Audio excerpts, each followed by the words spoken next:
Hello, everybody. Hello. I'm late. I'm late. I'm skipping the whole countdown thing. I'm skipping the whole starting soon thing. I'm late. I'm running late. And I just gotta get everything running. I just gotta get everything running right now. I got my food here still. I haven't eaten. Like too much is happening. Too much is happening all at once. Like nothing happened all day, and then all of a sudden, everything's happening all at once, right at the wrong time. I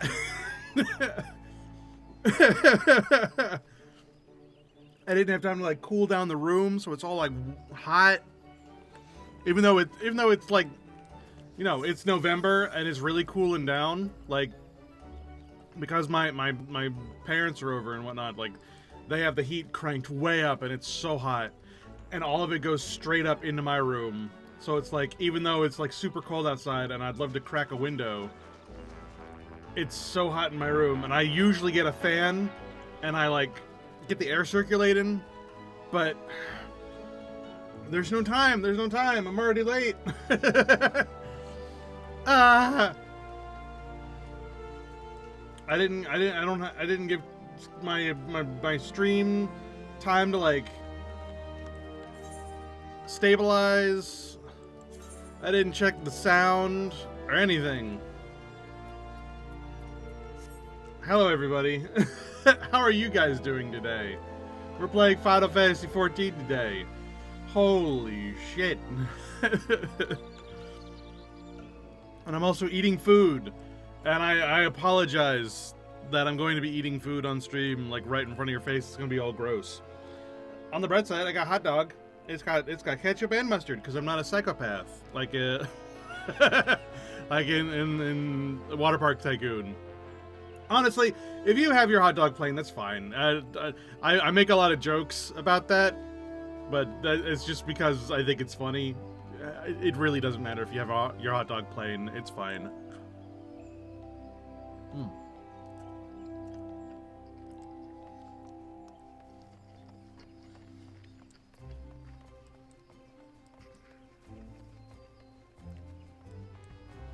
I also have some soup and a Coke sitting over there waiting for me to open it up. Ah!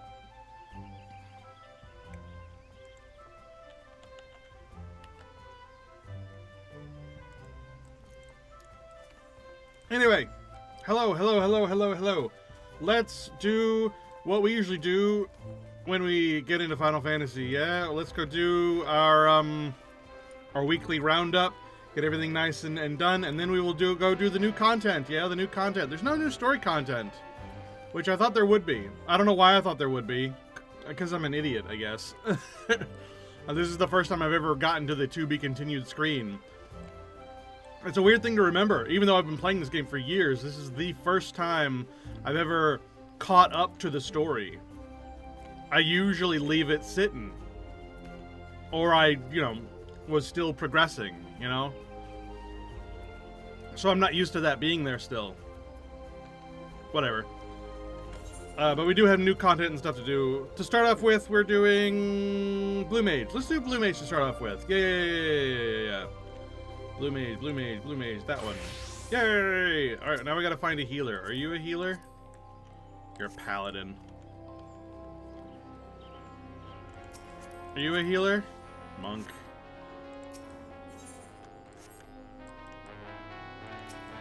Are you a healer? Sage, that's a healer.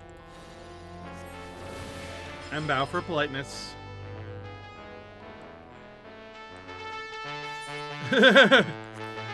It's gonna take me a lot to get away from you. I bless the rains down in Africa. Alright, Duelda. Let's go.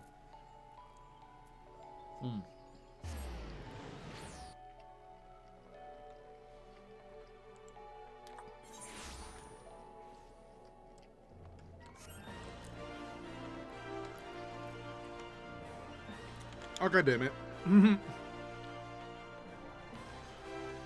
I was hitting my WoW auto run button instead of my Final Fantasy XIV auto run button because they're different.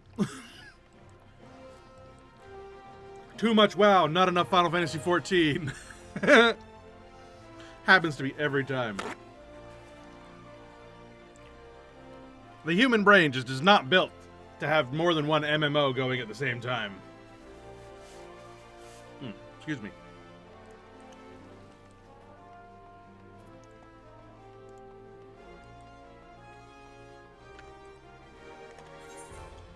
Alright, we go. Man, I played so much of that tavern game, Tavern Keeper, yesterday. And, like, all through today, there's been, like, multiple hot fixes and updates to that game. Like, they're working hard on that game. And I am really happy that they are. And also really scared, because I wonder if that means that too many, like a bunch of streamers have started playing it or something, or if they're trying to get streamers to play it more for some reason, and that might, I don't know. After playing the water park simulator and how like clunky that became, it makes me a little worried when things like that happen. But I mean, it's Game Dev Tycoon people. They're good people. Alright, so let's see. We've got that one, which we just need to do. That one's not hard. That's the one where you just have to bop them. That's easy. This one with Mastery of Earth, which is just use one or more Earth spells and then not use anything else. And then finally we got Chorus Slime. Oh, that's the one where you have to pull them in and then pop them in order to destroy these. Because these emit radiating, like, destruction stuff. And they can only be destroyed by that thing popping. But I have to do it with Mastery of Wind and can't touch this. Take 0 damage. Mastery of Wind. Use one or more wind aspects, and spells of other aspects are not used.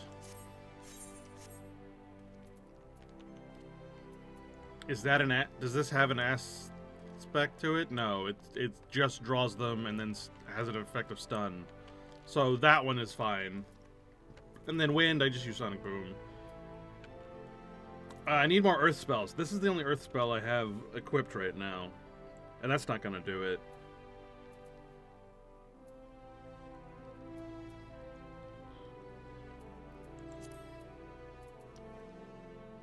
Also, I need to move these buttons back to where they go. There. Alright, let's look at our spell book and get a Earth spells. Earth spells. Earth spells. What do we got here? What can we use? Feculent Flood. Doesn't look too bad.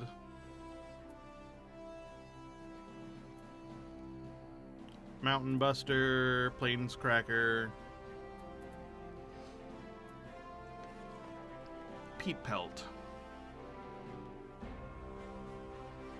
Oh, and that adds a DOT, a very weak DOT, but a DOT nonetheless.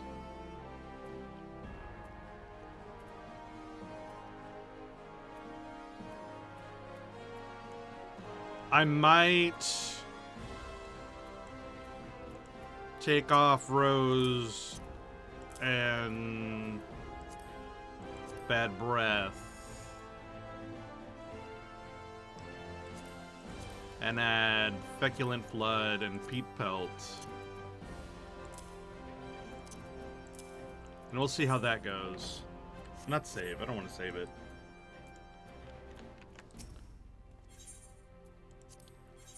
Oh, and I also need to turn on the Sticky Tongue. Hold on. Blue Mage. So we'll turn off both ends. And we'll turn on Sticky Tongue. There. And that should do us. So let's start with the easy one.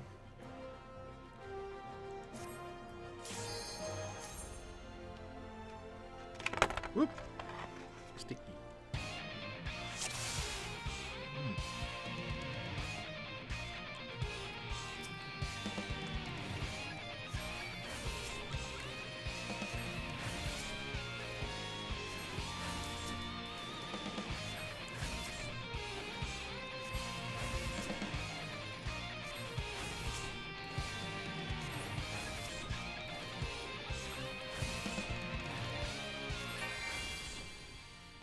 Alright, this one's nice and easy peasy.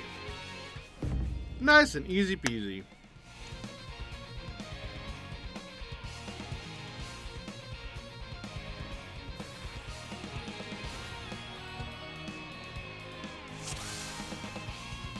Alright, we go sand in the middle.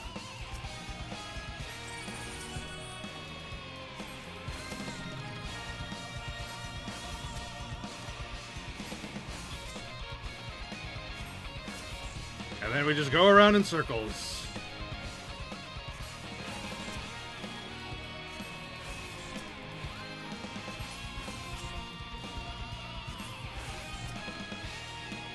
Like a shooting gallery. Whoa, whoa, whoa. That one. And there we go. That's Weekly Target C done. Easy peasy.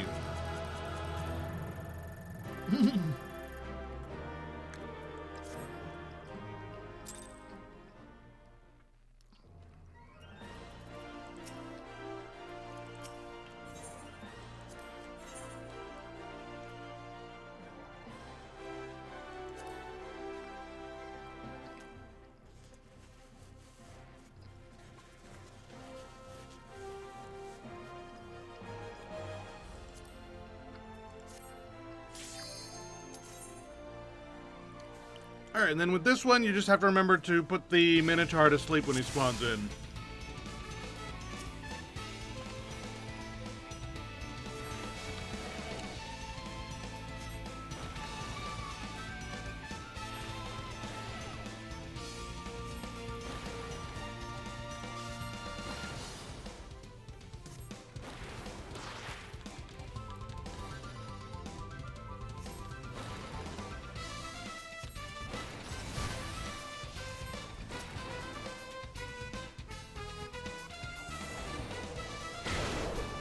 Oh god, he's I didn't know that was gonna cancel out the spell.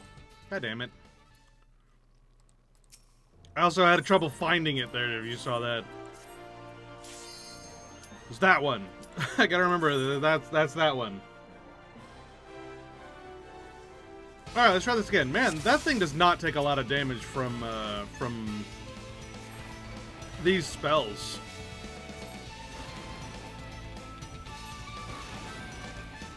It does not take damage from earth spells very well.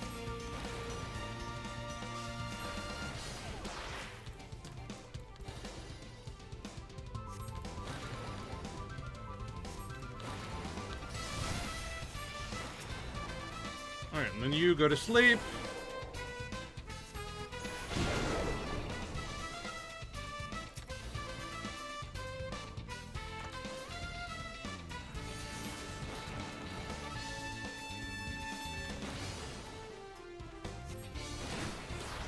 Oh, it wasn't asleep for long enough. That's never happened before. You know what I think it is? I think it's because both of these are AoEs. I need a single target earth spell.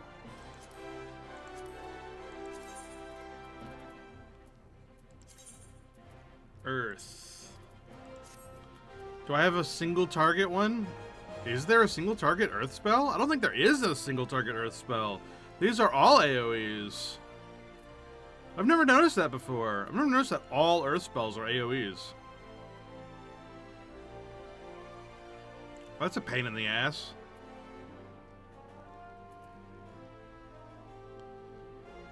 Well, that's unaspected, so I should still be able to use that one.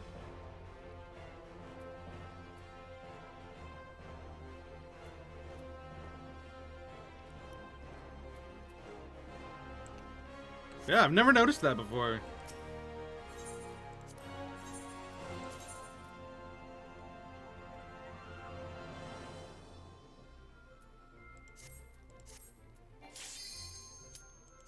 Oh god, one of the durabilities of my weapon, one of the durabilities is low. Fuck!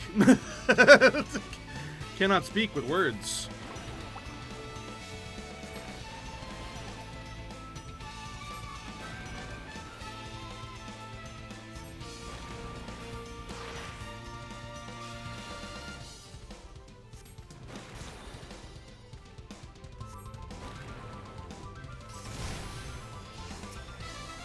Alright, go to sleep.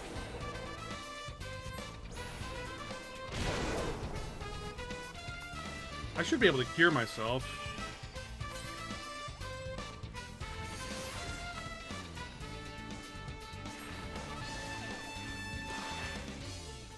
I just gotta remember not to do the whole line thing.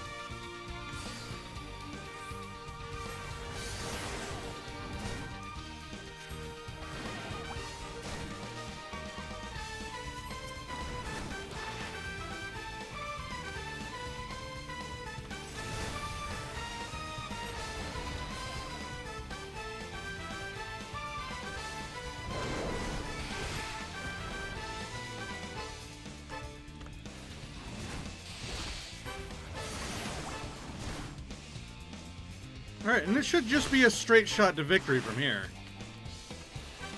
I just gotta, you know, not die.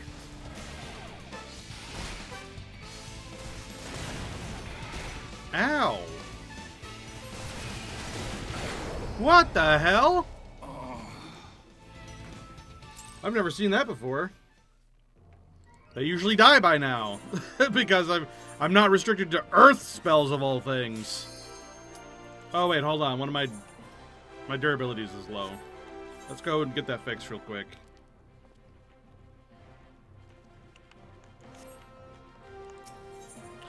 Damn, only being able to use earth spells is actually really rough.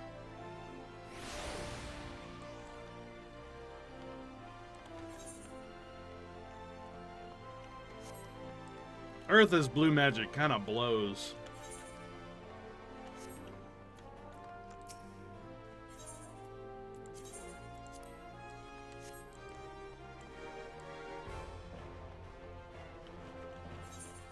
And now that I'm thinking about it, do we need to do this? I don't think we need to do this anymore. I thought we'd finished doing this. And by that I mean, I don't need allied seals, like, at all. Don't I have, like, 1 billion teleport tickets right now? Yeah, I've got almost max. You know what? I don't need to do this week. Screw this shit. I don't need to be here.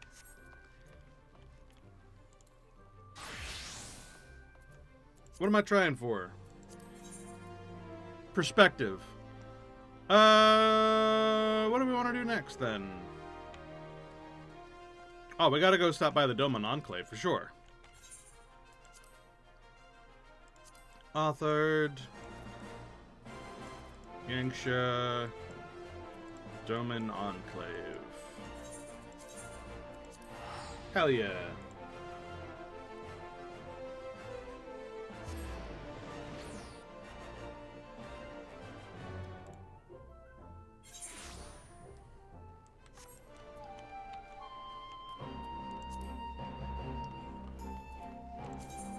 Where's my money? Where's my money?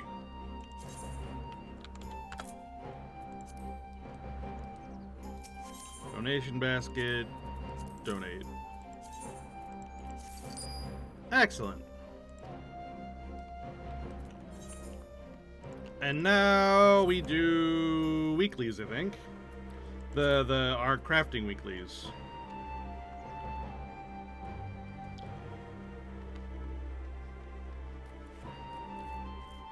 for reasons. For materia, I think. I think that's what we need crafting weeklies for right now.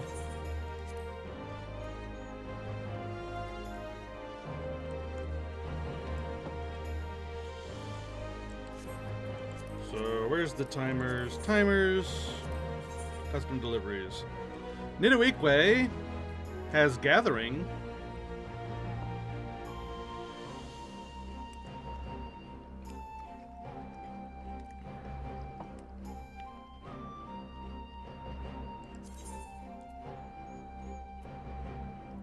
Which I guess we could do.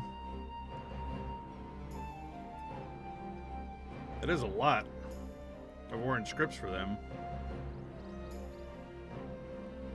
You know what? Sure. Take the bonuses where we can get them. It's not like we're in a rush anymore. I mean, we are maxed. And we've got not a full accompaniment of maxed out stuff, but I mean, we're good. We're mostly good. Good enough.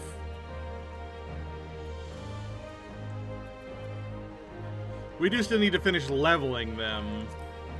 And we need to level more of our main classes as well. But that's a future me problem. That's not a today problem. Although, if I can get everyone to 90, then I can do more of the deep dungeon that we're doing today.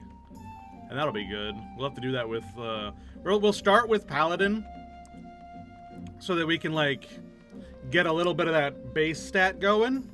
And then once we feel comfortable, we'll maybe swap to Warrior. That might not be today, but it'll be at some point.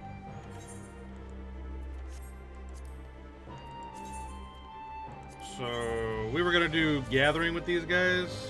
Yeah. We'll do it with Minor. Because we don't have any, Gathering, material going.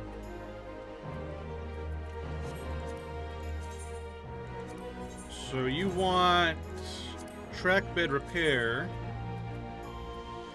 which we get there. Okie dokie. 2x brakes.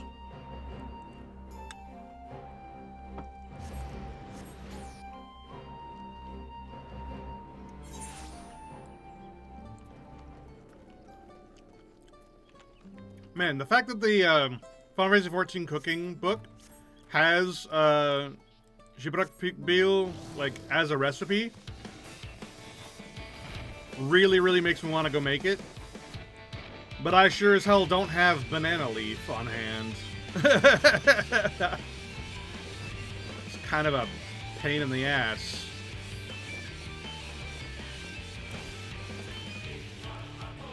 Big fat tacos, a big fat tacos, so big.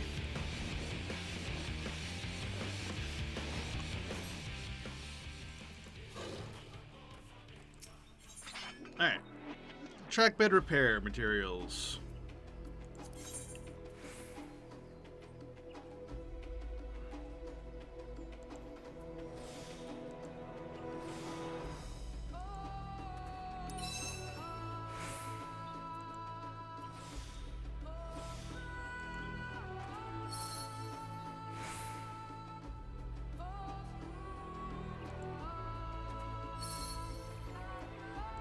Alright. 1, 2.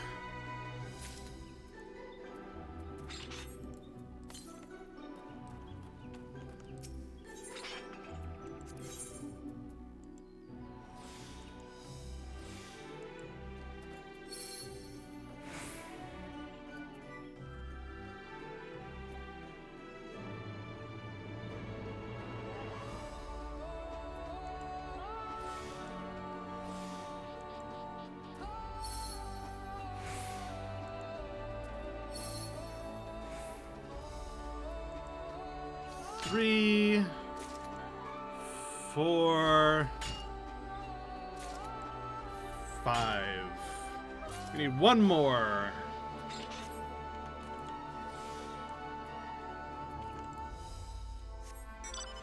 Man, I'm so used to my mount button being over here now. God damn it. My brain is so WoW-coded right now. It's ridiculous. Like, I tried to do some dragon riding when I first lifted off. Like, I'm an idiot. That's why I accidentally hit my 2 button. Because that's my lift-off button in WoW. God damn it. My brain can't do it both at once. Oh, hold on.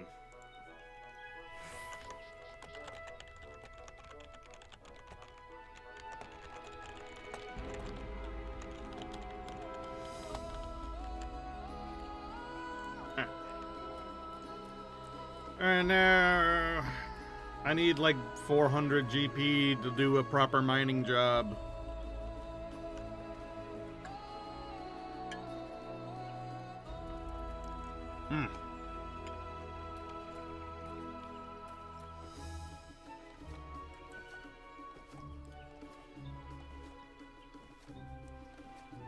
We can do it. We just gotta wait a little longer.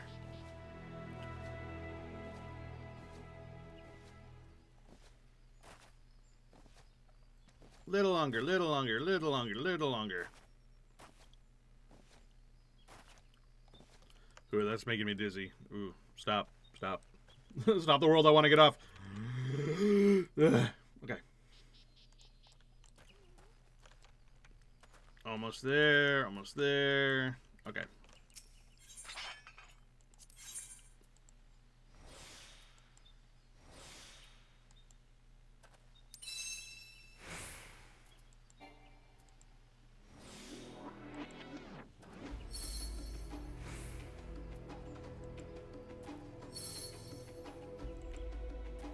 Ooh, that actually worked out really, really well, considering I only need 1 of these. Oh well.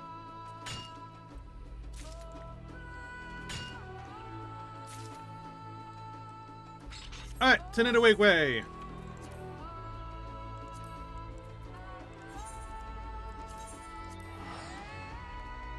Man, I'm so sorry. I'm like eating on stream. Like I feel bad about it.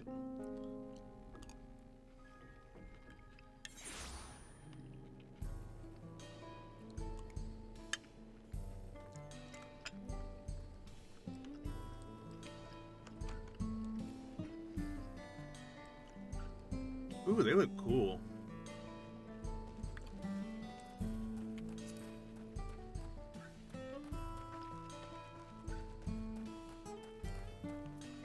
I need a wake way. Wish I could mass turn in stuff.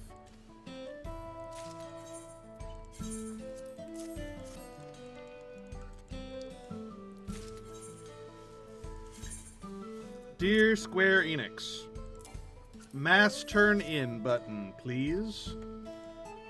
You had it in Shadowbringers, and then you lost it. And I don't really know why.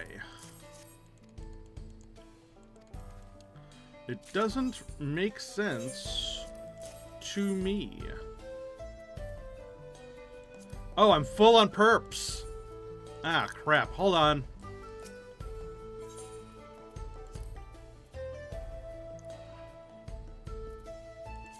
I use perps for something. Blue crafter scripts, I think. I was using those to get the,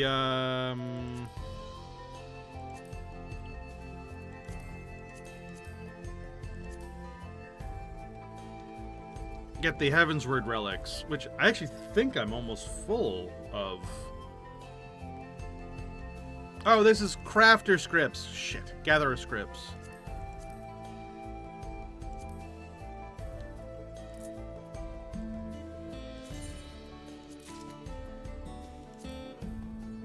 And I think the lesser materia I can get for these as well.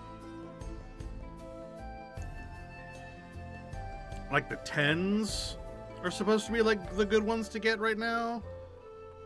I think, I don't remember. I don't remember.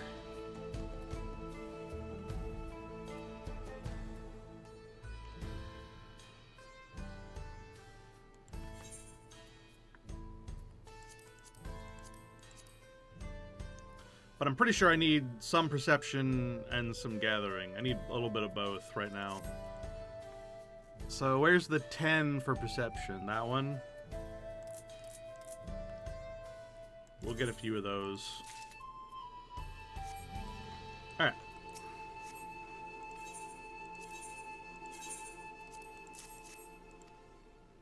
I do need to get back to getting the Heavensward relics at some point. I've been so distracted with other things that I've lost sight of that goal.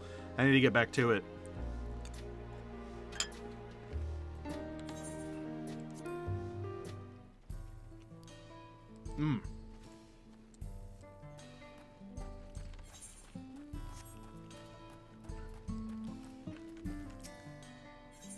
Alright, and then Gatherer's Materia Orange. My god, these are expensive. Do I have... Hold on.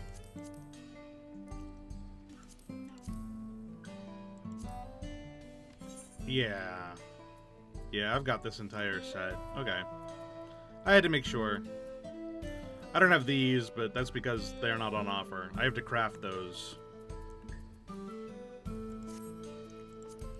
So I need just the materia.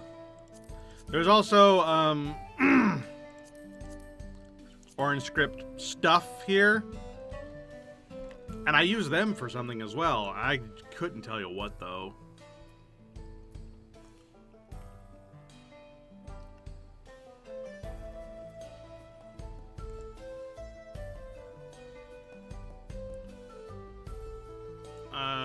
I think, isn't the Swole Tender gotten with these mount tokens?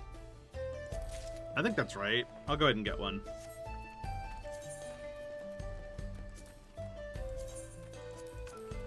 Let's check on that. I gotta go to Solution 9.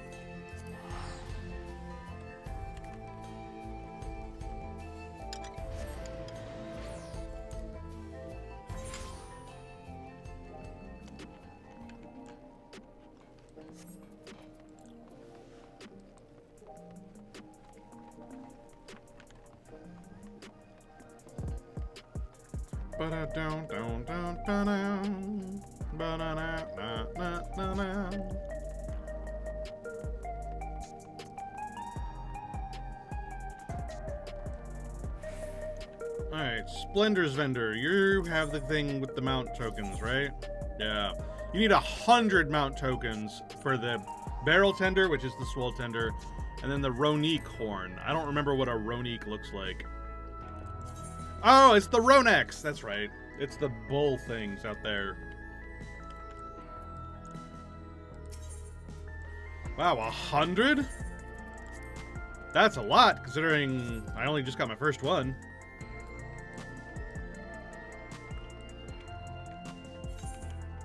Well, whatever. I'm not in a rush. And to be perfectly honest, there's still like... Isn't there still like half of the post expansion to go still? We got time. New expansion isn't until like this time next year or something.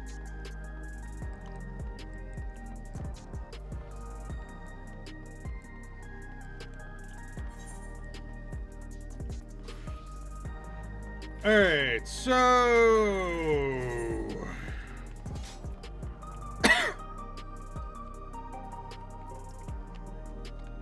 Let's put in that materia, shall we?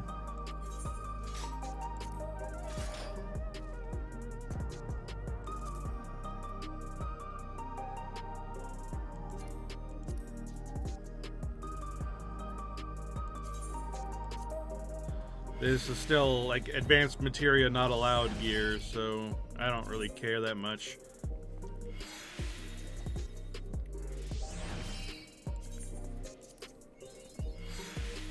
Hey, getting too attached. What is that achievement for? I think it's for putting on, like, 100 materia or something. Yeah, 100 materia. Wow, weird that I got that right away. Alright. Oh, its perception is maxed.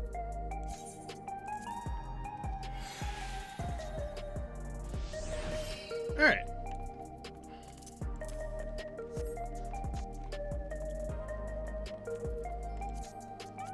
Who next? Next, we're doing Adkirag. Where mine that? The Gensui clan. Oh, it's right outside Namai. Cool, cool, cool, cool, cool.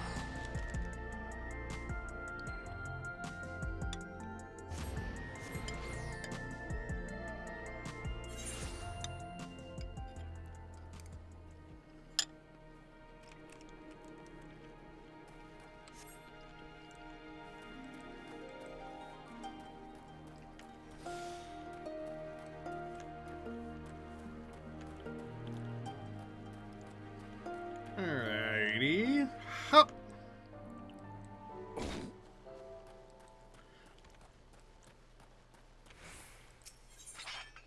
And Malleus Steel Beam. There we go.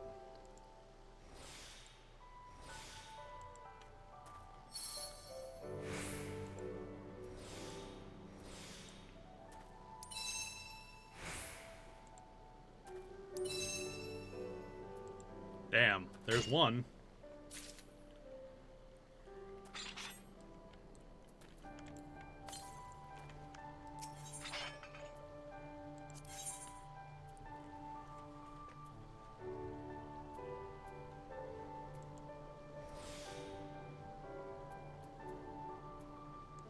Maybe I'll hold off on using Priming Touch until there's, like, extra thing to go around.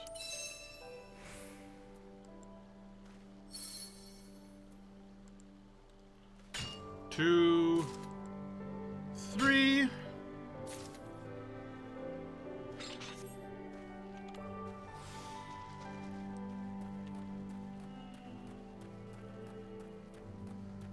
Oh, wait a minute. This is one that I'm still leveling up, so 3 is all I'll get. And then it'll tell me to get something else. I remember. I have brain that works sometime.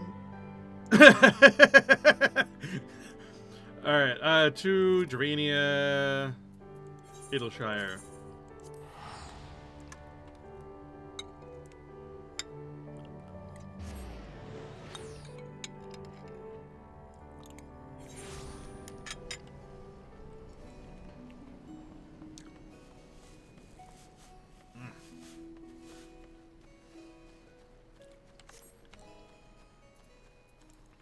Now, if you were to ask me why the hell am I still bothering with gathering and crafting right about now, I couldn't answer that question. But, just because I don't remember the answer doesn't mean there wasn't a reason.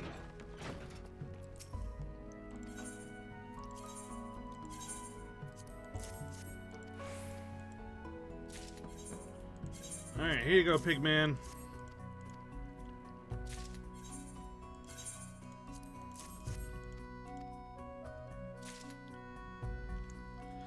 Thanks to you, our very own house spirit is now ready to be served. I must confess to feeling somewhat nervous, as if I were sending my child into his first battle. Not that I have any children, of course.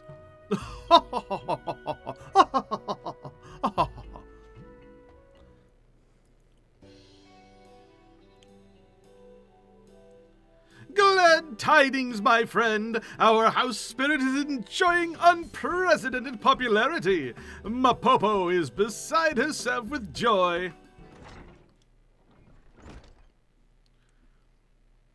At long last we made it. Gorge, please let him be here. What?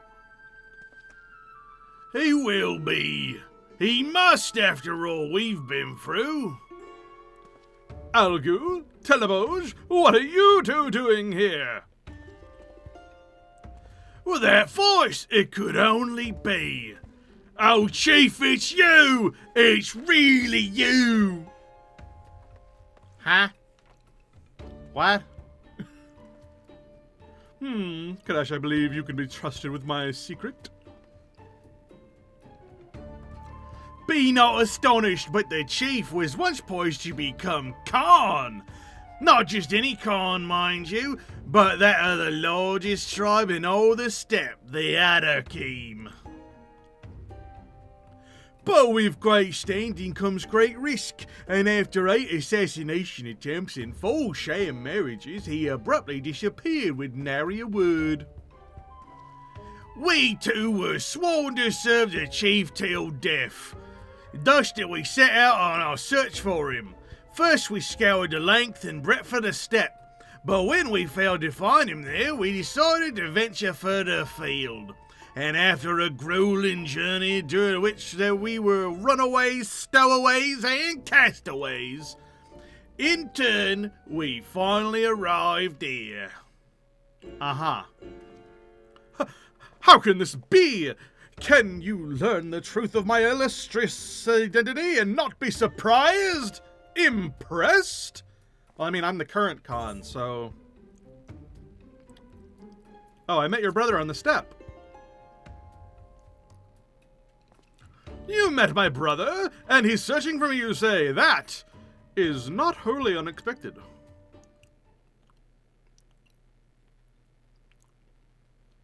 Now, you two, how did you know to find me here? Well, Chief, many adventurers come through Reunion these days. Through them, we heard tell of a tavern far to the west. Imagine our surprise when we learned that the proprietor was a man named Adkarag.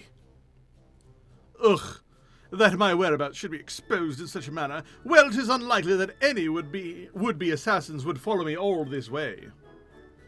We did have one doubt, however. If you'd go so far as to conceal your face, why in the world would you go by your true name? It don't make sense, do it? It's pretty damn stupid. But lo and behold, it is you. It really is you. It really, really is. And we're quite baffled, to be honest. Such trifling details aside, you must not tell others of this. It would not do to cause unnecessary concern. So what we've learned is that the guy wearing a pig mask is in fact an idiot, which we knew already. A delighted supporter of the hard place, and yet there's still much to be done. For as long as we can remember, the chief was always hiding his true identity to others. It's unheard of for him to trust an outsider. Kadash has earned my trust thrice over. It is by virtue of his help that this tavern still exists, and if you two mean to remain here, then I expect you to make a contribution as well. Well then, Chief, I've got an idea. A new type of booze invented by the mole has been popular late. Oh yeah, booze is also in that cookbook, and I don't think I'll ever really be able to make it, but it's interesting. I would like to try and fail. Maybe I'll do that. With your permission, we'll return to the steppe to learn the secrets of its making. Oh yes, it's one with a new filling. And while we're here, we can gather the ingredients so we can make it here. Nods. Oh, not to worry, Chief.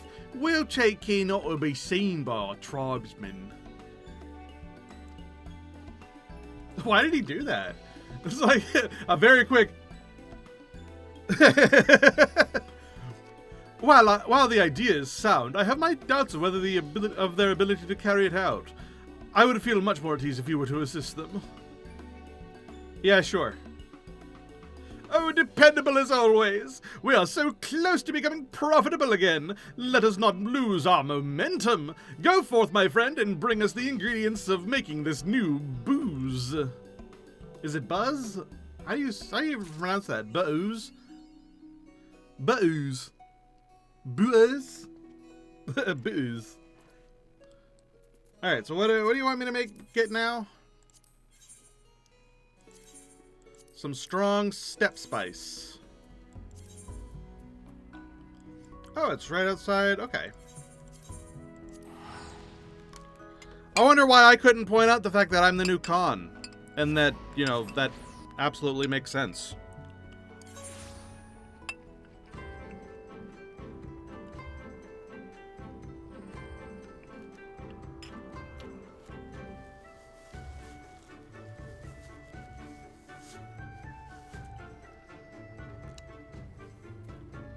Although, here's a question.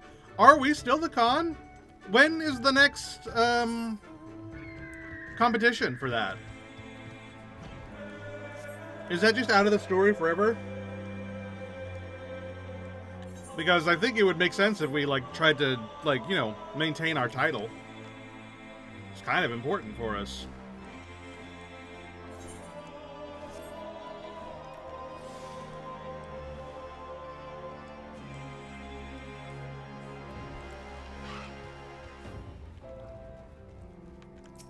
Alright, we're after Step Spice. What are you doing, Step Spice?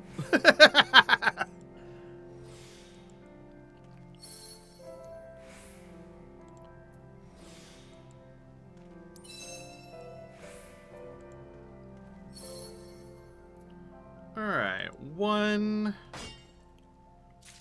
2, and we need one more.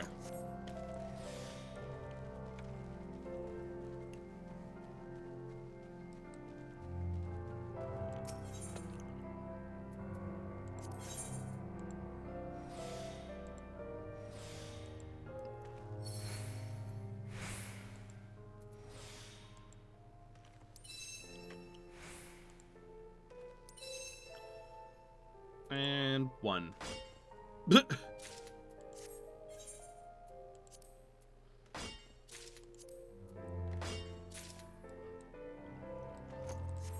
Alright, and then back we go to Dorania.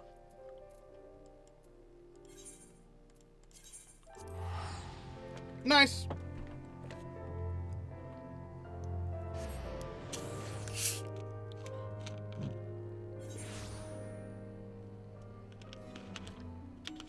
Ah.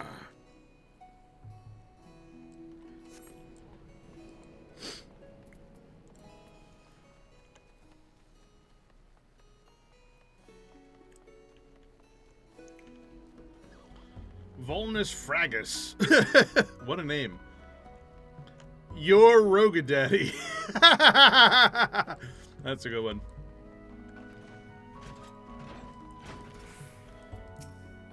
Alright.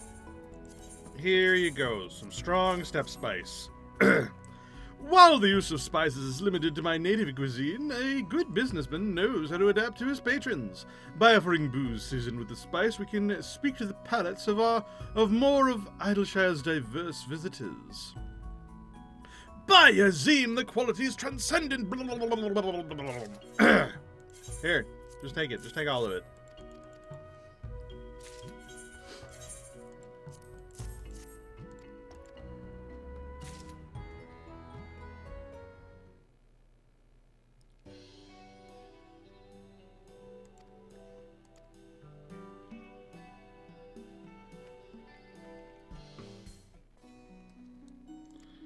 Alright, that's that done.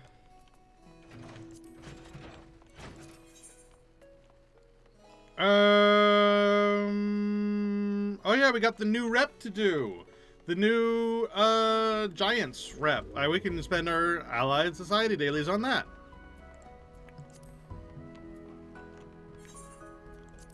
And in the process, try to get Dark Knight to level 91. Actually, they probably won't let me do the quest unless I'm level 100. Let me check that. I've got the list up over here.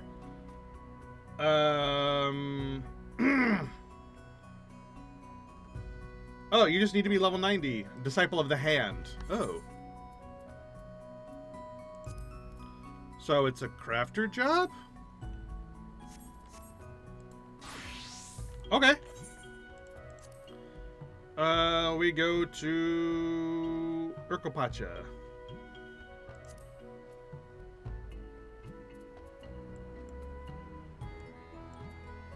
In Yakhoi. Alright, Urkopacha. I'm guessing it's here in Warlord's Echo.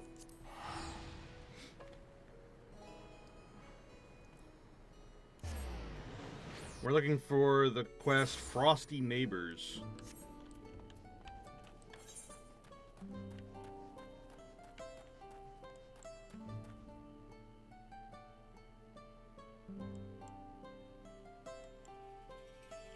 I thought this is where that started. Quest name, Frost Neighbors in Urkopacha.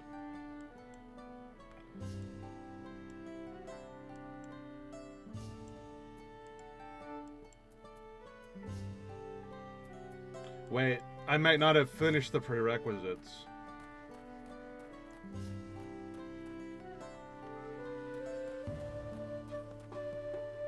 But I thought that I had. Let me check.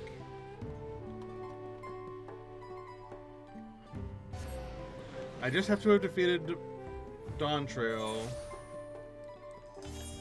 But I also needed to complete the Brains and Bronze thing.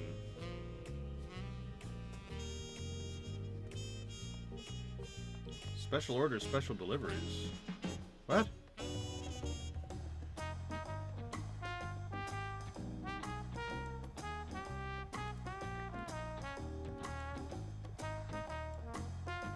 Well, I definitely messed up somewhere. I could have sworn that I had this already ready. I'm confused.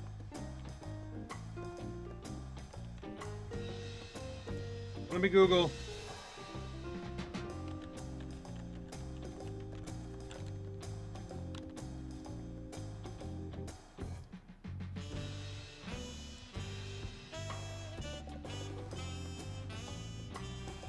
Let's check the wiki. It's verifying that I'm human.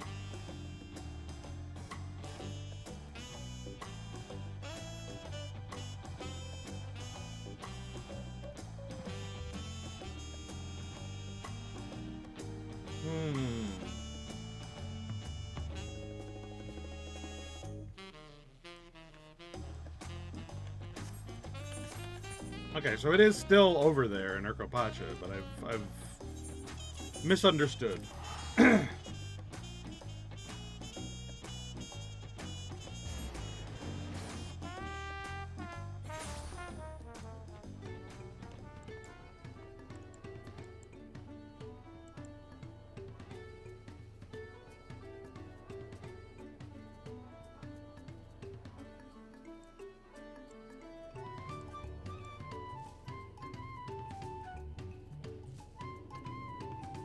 There, Sparks of Joy.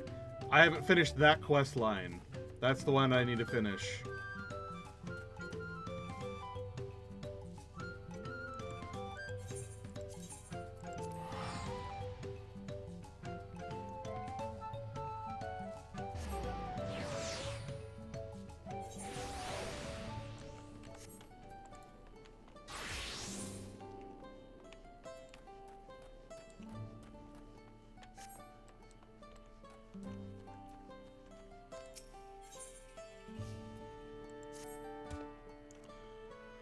Well met.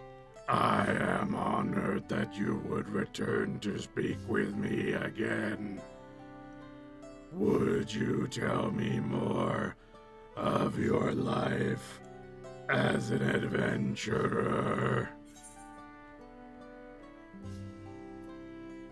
I help people in need. I see.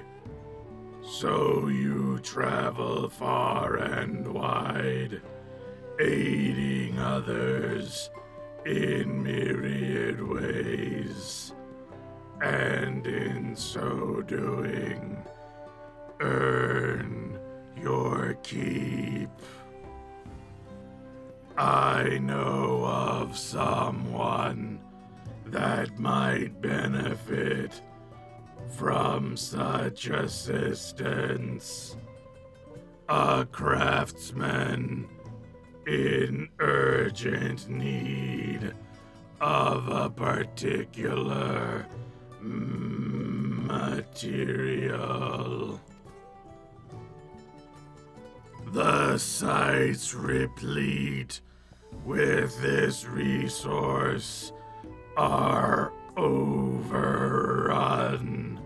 with fiery fiends and those ill-equipped equipped to defend themselves dare not brave them. Surely even I could be of some use in that regard. But how would a true adventurer present themselves to a potential client? Again, I must request a demonstration, provided you are willing and able. Why did they decide that they talk this way? I am much obliged to you. The craftsman of whom I speak plies his trade in the southeast of our village. Let us pray he will be amenable to an arrangement. Okay. Cool. I hope they aren't also a giant. Fuck me, dude. They are as well. Goody goody gumdrops. So sorry, my old friend, the ropes is it? If you're willing to fetch me materials, I will be more than happy to pay for them. What I need is narrow obsidian.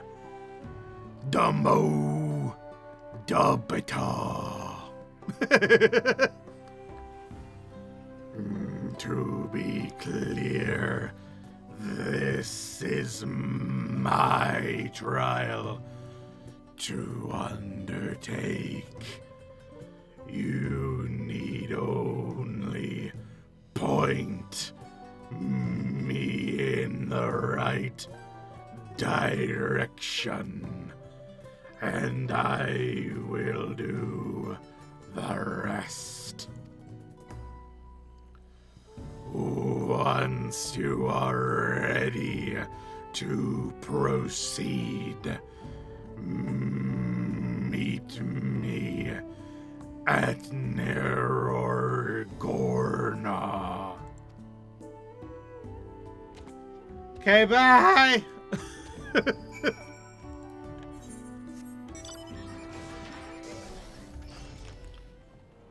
Holy shit, bro. It's been so long since I've had to talk to these fucking giants.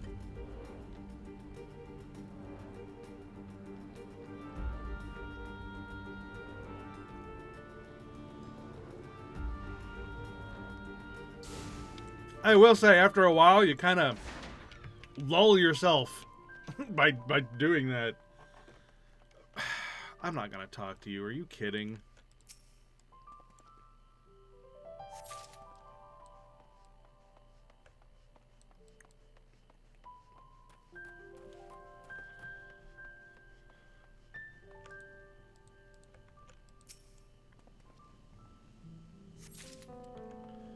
Alright, one more obsidian.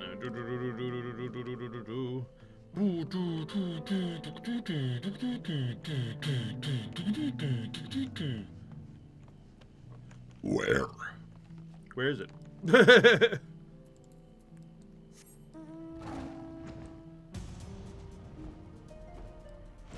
I don't see it. Where are you? And I'm so sorry. There it is.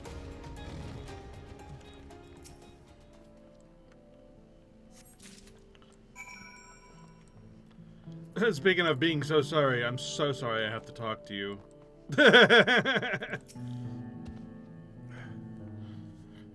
Have you managed to find the obsidian? Yes.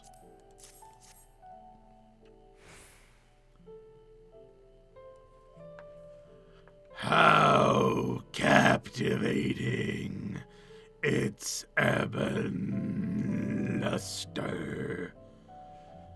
These pieces are of superior quality. From watching you, I have learned the importance of carefully inspecting one's surroundings. Now it is time for me to put your teachings to the proof.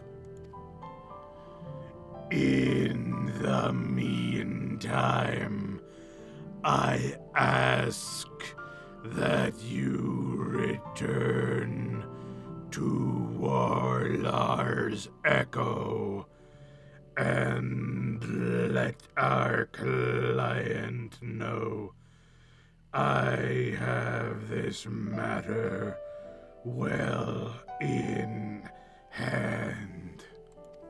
Okay. Bye-bye.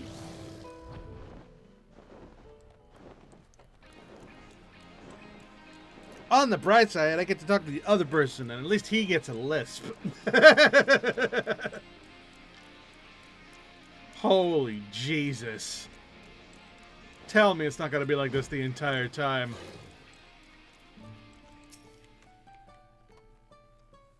Here we go. Welcome back. Judging from Mofurdo's conspicuous absence, I presume he no longer needs your direct supervision. You may not know this, but Nero's obsidian is of historical importance to the Yokoi. When our people still ruled the continent, it was valued for the ease with which it could be knapped into razor-sharp weaponry, arrows, daggers, and the like. While it was our size and strength that enabled us to dominate the other peoples of Tural, tools like these were indispensable as well. How ironic that once we have subjugated the so-called lesser races, we would so readily avail ourselves of their metalworks instead. Which goes to show why you guys are covered in metalwork. Thus was obsidian weaponry rendered a relic of the past, and the material relegated to accoutrement for which our village is now known. Huh. Cross-arm smile. Would you look at that? War bad, culture good. Forgive I can't do it. I can't do it. I can't do it.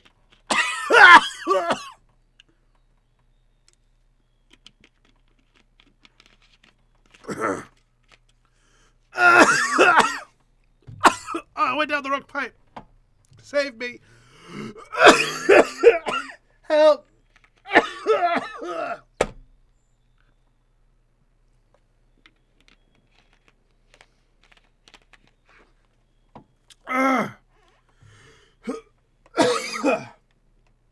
I can't do that voice no more. I can't do it. I can't do it. Won't do it. Can't make me. Forgive the interruption, but I've returned. I hope this will be enough for your purposes. Oh, fuck. Oh, I'm going to die.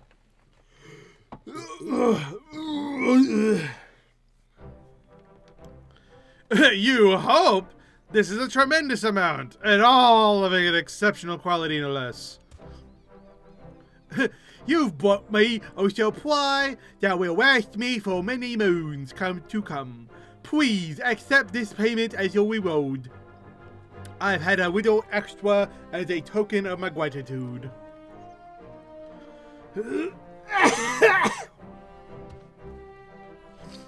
Divide as you see fit, you have my deepest thanks.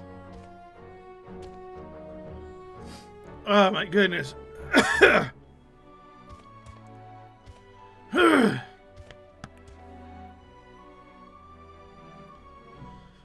Perhaps I was too enthusiastic in my efforts. While he did seem appreciative, I realize now it was far more than a craftsman working alone could possibly acquire. As I doubt he will need any of my services for the foreseeable future, I must seek out other clients, and if I am to make a living. Yet I am hard-pressed to think of any other prospects in the village. But of course this is why you travel, to meet new people and new opportunities. Nod. Ugh. Fuck. Ugh. That coke is trying to kill me. Ugh. Then let us move on. This experience too has been enlightening. And besides, I still need to give you your share. Oh god. I can't do it. You can't make me do it. I'm not gonna do it no more. I coughed so hard I gave myself a headache. Ow.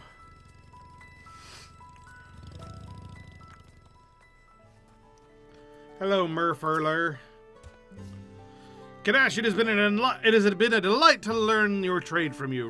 Rewarding too, to discover that the mere gathering of stone could be enough to spark joy in others. After today, I can say that aiding others has given me a newfound sense of fulfillment. Alas, opportunities to do so may be lacking here in Warlord's Echo.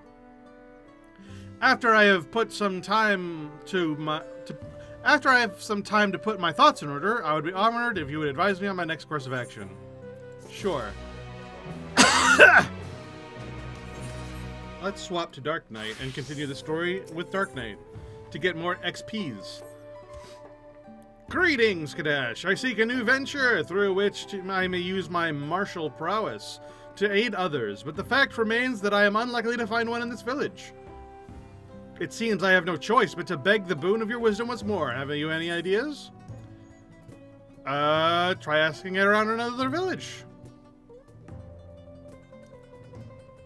Seems the obvious solution. Our closest neighbors are the Pelu Pelu of Wachun Pelu. Yes, perhaps the little ones could be in need of a protector. Come to think of it, there are no few traveling Pelu Pelu merchants who employ bodyguards to defend them from beasts and bandits. However, I am unaccustomed to dealing with their kind and lack the confidence to approach them, especially given my unfamiliarity in this profession. Therefore, while it pains me to impose on your goodwill once more, would you be willing to train me in the ways of the bodyguard? If so, I ask that you join me just outside the village, on the path to the Shades of Grief. Are we gonna, like, have him protect us? Because that would make the most sense. Like, alright, protect me on the way to the village. I will give you pointers as we go.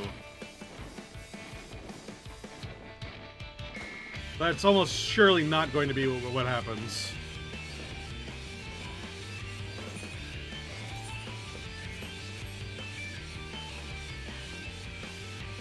Big fat taco, so big fat taco, so big fat taco, so big. Hello. I thank you for joining me. Now, while I am no stranger to battle, I have only ever guarded a sanctum, not an individual. Therefore, I propose that you act as my bodyguard, that I may learn from your example. We will travel the road together. We will together travel the road to the shades of grief.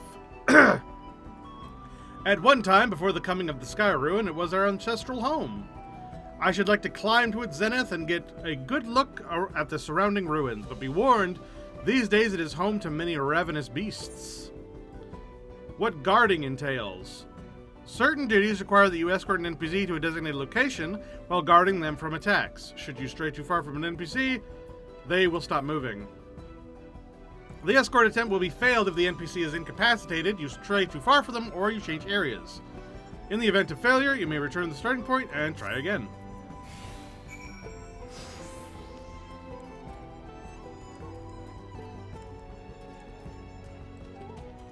Allow me to learn from your example.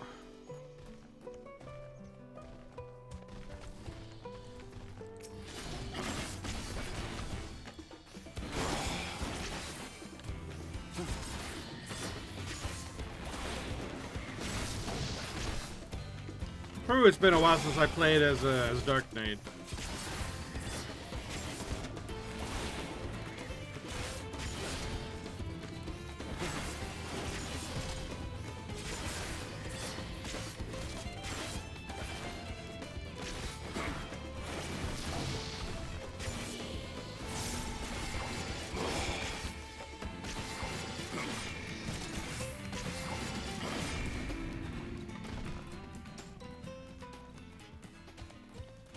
Alright, so where are we going? We're going there.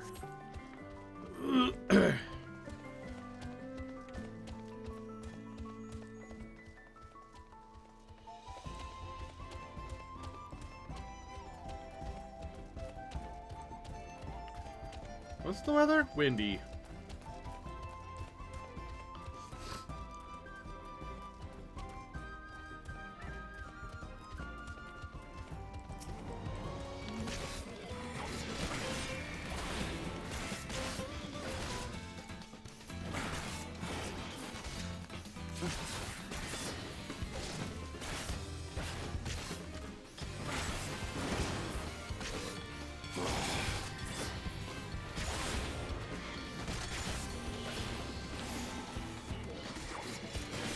Oh, I keep missing.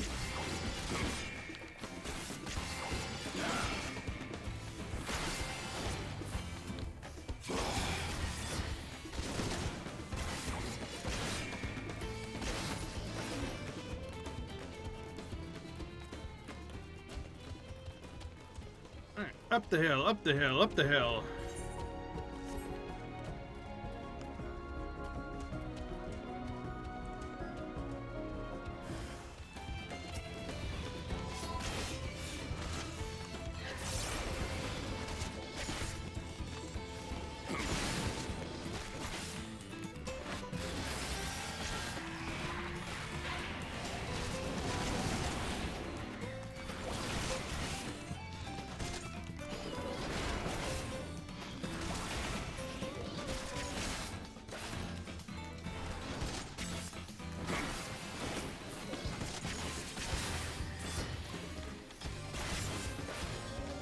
There we go. Nice!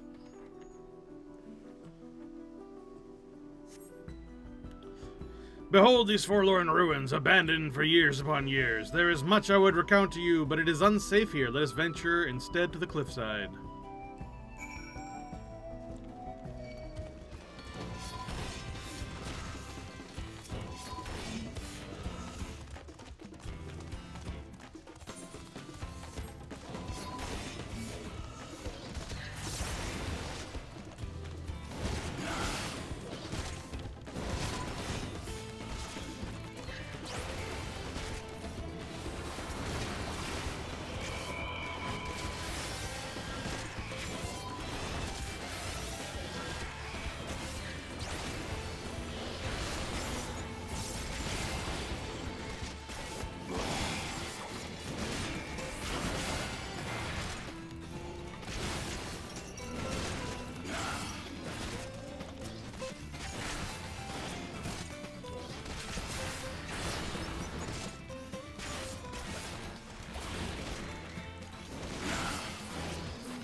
Oh god, why is he so low health? I don't care about me, but why is he so hurt?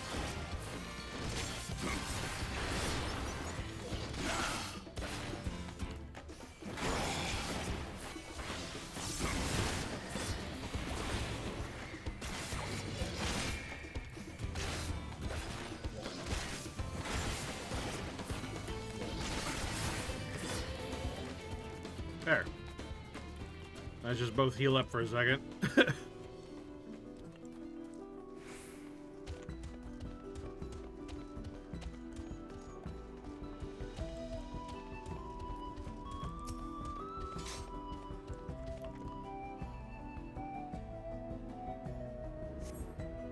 You survey the area, but there are no imminent threats that you can see.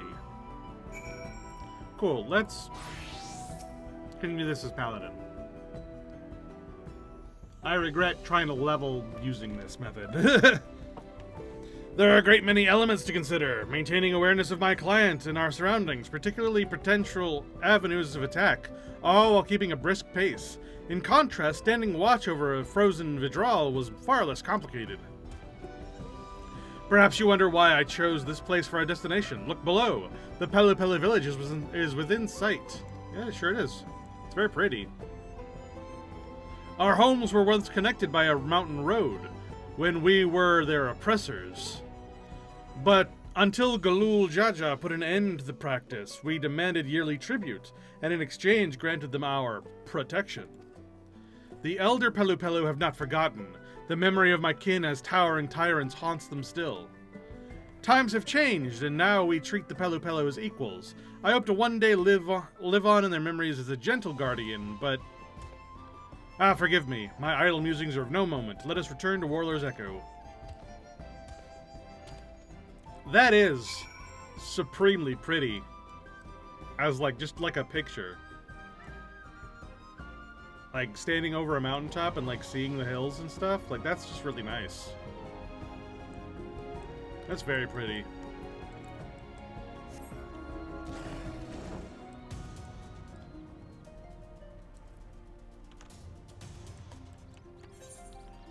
Alright, back to Warlord's Echo.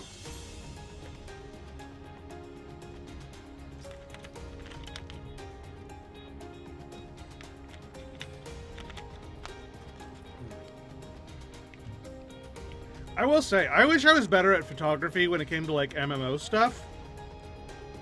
Because there's like always these really nice photo moments that happen in both games. Like pretty much in any MMO, really.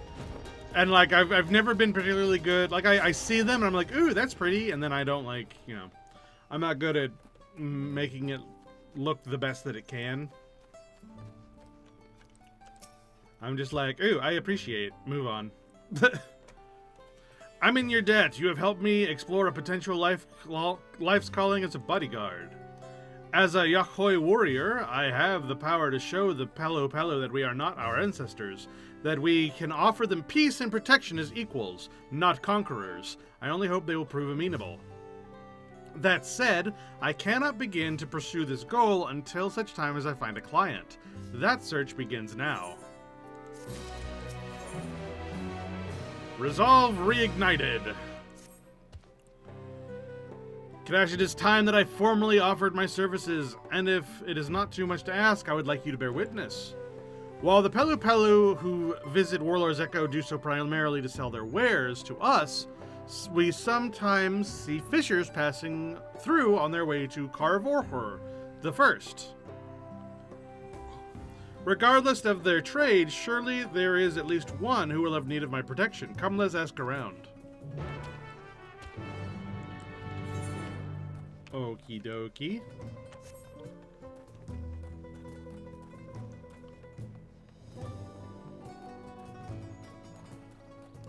So over here. Alright. Well, that didn't take long. It seems this one is willing to employ me. I take it you are friends with this man? He just offered to be my bodyguard and, well, I agreed without a moment's hesitation. Truth be told, I've always wanted to hire a Yakhoi warrior, but I was afraid the mere suggestion would cause them to laugh in my face. Nothing would delight me more than to visit Carvorher the First and fish to my fill. But the place attracts a lot of mangy monsters. How am I to get any bites if I'm worried about something taking a bite out of me, eh? Ooh, I cannot wait to see how it goes. Come, let's get to it. I have heard that the unstable energy surrounding the lake seems to attract dangerous plant-like creatures. As this is my first bodyguard commission, would you join me? If I fall short in my duty, I should take some comfort in the knowledge that you can defend the fisher in my stead.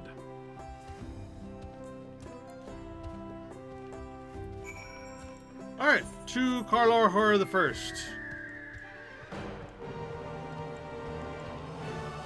Bum bum bum bum bum bum bum bum bum bum bum bum bum bum bum bum bum bum bum. Man, Blizzard, I really think should just like steal this idea wholesale. The whole mounts having theme songs based on parts of the game. Like, I think that would be great. I mean, to be fair, World of Warcraft doesn't have nearly enough like theme songs in general. But there are some, and I think it would be cool if their mounts played the music. Like if you got on like a saber like mount, they played like Ashenvale or Astronar or some other like Night Elf theme song. And if you get in like the Lion's Pride Lion, it plays like Anduin's theme or some shit.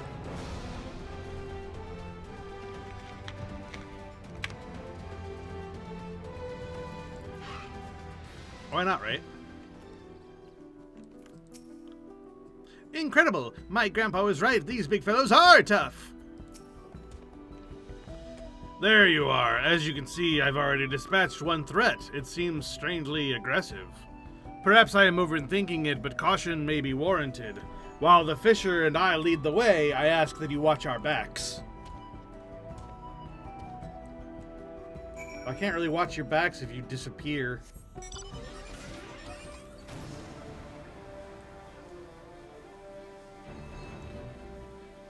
Alright, looking for anything out of the ordinary.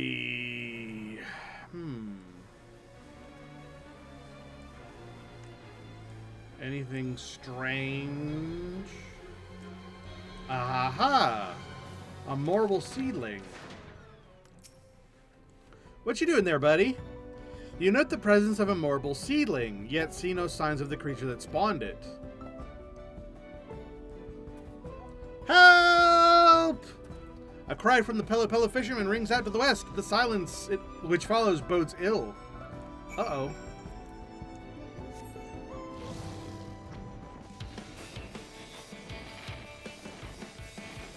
Oh god, it's a marble. Here I come, friends, to save the day.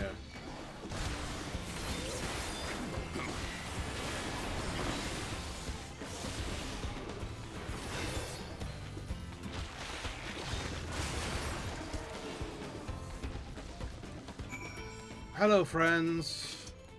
Is it safe now? Is the big fellow okay? Get up, man. It's just a marble. It's just every single status effect in the game. Forgive me. It seems this task was too great for me alone. I sensed the beasts here had been affected by the energy of this place, but did not anticipate that it might also see them grow to such prodigious size. But that is nothing more than an excuse. I failed my client and am unfit to be bodyguard. Hey now, don't be ridiculous! You were so committed to protecting me that you didn't have a chance to fight back, that's all. Especially not after that nasty blow you took. As far as I'm concerned, you did exactly as promised. You kept me safe. That's exactly what I would expect from a bodyguard. Huh.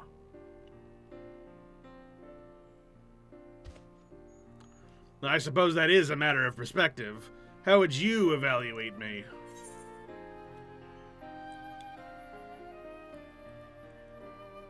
If the client calls it a success, I'm not going to argue.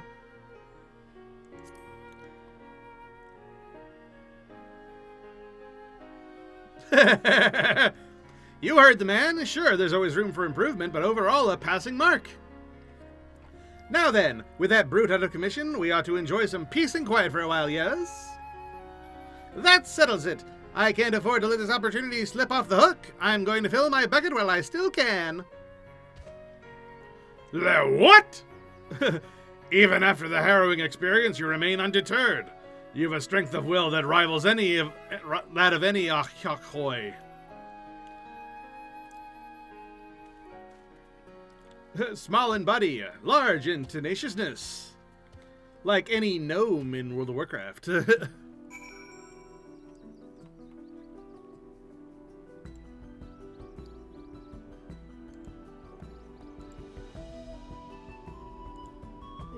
Hold on.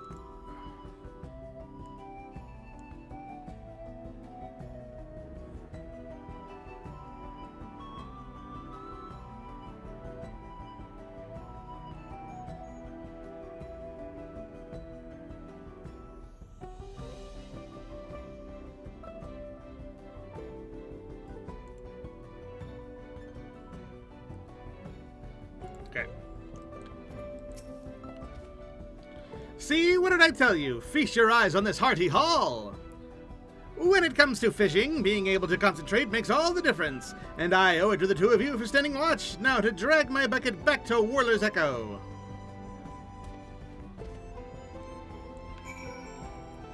Easy peasy lemon squeezy. Back to Warler's Echo.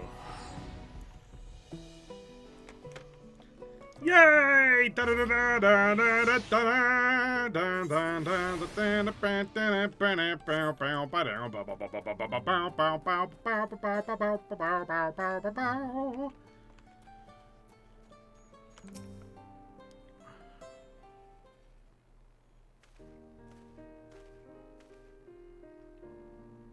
I see that you have returned. Though I made a fool of myself, you stepped in to pick up the slack, and for that, I must thank you.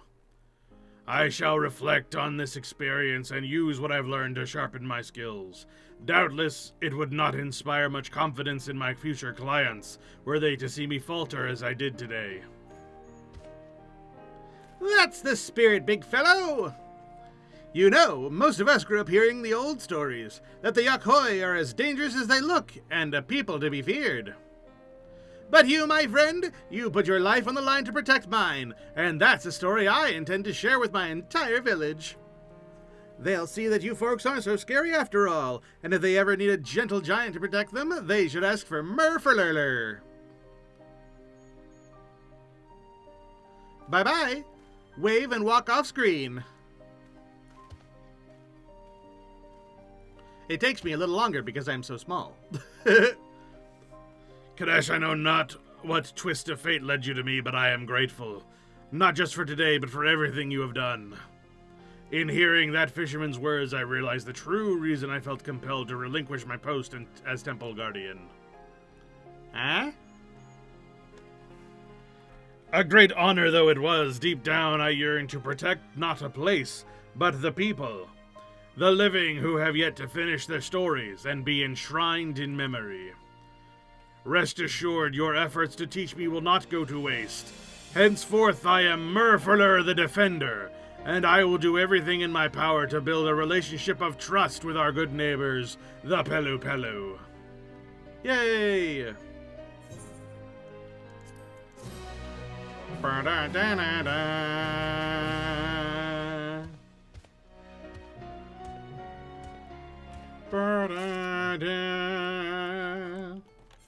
Oh. What happens now? The biggest sucker, big ones to heal, bearing fruit.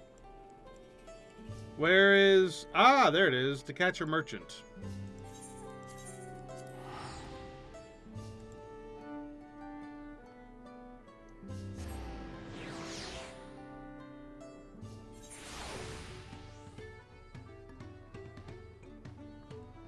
I have to do this one next.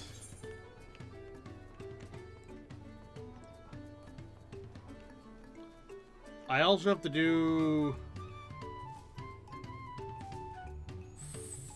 a crisis of corruption.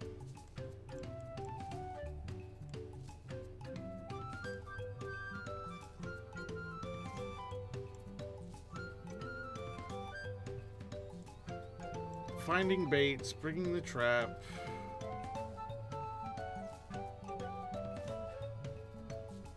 I think this is all part of the storyline.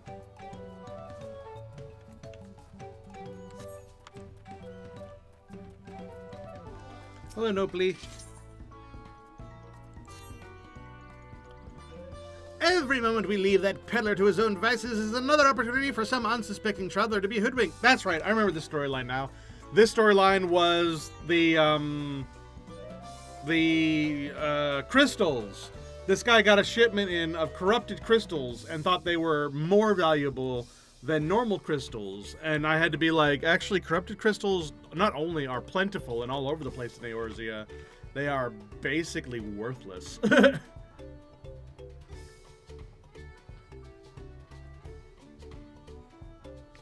Because they're too volatile to be used in crafting. They're essentially, they're mostly just little explosives.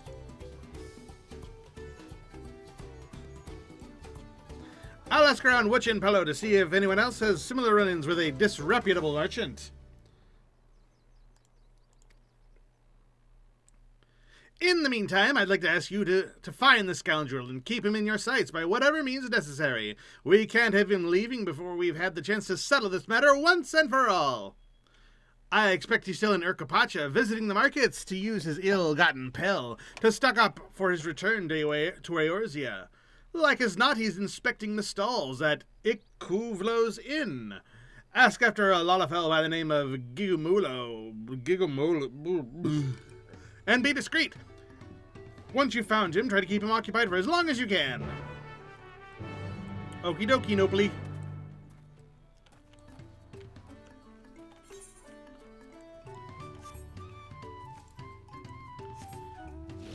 Onwards!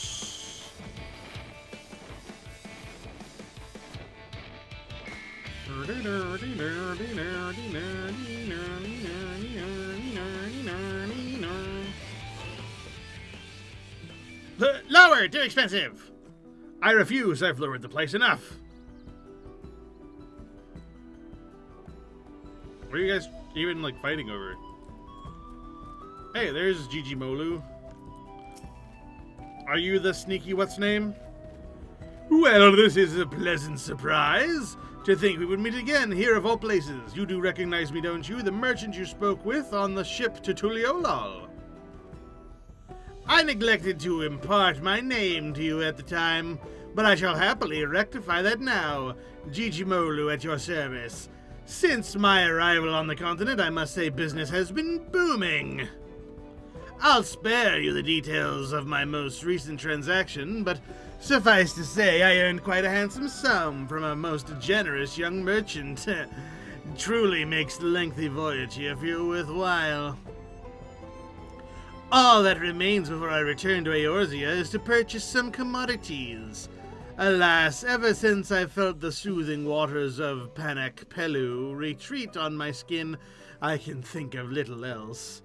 The mere mention of it has stirred my yearning to avail myself to those hot springs once more. Ahem. It was a pleasure to meet you again, my friend, but I must be going. Farewell.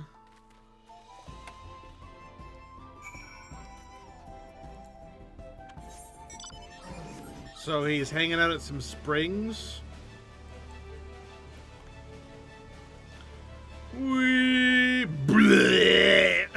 Just like, why?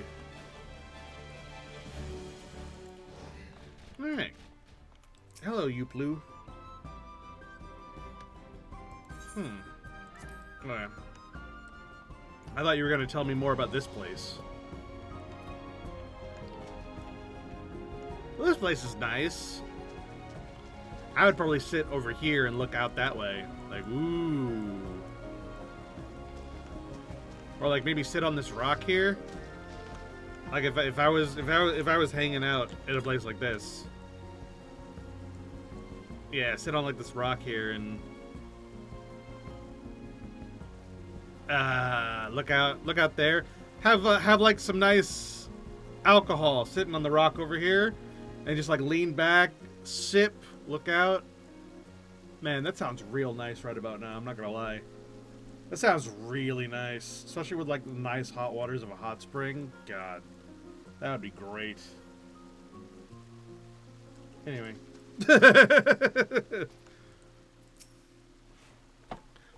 Oh, it's you again. Did you follow me here? Or perhaps you too have succumbed to the allure of these hot springs? The water is just the perfect temperature and the view ravishing. All my worries just seem to melt away. Though I suppose I've also Cavally to thank for that. He's been the perfect attendant, taking care of my every need. I'm surprised you're still listening to me ramble on.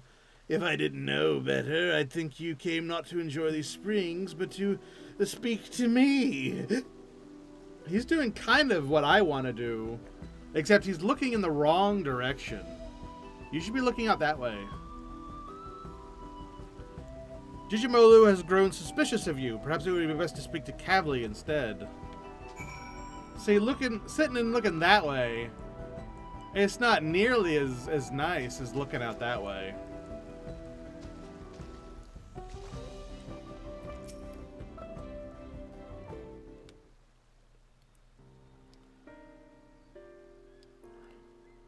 So, the Lullafell here is kind of an asshole. Jijimolu did such a thing? I had no idea.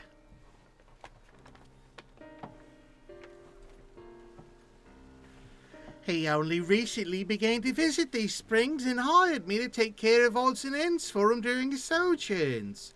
I took him to be quite the affluent individual, the way he carries himself. My heart goes out to poor Nopli, but as a Pelu, I'm quite intrigued by Jijimolu's trading practices. Stop rubbing your back on that. That's so gross. Allow me to explain. Many years ago, we Pelu were looked down upon by the other peoples of Tyrol, both figuratively and literally due to our diminutive stature. Chagrined, it is said that our ancestors decided to start wearing masks made in the image of the most powerful Tyrol of Tyrol, Villagarmanda, in order to strike fear into the hearts of all who looked upon him. That doesn't look anything like Villagarmanda.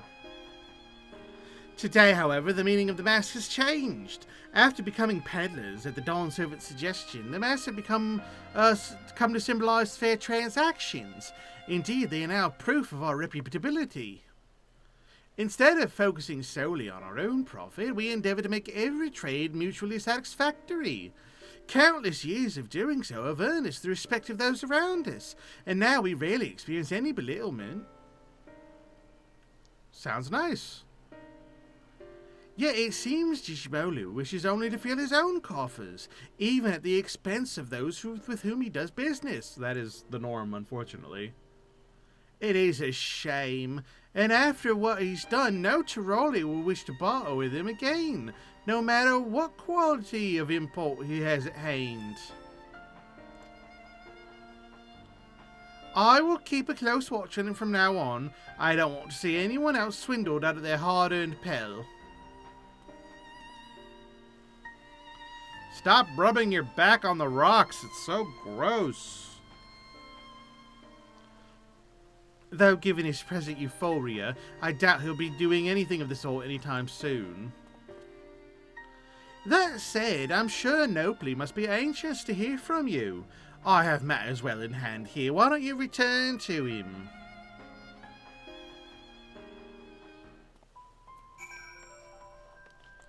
Alright, we'll get back to Nopli.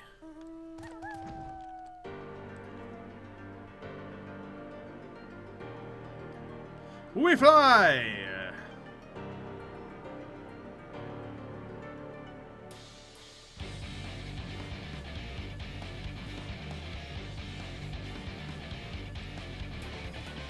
Alright. It is a nice, idealized, like, thing to think about. It's very, free market-ish. The way that they do their capitalism. And once again, I really wish that we could open a little Pell shop. That Pell minigame doing the quests in this zone for the storyline is so good that I wish that was a proper minigame in the game. Whether being like a reputation or what, I don't care. But I want to open up a little shop. Paw print. Huh.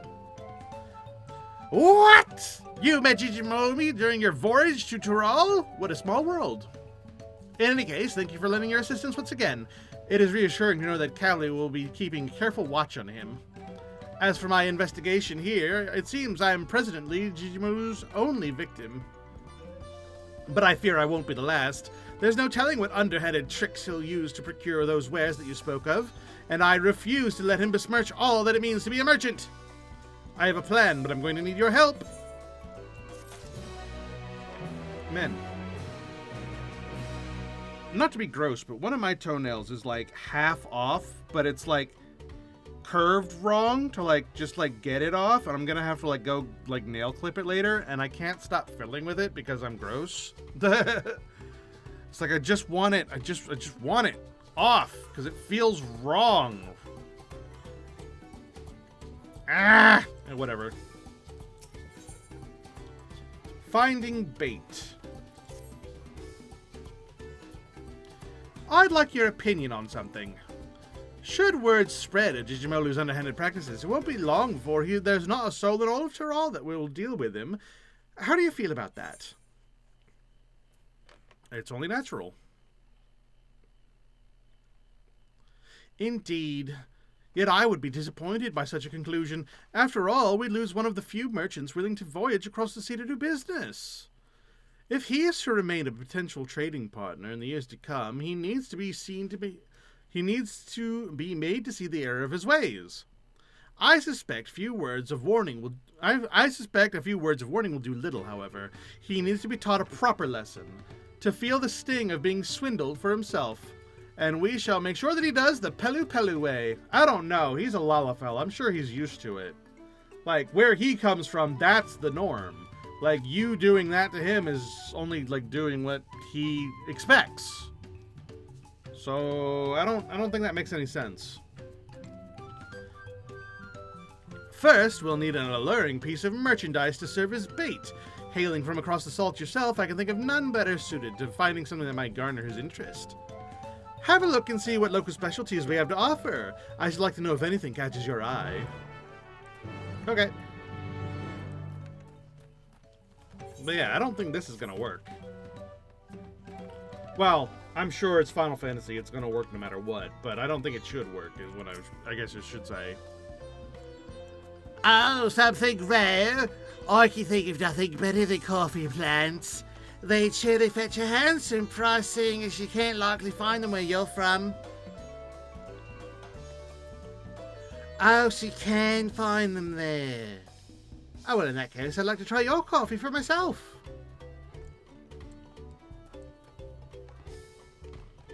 Alright, that didn't work. Popito Peddler. A local specialty on the rarer side. How's about popitos being sold at the distillery? It's one of the few vegetables that can be cultivated at these altitudes. We've got popitos. Oh, you've already got popitos aplenty, Nails, yeah?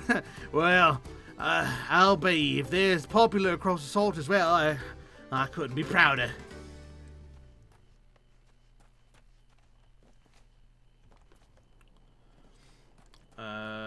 Doll. A doll. Oh, if it's a merchant, they might be interested in our traditional dolls. They're believed to be good luck for business. I carry around myself, as it happens. Whether or not someone unaware of its origins and significance will truly appreciate it is another question entirely, though. I mean, that's a thought, I guess, but let's keep our options open for the last one, which is more likely to be the one that we go for.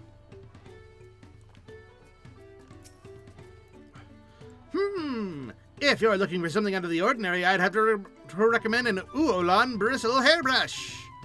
They're good to keep the alpacas free of fleas and help prevent skin conditions, among other things. While you expect them to turn and spit on anyone tugging on their fur, the alpacas seem to enjoy the grooming. It's a simple way to keep them healthy and happy. People can use the brushes too, obviously. The Ulan bristles help distribute natural scalp oils and strip the hair of leftover dead strands to promote a healthy scalp. It's surprisingly gentle on the skin too, so it's little wonder they've grown so popular.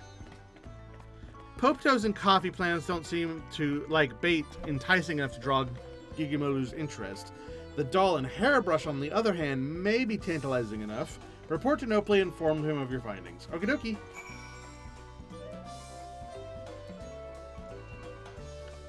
Not the popotos. The popotos. The potopos. The potopopos. Potolopodos. Zax Rook. Nice name.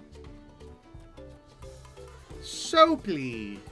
No, I need Nopley. You are returned! I take it you found an item of two of interest? How about a doll and a hairbrush? I see. A Ulan bristle hairbrush is one of our traditional dolls. I must admit, whether such a doll would be desirable to an outsider is a bit dubious. I think it'd be safest to go with the hairbrush. My thanks for finding a suitable bait. Normally they go for 1 pel in the thousands column, but to teach our pernicious peddler a lesson, I'll offer him 1 pel in the 100,000s column. Lest you worry, I won't actually sell it to him. I'm just giving him a taste of his own medicine, so he can come to understand why a fair and honest deal is so important to we Pelu Pelu. More importantly, I wish to convey something to him, merchant to merchant. So what do you say? Will you lend me your aid? Yeah, sure. Oh, thank you. Let's give Gigimolu an offer he can't refuse. Springing the trap. To swindle a swindler. All that remains is for me to begin my negotiations with Gigimolu. However, even should I approach him, I expect he wouldn't be willing to bend an ear to anything I have to say. But if you, a fellow Eorzean, were to whisper in his ear of a merchant dealing in exotic wares he won't find elsewhere, I dare say his interest will be piqued. I expect he's still soaking in the spring, so try searching for him at Panic Pelu Retreat. I'll join you after procuring a suitable store of hairbrushes.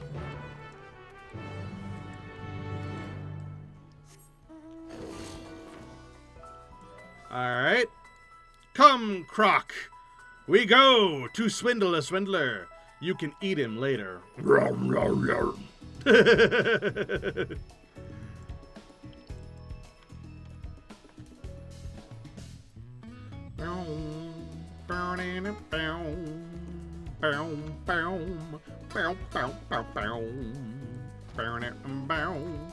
Hello, Digimolu.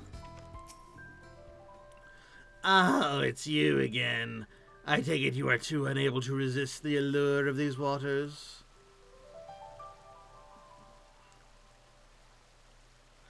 I see, and you wish to introduce me to this merchant of exotic wares. How thoughtful of you. I'm honestly surprised you remembered that I've yet to find suitable goods to take back to Eorzea. Very well, I shall meet this merchant. But I can hardly sit at a negotiating table in little more than a bathing towel. Pray wait for me below while I make myself presentable. Can do.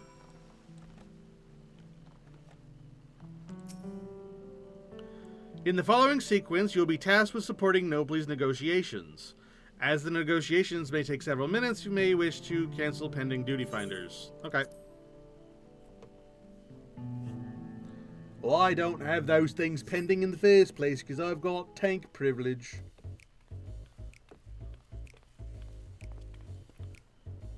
Thank you for waiting. Now, where is this merchant you wish to introduce me to?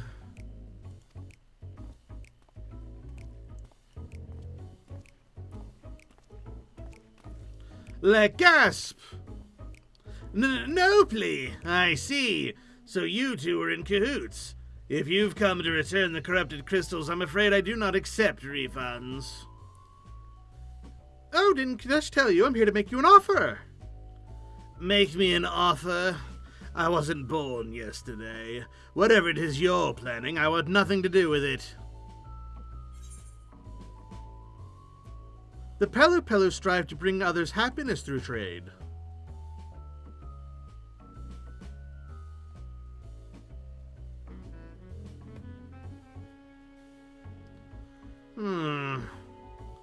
Hogwash!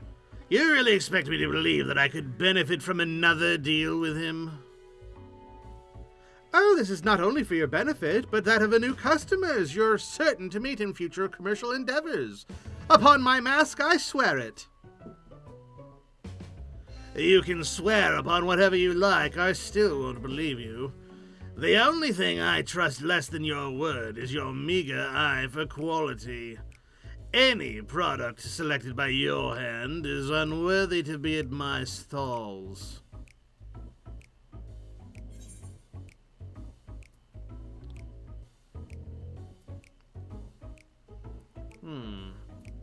But I picked it out myself.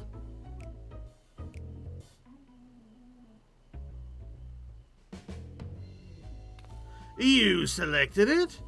Well, now that does change things. Considering your wealth of experience in both Eorzea and Tyrol, your eyes I can trust. Well, now I see we have your attention. Then without further ado, allow me to present you with my premium selection of high-quality alpaca hairbrushes.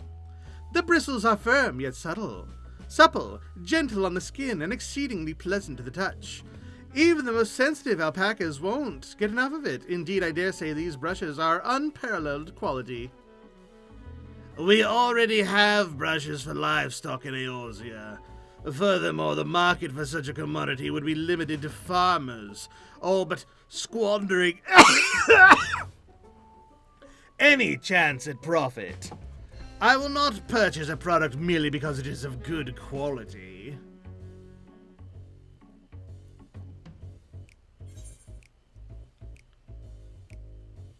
What if you could use it on your own hair?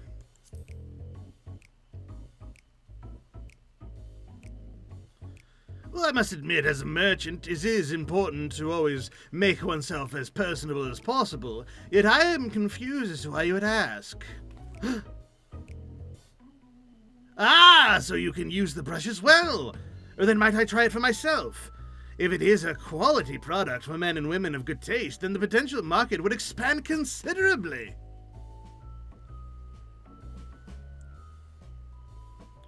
Here, try it out. It's supposed to be really good. Ugh, I don't like that noise. Ugh. What's wrong with your scalp, bro? Dude, shampoo! What the fuck? Oh my, this is quite lovely. The way the bristles gently caress my scalp, each stroke gliding through my hair like a gentle breeze, and somehow every strand falls perfectly into place. My hair has never felt so soft and smooth. A hairbrush does not do that. Yes, consider me interested. I dare say the brushes will sell themselves to those with a like-minded taste for elegance. Now, let us discuss payment. By my estimation, a single brush would be worth roughly 10,000 pel, give or take. Ah, speaking of worth, I forgot to mention one terribly important detail. The brushes are made with the hair of a creature indigenous to Tyrol, the Ualon. The specimens are painstakingly chosen for each brush by a master craftsman, paying close attention to the beast's age as well as its texture, thickness, and strength of their hair.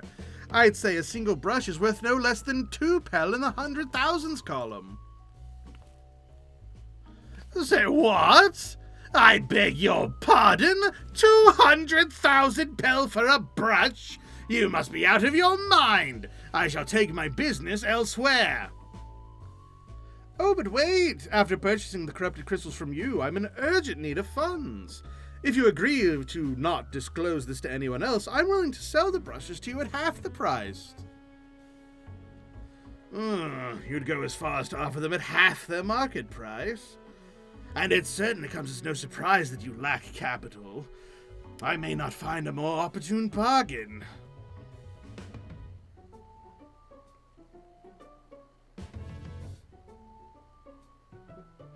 Very well, you have yourself a deal. I shall use all the pel I have on hand to purchase as many brushes as you can offer.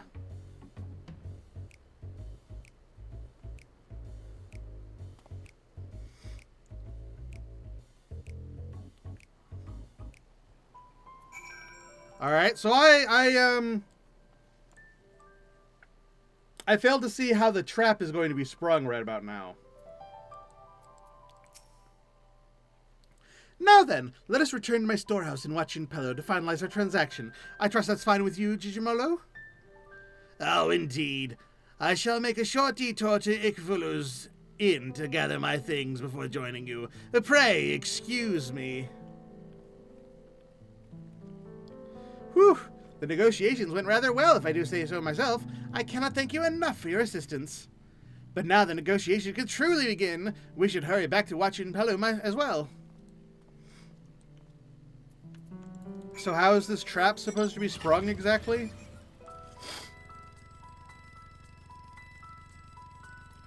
Because so far, like, he was right, he was spot on at how much they're actually worth. Like, he guessed that right away. And though we convinced him to overpay, like, what are you gonna do? Ha ha, you agreed to pay too much, but I'm not actually gonna sell it to you, so fuck you. Like, what? How's that supposed to tell? I didn't teach anyone anything. All that remains is the final exchange. Dear Nobly truly is a generous soul.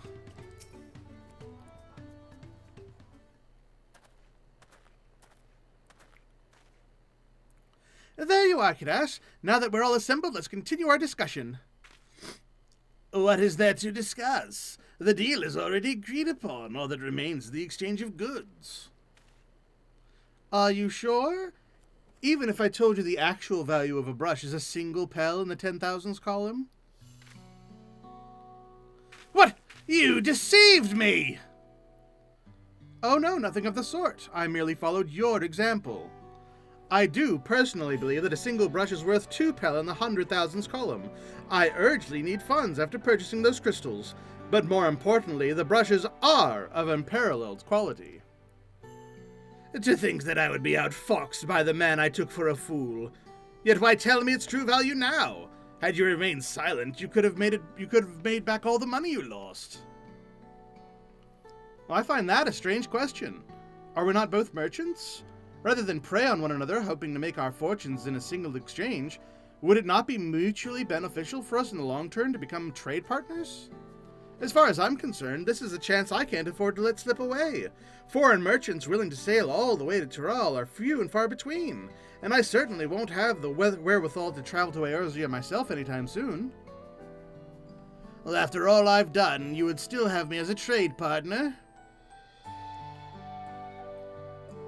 Well, I ply my trade in the city of Uldar, where the unspoken rule of business is to deceive or be deceived.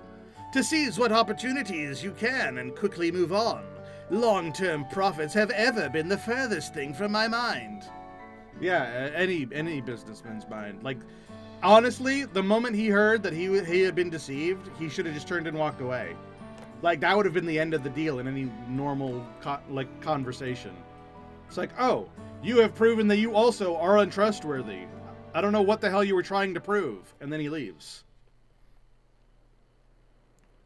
When I first saw you, Nobly, I could sense your naivete. Thus that I approach you with a mind to exploit it, and pawned my worthless corrupted crystals at your eager hands. At the time, I thought it was simply business as usual.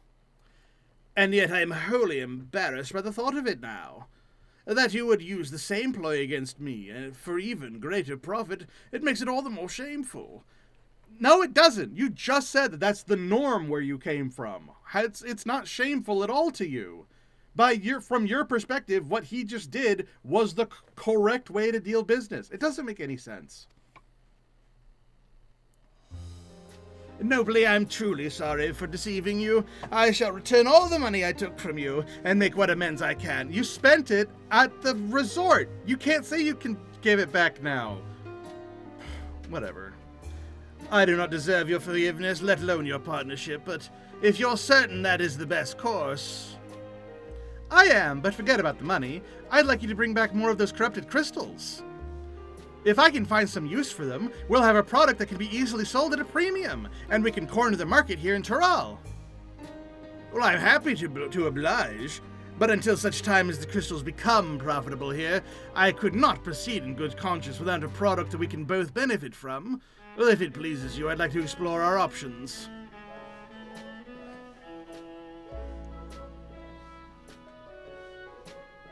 How nice and wholesome and unrealistic. I couldn't have convinced Giggly Mogul without your help. Together, I believe that he and I can bring others happiness through trade not only in Tural, but Eorzea and beyond. I've prepared a small gift to show my thanks. Though it is hardly enough, I hope that this is some benefit to you during your travels. And if you ever need anything, don't hesitate to come find me. Just give me money. Give me money and don't make me talk to you anymore. You make no sense, sir.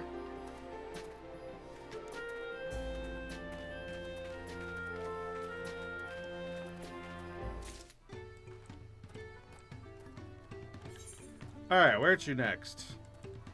Next is over here, Brains and Brawn. That should be the last quest I need to do to unlock the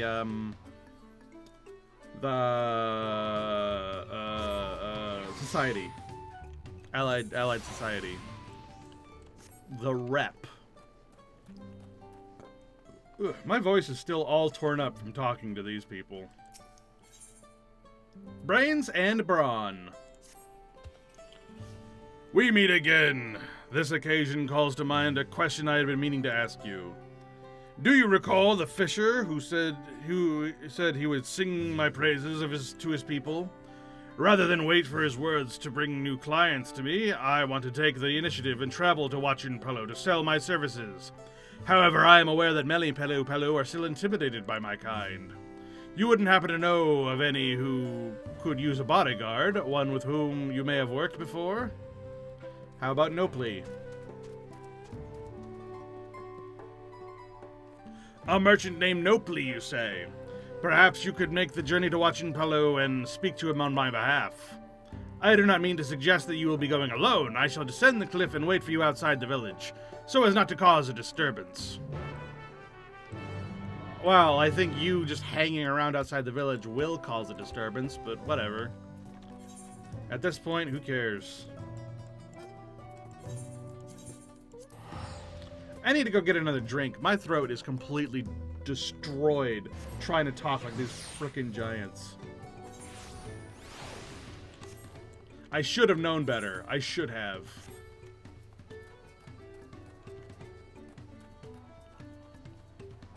I'll be right back. I'm gonna grab a drink and come right back. BRB. Cause I'm BRB. I'll be right back.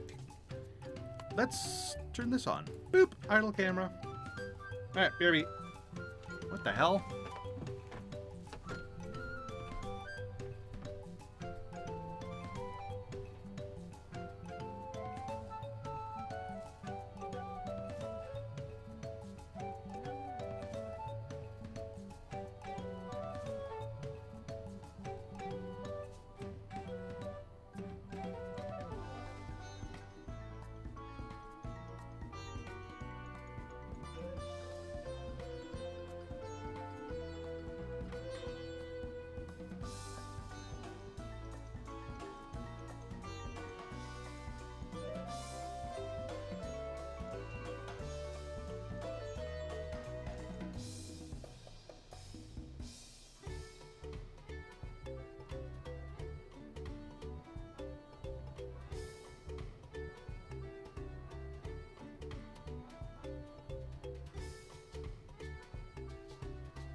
Oh, hey, it's time to fuck around and find out.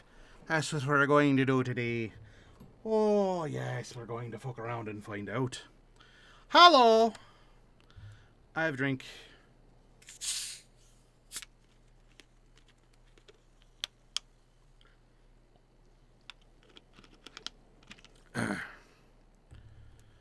We continue.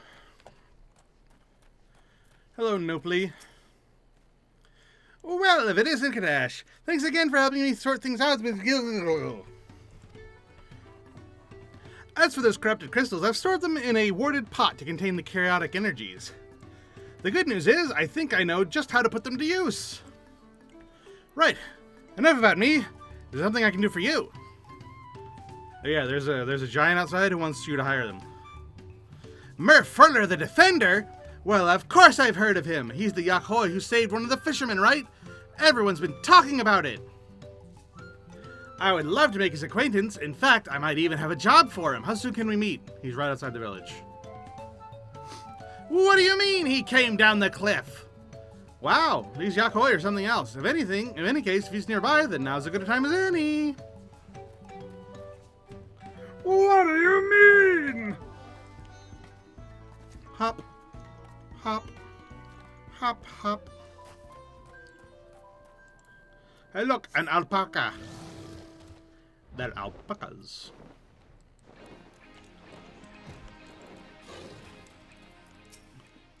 Incredible, not a scratch on him. Really? Huh? I see that you've brought your friend, Nopley, was it? I thank you for the introduction. Nopley, I'm told that you are a merchant by trade. If you should have need of a bodyguard, I would gladly offer my services. Hi there, Merfuller. Merfuller. I'd heard the rumors, but now that I see you in the flesh, I can tell that you're every bit as stalwart as they say. This might be a golden opportunity for us both. You see, I want to make a deal with the folks of Sherwager Saltern.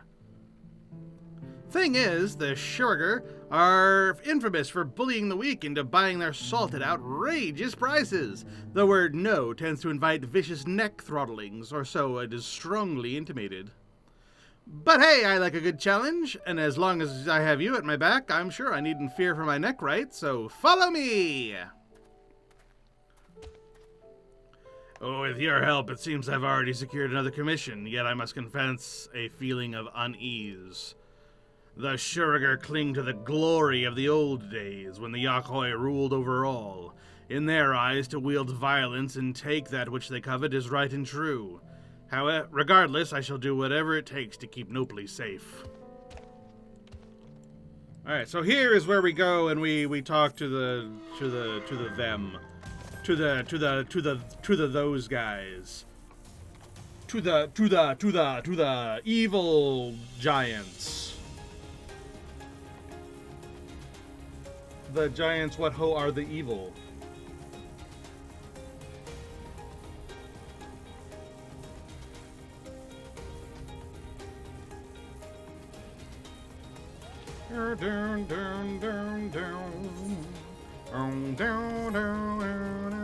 Man, Ixion, so cool. Ixion, so cool. Man, I want to play Final Fantasy X. Just seeing Ixion is like, huh, I should play Final Fantasy X. Maybe I'll do that on Monday. Play some Final Fantasy X. I don't know though. I have to think about it.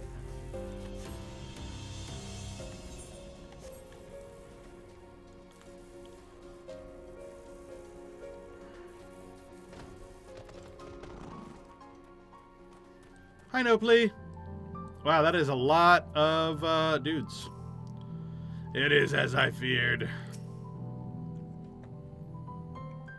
I mean, surprising nobody.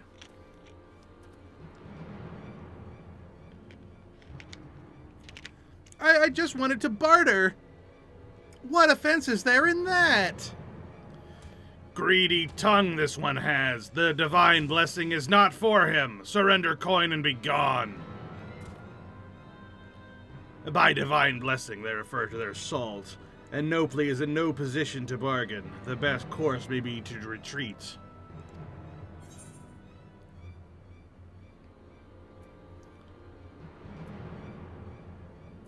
You would ask your client to abandon his hopes? Gasp! I see now. My duty is not only to ensure his safety, but to ensure his success as well. Yes, I know what must be done. I am he who is named Murfululuber. Any who lay hands upon this Pelu shall suffer the same violence tenfold. Murfululuber, the temple guardian, slayer of many monsters. His stories all know. And that one is friend to Wuklamat, who bested Valagarmanda on holy ground.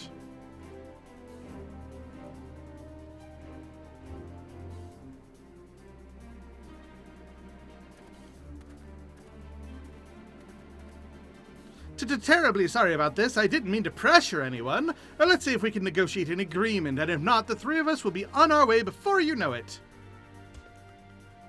Of course, I wouldn't waste your time if I wasn't confident I could offer something worth your while. As we all know, the flames of Valagarmanda linger on in these parts, yes? Well, I have to imagine that all that everlasting fire would have less than desirable effects on your crops and livestock. That's why you're forced to sell your salt at such high prices, right? You have to make a living somehow. But what if I told you I could use these corrupted crystals, imported from distant Eorzea, to solve your woes? These crystals have the ability to change the elemental aspect of natural energies. By constructing a series of converters, you could turn those undying flames into nutrients for the soil, and all sorts of other wonderful things. The possibilities are endless. You offer miracle crystals for salt? Words of gold hide black intent. Any merchant who wears this mask is sworn to uphold the peddler's code of honor. We Pelu pride ourselves on spreading joy through trade. This little trader protects his reputation with the same ferocity as you who protect these holy lands. See his truth and heed his words.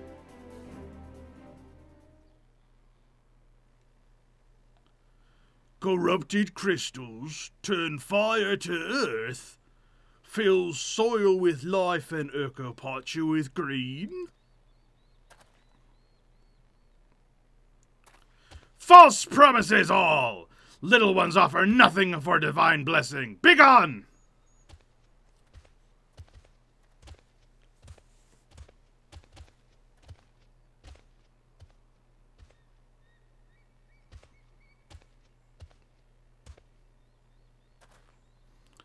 I will trust and trade divine blessings for crystal.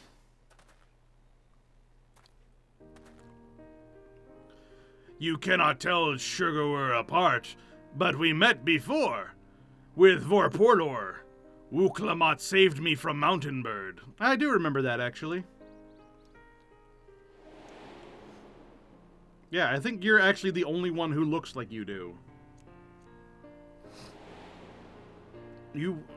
like, it's like you're like, oh, you can't tell us apart, but I'm that guy who looks like the only one who looks like that. I remember her and our debt. The trader speaks wisdom too. He is worthy. My kin are slow to change, proud and afraid, but not forever. With time comes truth and proof and trust.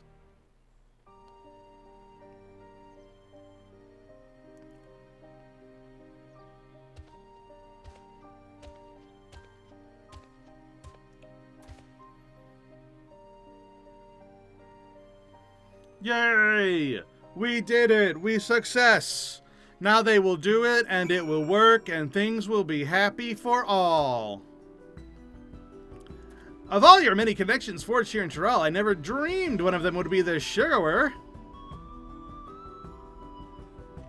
What the hell?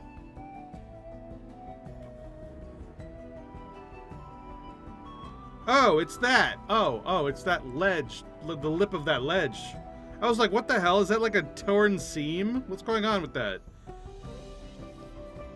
Ooh. Now then, we probably shouldn't wear out our welcome. Let's return to Warlord's Echo.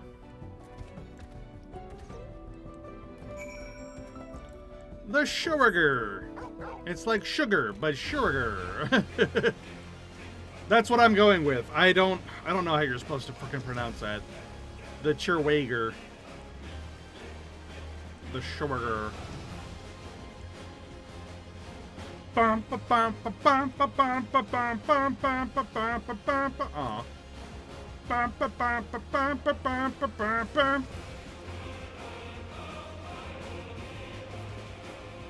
I still haven't played this Final Fantasy.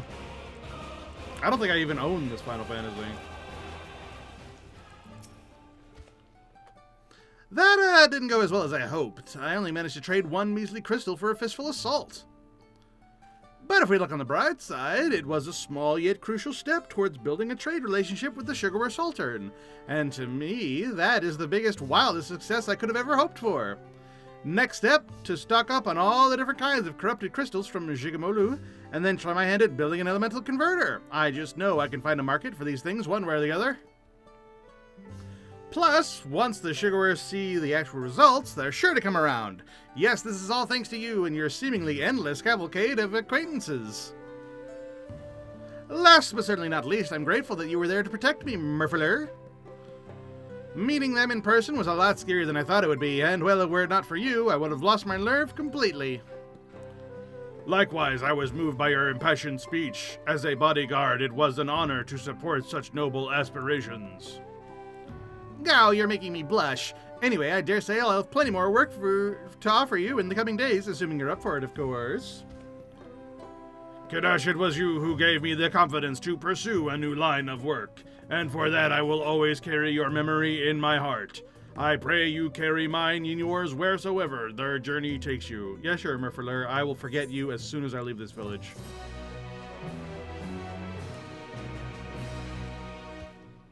Bye. Alright, and there it is. Frosty Neighbors. I need to be of the hand, so... armor. Yay! Now we can actually make progress. Actual and for realsies progress. Not fake bullshit progress. Whoa, Farafar. You look cool. I like the blue. Frosty Neighbors. Farafar. Farafar. Farafar? Farafar. Farafar! Seeks a skilled hand for an enormous task. What's up, Farafar? Ooh.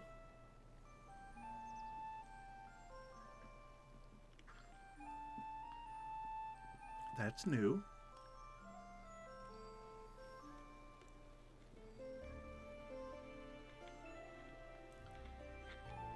It sounds similar to Cosmo Canyon, didn't it?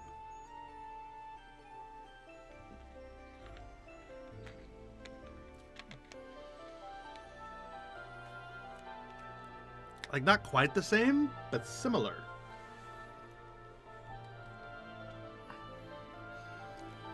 Ah, traveler from across the salt. Greetings, you may call me Farafar. You seem the type to have friends all along the width and breadth of your continent. Do you by chance know of any particularly skilled artisans? If you would introduce them to me, I would be eternally grateful. I am in fact one myself. You are adept hand at crafting, well then I am in luck, as is all of Warlord's Echo. We are under threat, you see, and require the help of one such as you to survive. Legasp. What? A great avalanche has swallowed a place known as Zergote the Open-Armed, once home to a sacred altar and its keepers. Although thankfully uninhabited at the time, I fear it was no accident. I don't recognize this music. No, this destruction was caused by the snow spirits of Urko Pacha. While we Yakoi lived in harmony with these spirits for generations, they have as late become possessed with an inconsolable rage. None know why, and attempts at reason have only stoked their anger further. There is, however, a way to quell the spirits. A ceremony known as the Pact, which must be performed at the altar which was once so carefully maintained. An old friend taught me this. And therein lies our problem. The avalanche swept away much of the altar and its surroundings. We must repair it quickly so the rite can be performed. If we fail, all of Urkopacha may succumb to the spirit's wrath. I like a challenge, but I want to see what I'm working with first.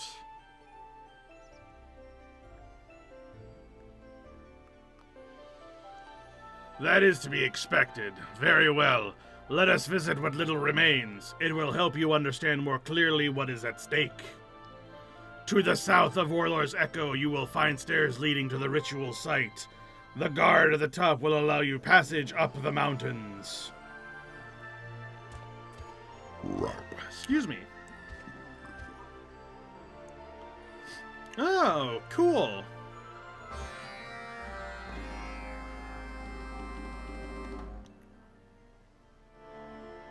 So we're not making these guys friendly then, which is what I thought we were going to be doing. We're dealing with an entirely new sect of giants. Okay.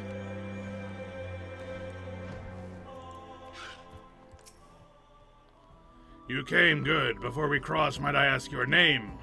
I'm Kadash. I'm known everywhere. Kadash? Wait, the very same Kadash who felled Valagarmanda? My apologies, I had no idea I was among our saviors. Not that I was doubtful before, but I suddenly feel much better about our chances for success. Come now, our destination is not far. Butt crack. Ooh,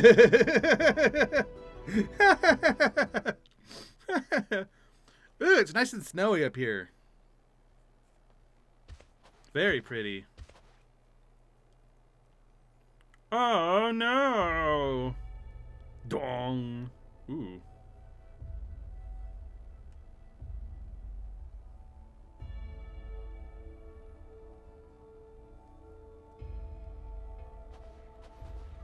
This is what remains of Zergota the Open-Armed.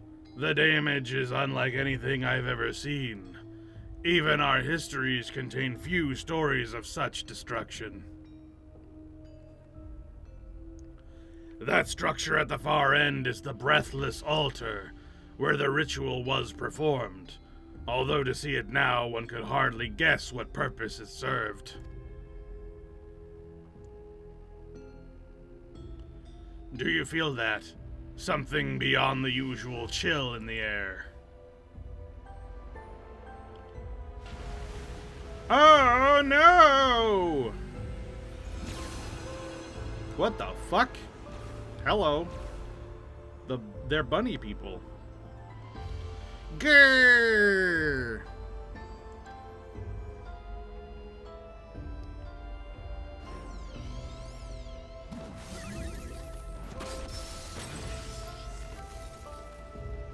Oh my goodness.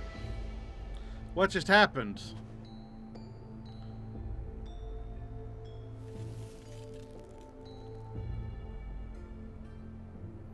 Oh, they crafted an ice wall.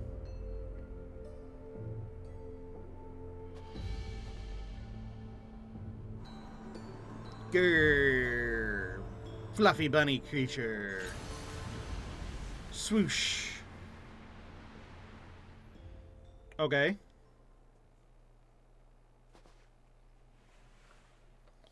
They left, thank goodness, to think they would be so bold. You have seen now the frenzy which grips them, yet they look almost frightened by you.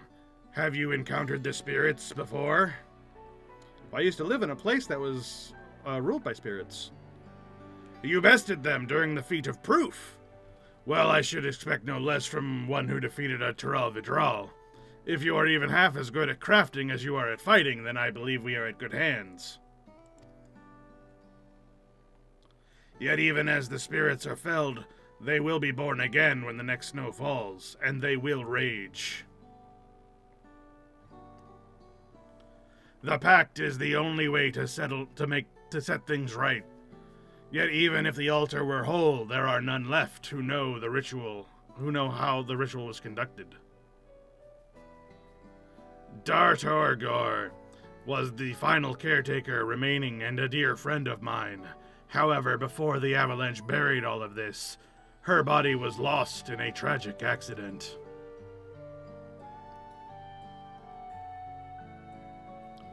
What little I know of the pact I learned from her. I never encouraged her to speak more of the sacred practice, but now I wish I had. Now I must make up for my lack of curiosity. I will learn how to appease the spirits in Dartorgor's stead.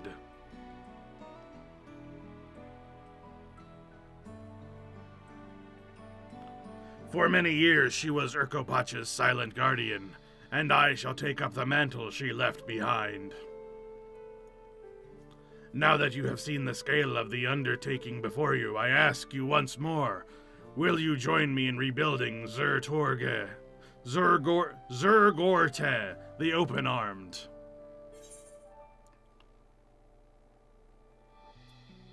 Count me in.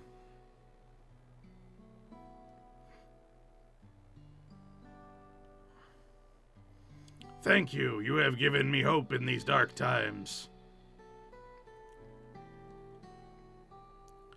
Before we get started on the altar proper, we should restore the building where Dartorgor lived, so we might have shelter.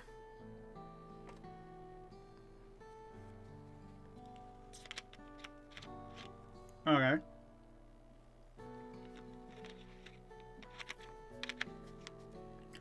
It was fittingly called Warmth, and she lodged there with the other caretakers.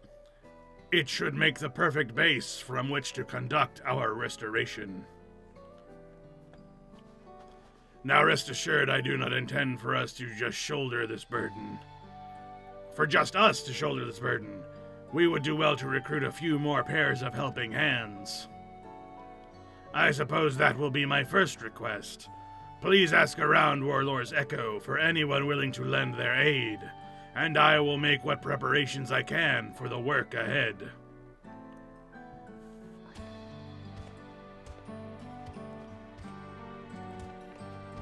Okie dokie. Butt crack.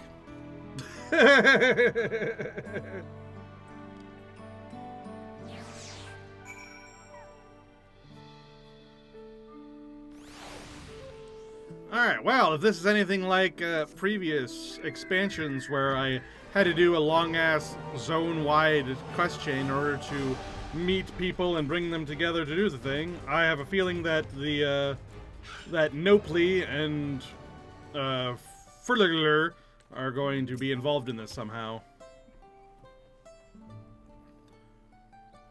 The avalanche caused all that damage. I see. You know, I spoke with Dartorgor once, some years ago.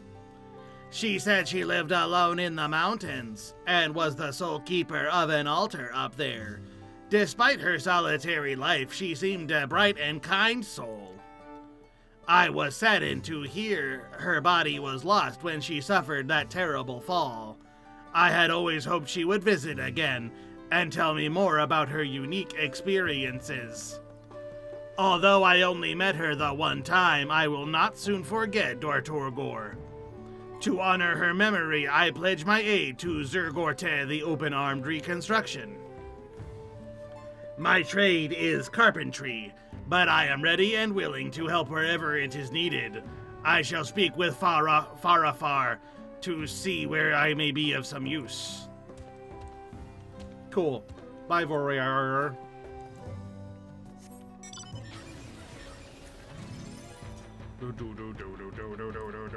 There's Murfurler and Nopley. Well, I didn't expect to see you here. Why not? I've been here this whole time. It has been too long since we last met. I am here with Nopli to trade, but the people seem unsettled somehow. Yeah, all this stuff happened at the mountain. Oh, the spirits. That explains why we were attacked by a group one snowy day long ago. We greeted them kindly as usual, but were assailed with icy magic without warning. I had no choice but to drive them back or risk Nopli's life, but the incident has been troubling me ever since. They are our neighbors here in Urkopacha, after all, and we have lived in harmony for so long. I take it that's why you're recruiting others to your aid. You never change, do you? Always eager to help those in need. Unfortunately, the life of a merchant demands that we don't rest our feet for too long, but perhaps we can send others your way. Only the best, of course. We promise to share what you told us today with anyone who might have ears to bend. Now, let's be off, Murfler.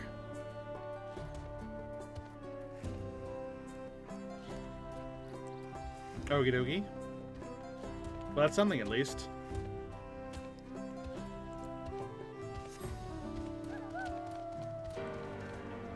Genial stonemason.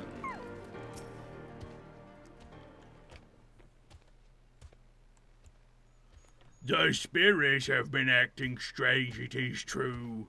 The usually harmless tricks have become malicious. The merchants and other innocents being attacked unprovoked. Usually they appear on snowy days and invite passerbys to frolic under the falling flakes. What could have gotten into them? Regardless, this problem affects all of us in Urkopacha. If repairing the altar will help, then my supply of masonry is at your disposal. You don't even have a name. How come the carpentry guy got a name, but that guy didn't get a name? It's kind of rude.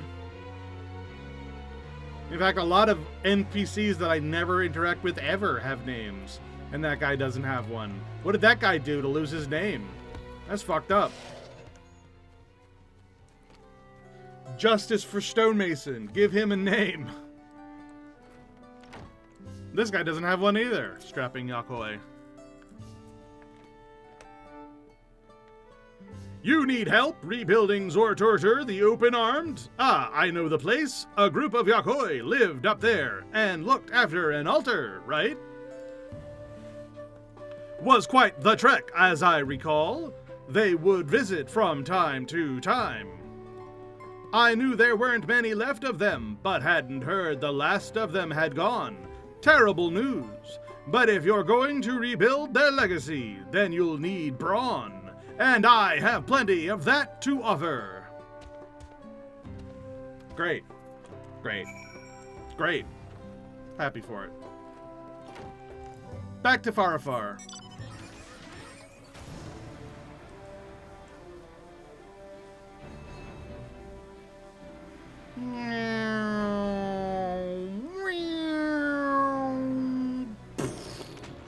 Alright. Chris Highwind, holy shit. Celebrity. Panty-chan. Hi, Farafar.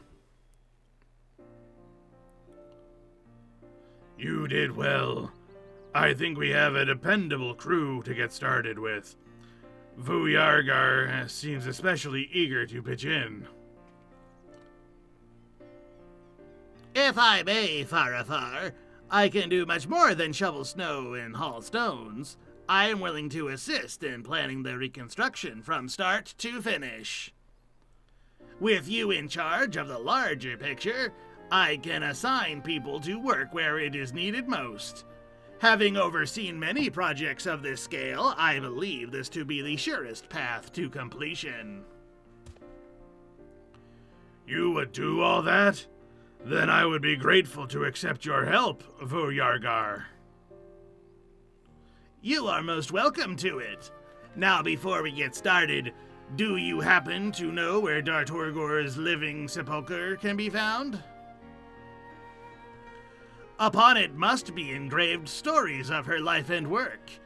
It may shed some light onto the mysteries of the snow spirits and the pact itself. Huh.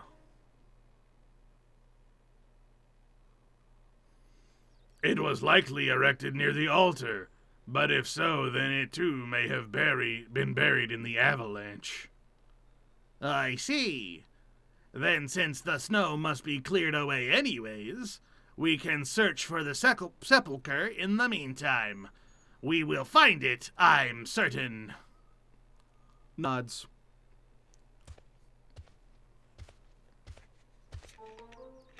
Werfertar.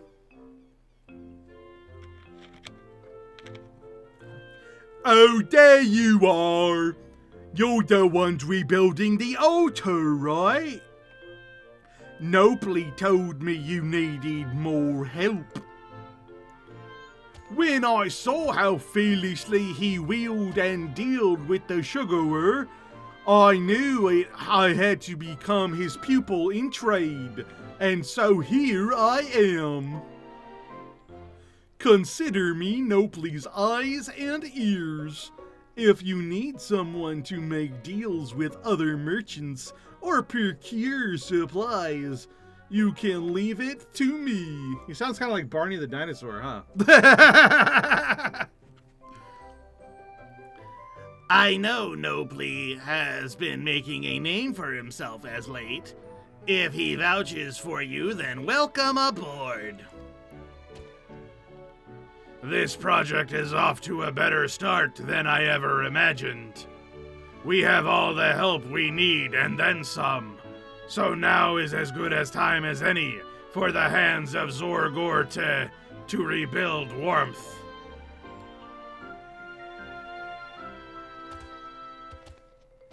Butt cracks. Speak to me when you are ready to use those expert skills I recruited you for. Nods. Yay! What nice music. Now, first things first. Restoration of our soon-to-be living quarters. The heavy lifting and building can be left to us Yakoi, while you craft the supplies we need for some of the finishing touches. If we are to live among these frozen peaks, we require flooring which will insulate us from the cold. The space is quite large, and so we'll need a few boxes worth. Can I count on you for that? Here should be everything you require for the task, but if by chance you run out, Werfertar will provide you with more.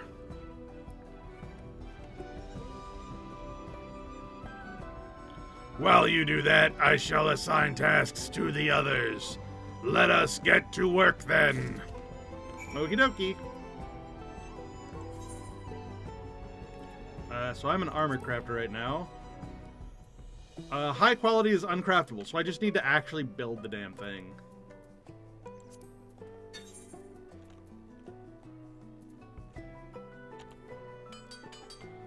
Don't need to worry about making it high quality, because high quality is not possible.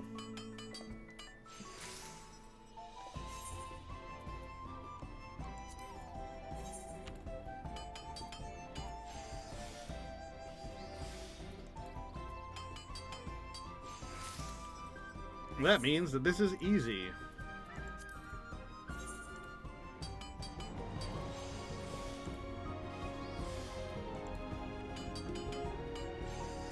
There we go.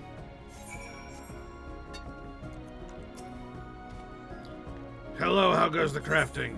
Did it. Here you go.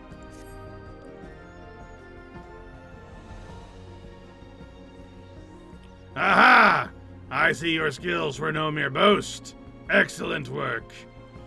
Now, thanks to you, Warmth will be a place worthy of its name. Feel free to rest a while. We will take it from here.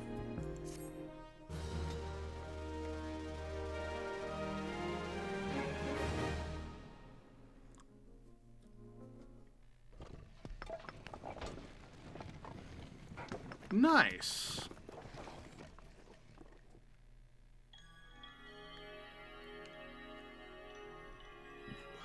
Hey, building built.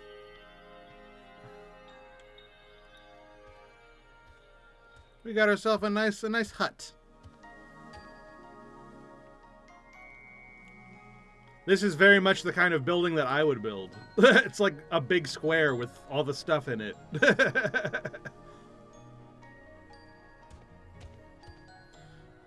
Why everyone works so eagerly, as if they have forgotten entirely the biting cold without. The sight truly speaks to the quality of your contribution. I made floors. I made floors as an armor crafter. The road ahead of us is long, but I am glad that we have taken our first step upon it together. I hope you will continue to lend us your expertise. Nods. Are you watching, Dor Torgor? I promise you that soon the spirits in Yakoi will live in peaceful harmony once again. The collapsed living quarters has been repaired, marking the beginning of the Zurgorta, the Open Arms restoration. I'm just gonna call it the Open Arms, man. Yet the snow spirits must still be appeased. Only by continuing their work can Farafar and her crafters quell the spirit's rage and bring peace to the mountains. Her? First I've heard of it. Alright.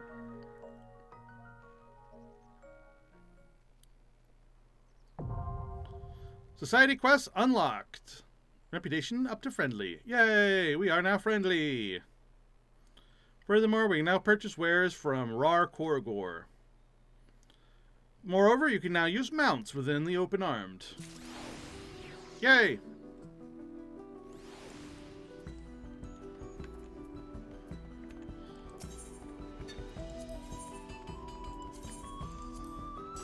So, what do you actually have to start with? Just some grade 8 matter. Oh, you've got some Mason's Abrasive. Cool. And some actual, like, good materia. Nice. This seems like a much better way to get that. Purchase tools.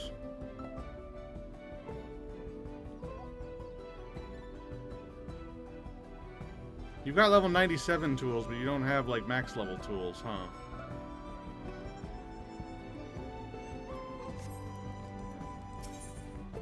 I assume gear is the same way, where you have, like, the leveling part of it, but not the max level ones? Yeah. Screw that, then. Alright, now we got our dailies.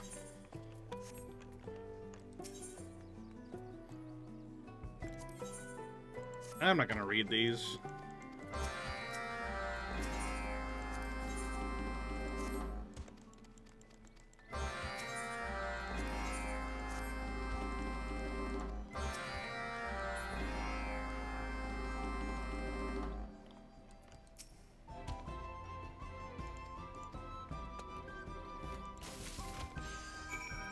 Alright. Synthesize cart components. High craftable, high quality uncraftable, so I just need to make it.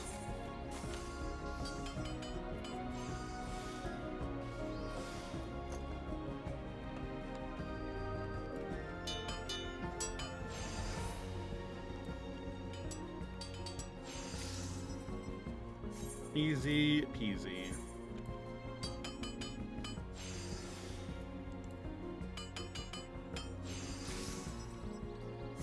And there you go.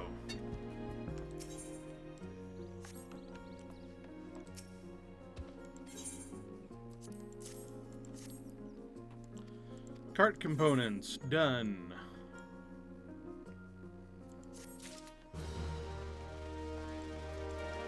On to the next one. Oh, that actually gave a decent amount of experience.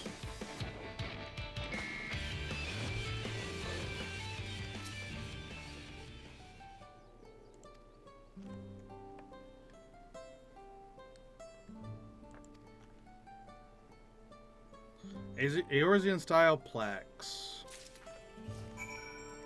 Alright. Also high quality uncraftable, so I just have to make them.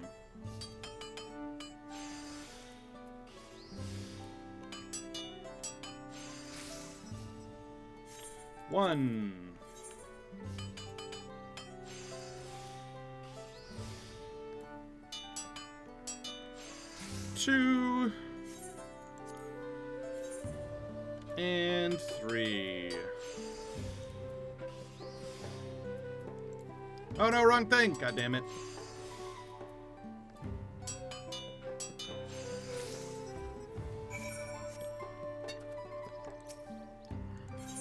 Here you go.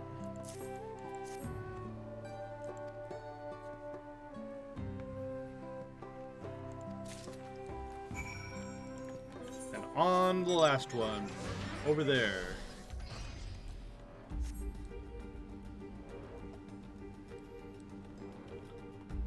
Alright, and then it will be done with unlocking this reputation. And it'll be time to go on to the next thing.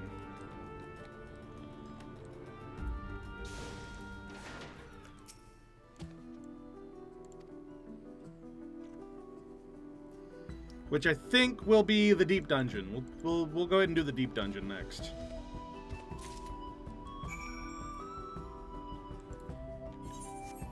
Did I literally just have to talk to him? I didn't have to actually do anything? Huh. Okay. Works for me.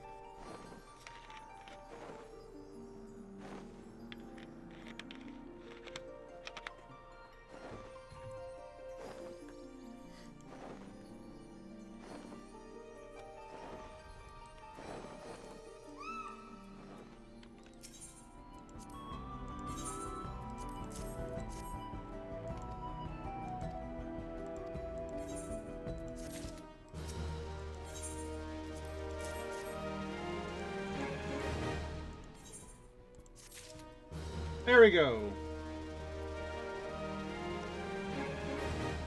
Hey, Ken, he can. Yeah, I forgot to throw on the alert. My bad. I was so behind when time came up. Like that, I was trying to eat. Like, it's hot in here. I didn't get a chance to cool the place down. I didn't do any of the setup stuff. I didn't even do the starting soon screen. Like, I came in here late, and I was like, fuck. I'm so behind on everything. It was like my day was, like, totally empty and slow, and then all of a sudden, everything happened at once. And I needed to, like, go help my parents do something. I needed to, like, do some chores. I needed to, like, get everything ready. And then last minute, they're like, oh, we're not gonna do dinner today, so go ahead and fend for yourself. And I'm like, it's 10 minutes before I start to stream. Fuck. So... yeah. Oh, yeah. I mean, hey, I'm glad you showed up. But yeah, all we've done so far is we did our dailies, which I always do. I always do start off with my my weekly checklist. We started doing Mass Carnival, but one of the things to do with it was like do a whole bunch of Earth spells, and Earth spells kind of blow for the Mass Carnival. So I was like, you know what? I don't need allied tokens anymore. I have everything I need. Like, I've literally emptied out the allied seal shop, and I've maxed out my tickets. So, like, screw it. I can skip a week. And then I did the Doman Enclave. I did my custom deliveries.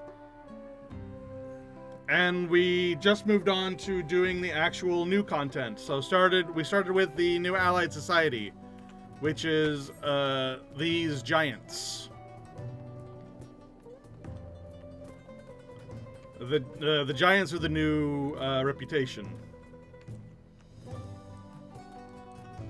And then now, the next thing on my list of things to do is unlock the Deep Dungeon, the new Fairy Deep Dungeon from Shadowbringers.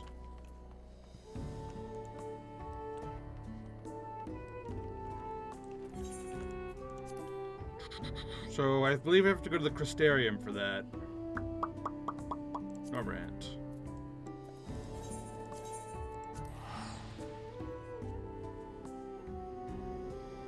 Ooh, stretch.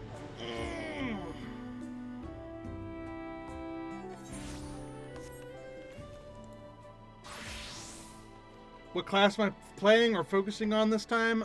So to unlock it, I'm just going to play as my max level character. But then once it's unlocked, you can use the Deep Dungeon to level from 90 to 100. I'm gonna go one run, or I might go a few runs, depending on how hard it is, as the paladin, to like get the basic, like, deep dungeon temporary power like growing, and then once it's at a place where I feel comfortable, I'll swap over to warrior, because it's the only class I've got level 90 right now. It needs to be 91. So, after Warrior, I need to get Dark Knight one more level. And then Gunbreaker, White Mage, Sage, and then all the DPSs.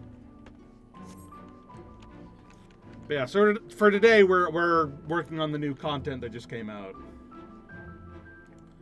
There's the Society Quest, the new Deep Dungeon, and then the Monster Hunter Wilds, crossover event, which I've still not played Monster Hunter Wilds. I own it. I own the base game of Monster Hunter Wilds. It's just people constantly tell me that it's basically unplayable, and so I'm waiting for it to become playable. Because Monster Hunter World is still basically unplayable. And I can barely play it. So I won't get it, but I'll still do it. But, I believe this kid is it? Yeah, the bright-eyed child at the Crystarium. The Pilgrimage of Light. Yeah. How about Rise? Don't own it, never played it. I have no idea.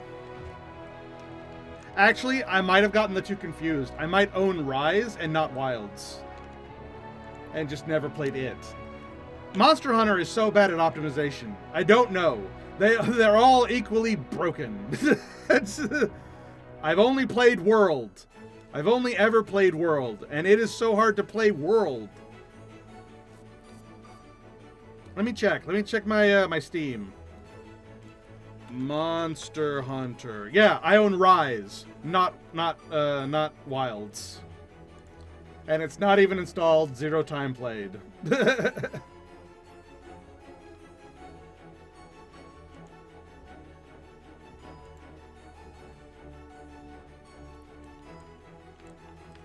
I don't have a freaking clue, man.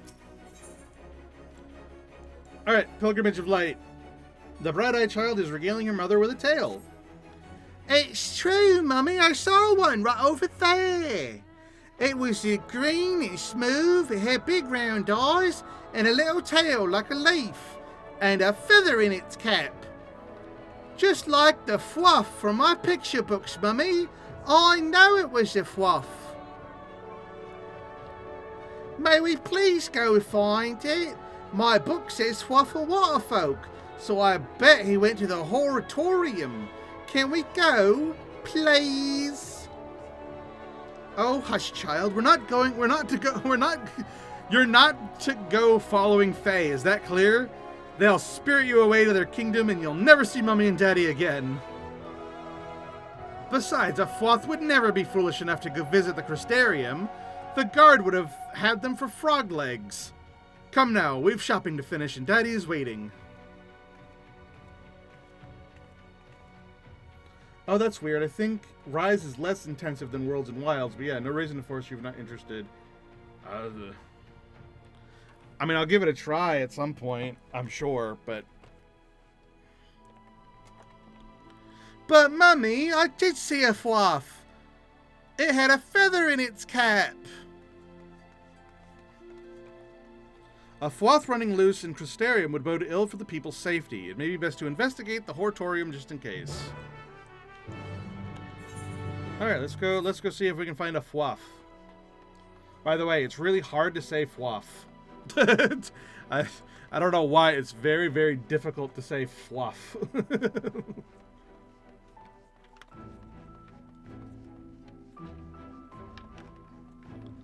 It's a Fluff.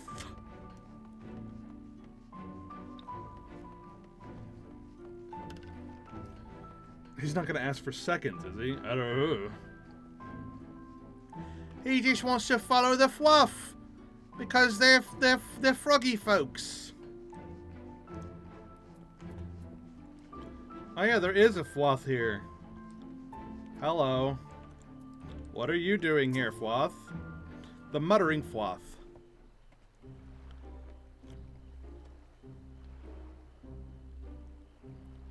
Fie, fie, the damned dry burns me up and makes me cry. What to make me whole again? Why, a soul of mortal kin. Lead them on and lead them true to the depths of deepest blue. Could you not steal children's souls in the capital? No! I shall not suffer your reproach, sir, standing with my eavesdrop and with such prejudice. I'll have you know that I am the paragon among Fwoth.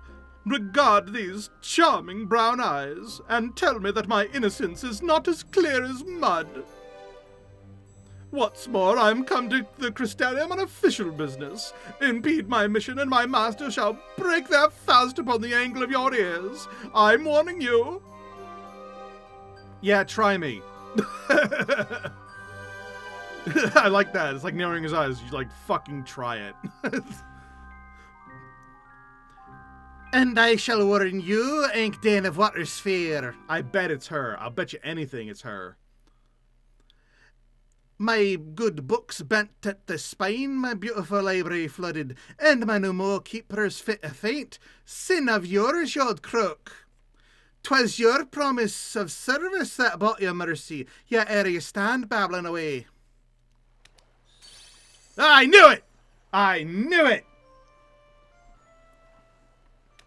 Your Majesty! Mistake me not, I remain your dedicated servant. If this Fwoth is offended, send them forth all is mended. But it is dry, and I am tired, and the air is thick, and the stench of mortals. My element is water, and I am out of it. Should I rejoice of my circumstances? Nay, only fools see providence in hardship, only babes find novelty in strife. Though I suppose mad blooms find the fun in everything, don't they, your Majesty? Roll up that tongue before I step on it.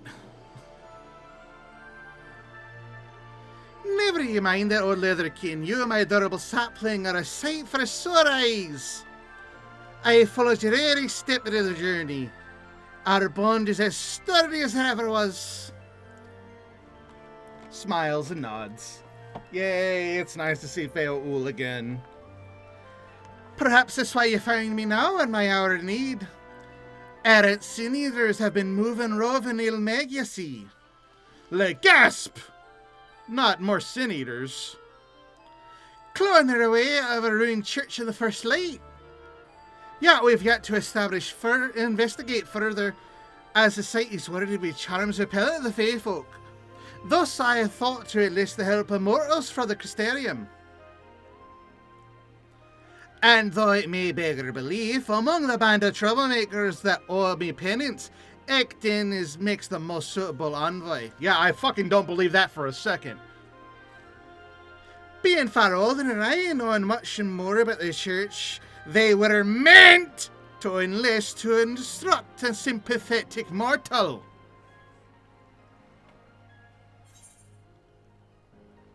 Why didn't you call me?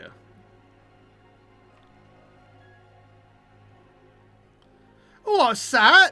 You demand to be called upon after spurning my aid time and again? Cruel, heartless sapling! How you toy with your poor branch's affections.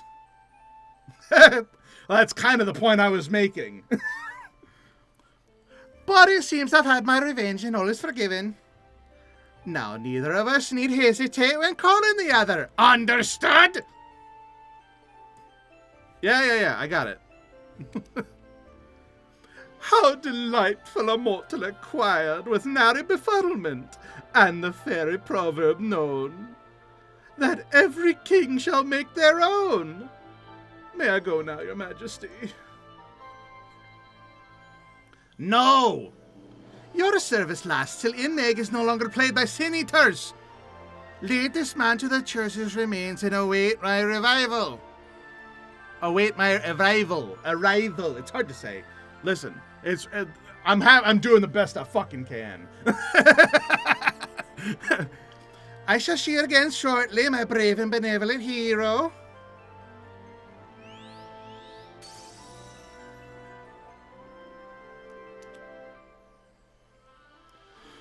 Oh, come along, mortal, tread downwind. Ankh-Din the Merry will be your guide. To Warlockdorf we make our way, to Warlockdorf your heart to stay.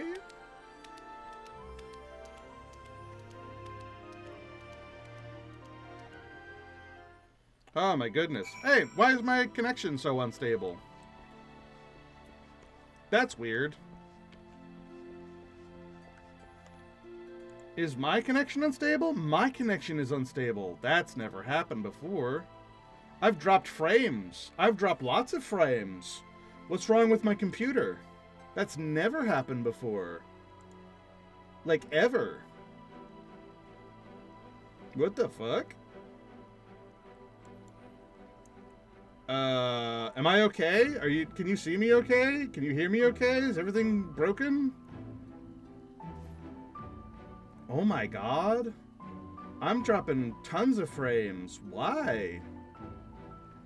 Why is my internet so terrible? What's going on? That's weird.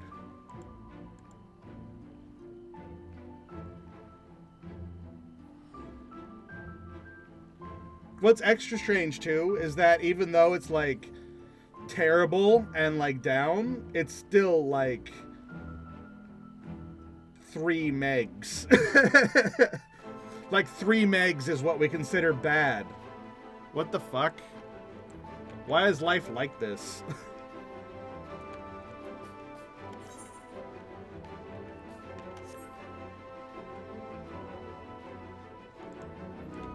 Yeah, I don't know what's going on.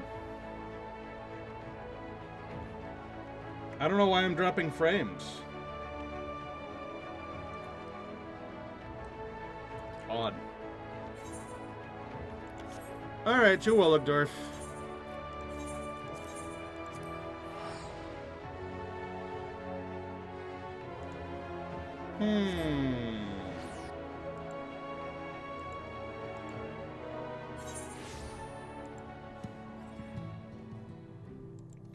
Well, I can confidently say that it's not me. I mean, it is my computer that's doing it, but I mean, like, I'm not doing anything weird. I don't have any downloads going or anything. It's odd. Very odd.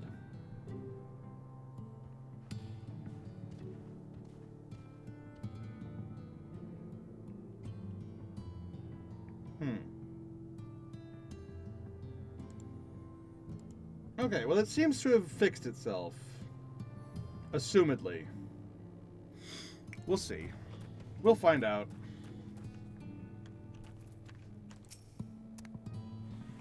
Still in one piece, eh? The sapling knows where its root grows, deep in the kingdom of rainbows. Well, I was dropping frames, and I don't know why. And I hope that everything's fixed now, but I don't know. For some reason, OBS is, like, freaking out, and I don't know what's wrong. Like, I'm dropping frames consistently right now, and I do not know why. My upload is, like, still good. It's like over 5 megs. But for some reason I'm dropping frames, and I haven't a clue. Can you see me okay? Can you hear me okay? Is everything alright?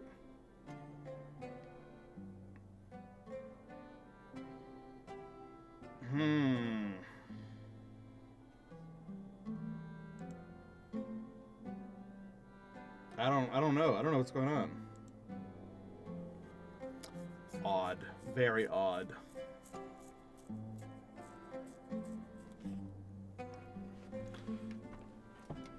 Okay, well, as long as you can see and hear everything okay. I don't know what the hell's going on with these drop frames, but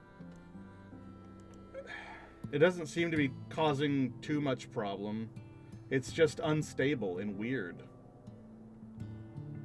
Okay. I don't have a clue. Now, before we proceed further, just how ignorant are you of the Church of the First Light? Very. Oh, what fools you mortals be! Your minds are as soft as mallow, upon which you whet the instruments of your own violent demise. Stay, child, and I'll tell you the tale of a faith, a legion, and a grave. Once upon a time, there was a church that worshipped the light. Its flock believed that, if they were virtuous, it would wrest them from death's very grasp, to be born anew unto the world. The ranks of the faith grew and grew across Novrant, their beloved light a beacon of hope ere it turned upon them, scouring the very land and giving rise to a legion of beasts. The church scrambled to defy these creatures, these devourers of sin. Yet the flock devotion had begun to waver, its quivering sheep terrified of the fate that awaited their mortal souls. As the kingdom of Vobert fell, they strayed one by one into the endless day, leaving their churches to suffocate in silence. Now, in those mausoleums of a long-dead faith, bells ring once more. And so we must turn a new page on an old fable.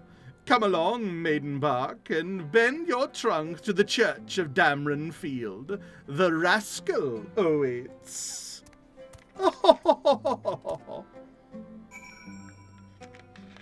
Frickin' thespians, man.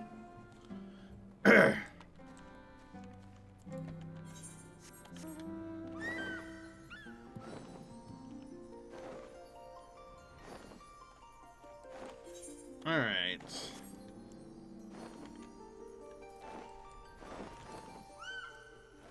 Alright, so we've got Ostwind, Ankdane, Tiermarn, and Van Thou. Why y'all got some weird-ass names? Quick-handed fay that play in Ilbeg here, which never laboured in good faith till now.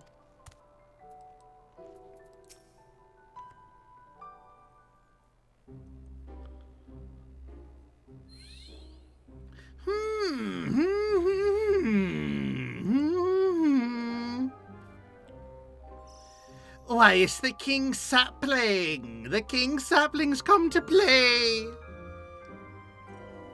I'm Ostwind, and these are my fellows. We've all been very naughty. Not as naughty as the fourth, though. No one's as naughty as the fourth.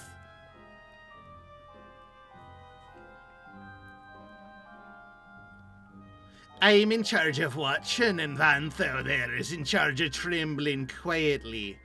The biggest among us, yet the frailest at heart. Yes, I am. Yes. And that's Tiermarn. But I shan't introduce them. There's no telling what they might do. Bunch of troublemakers. Okay. How now, mad spirit? What changes now, these haunted stones? Oh, none to speak of, or to whisper of, or whistle at, or hoot. The magics that pave the way for the pilgrims of Eld are blinking awake from ages of slumber. Like old crusty eyeballs, blink, blink. Gross. Sometimes a Sydney Turk will come crawling out. Oh, the church beyond this portal must be overrun. They wards prevent us from entering to sever the connection, unfortunately.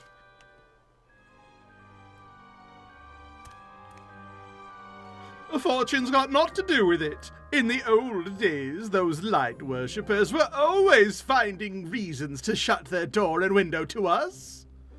And no occasion warranted it so much as their most mortal and mortal ceremonies. obsequies? Obsequies. Obsequities? I have no idea what that word means. Hey! Well met, my moonlight King Titania. 'Tis just as you say. From man's last breath till his final rites were spoken, the church would not suffer even the suggestion of fey folk. The precious souls of the faithful were promised rebirth, not an everlasting sojourn in the kingdom of rainbows. Beyond the yew trees lies a land untouchable by mortal hand. Eternal live the fairies there, without rebirth, without a prayer. 'Twould put a tramper on funerals were we to steal away souls of the dearly departed, and so the wards went up. Then we know what's afoot, don't we? They're having a funeral in there, in a church rife with sin eaters. Gasp!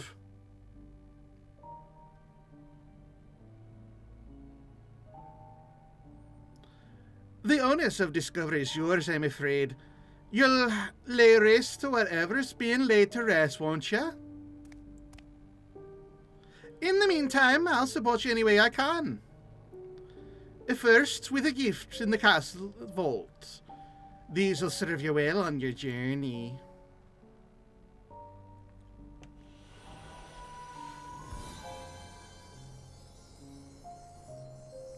So these will be our like fake swords and shields, yeah? Oh no, this is just like a power. Okay.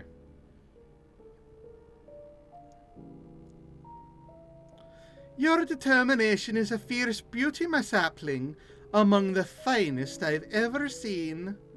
'Tis too precious to lose to a horde of greeny sheen eaters, so you must call me if you're ever in danger.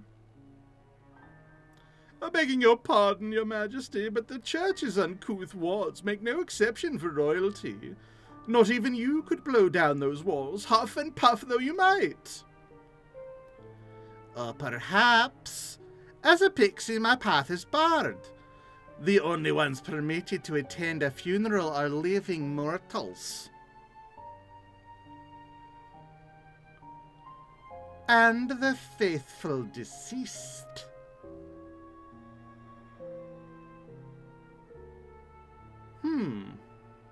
I don't get it. Among the church's forgotten trinkets, you may find incense of juniper. Burn it and think of me.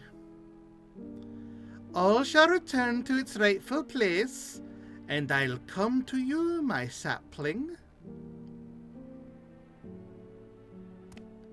Light and silence, so that's what you mean!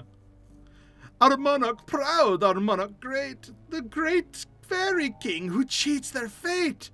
Let all who meet them quail and cower, or for the mad bloom's maddest power. I don't get it. Oh wait, are you gonna like bring old Titania back? Oh. Oh. Oh. Come, my sapling, you have much to prepare.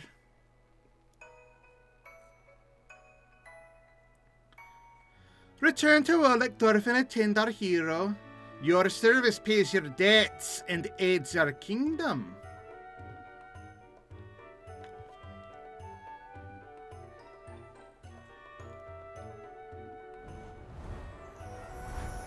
Bye-bye.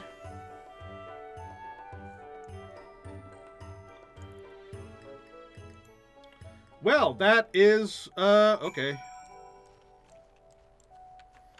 Back to Orlegdorf. Look at all those quests I never friggin' did.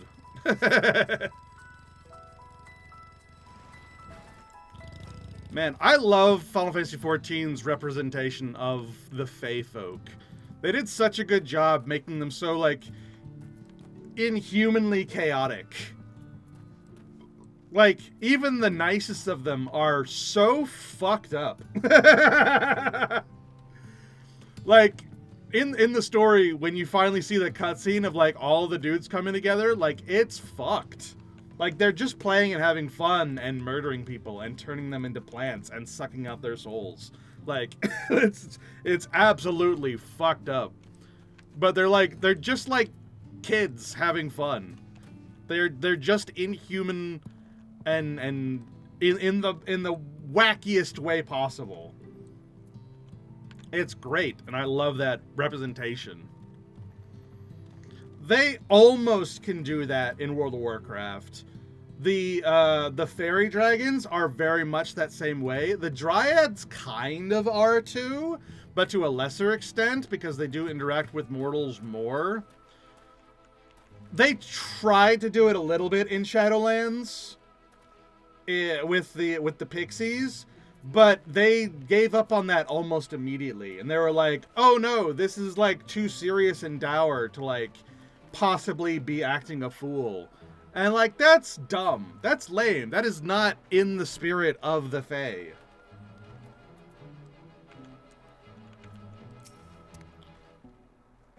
But here is not the case. They're crazy. They're wacky.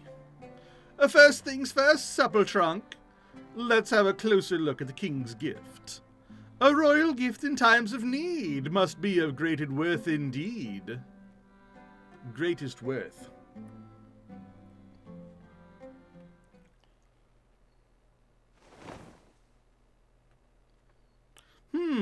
That is this and this is that. Oh ho! Their Majesty's foresight is formidable, or should I say their sincerity is unassailable. Uh-huh. Very well, I have the long and short of it. The short and long of it. To summarize, the king has gifted you sacred weaponry. Arcane weaponry. But I have my own steel, you say, my own magic tomes and instruments of blunt trauma, all useless inside the great churches of the First Light. The chapel walls enforce an armistice, protected by charms that melt aggression from the blade, like butter under a midday sun. To wit, your mortal armaments will gently caress the sin-eaters before they kill you. The king's gift, however, is immune to the church's spellwork. Allied with your more barbaric instincts, there is little destruction its power cannot realize. In theory, anyway. After gathering dust in the royal vault for this long, these sacramental arms do look a bit limp. Oh, give them to me. Give them time, give them time. With enough use, any weapon will remember what it's made for. I would know. I make a habit of making weapons. In the course of making mischief, I would wager. Well, I am a pixie. One more thing. The king thought fit to include a golden censer. 'Twould seem the suggestion to burn incense was not made in jest, though whether the juniper will truly summon Titania to your side for you is for you to discover. Burn what you find, for what you burn may cause a fortune foul to turn. When all is said and all is done, when all is done and all is said, better to try than wind up dead. Whatever else you find lying abandoned is yours to take. The threat of divine punishment has long since passed. Most likely. If you encounter any artifacts you can't make sense of, I'll be happy to appraise them for you. No matter whose secrets are simply made to be revealed, are they not? Such scrupulous little truffles.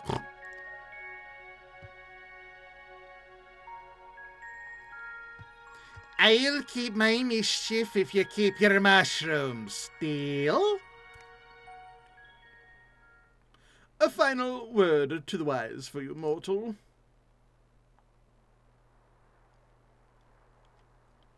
Uh-huh.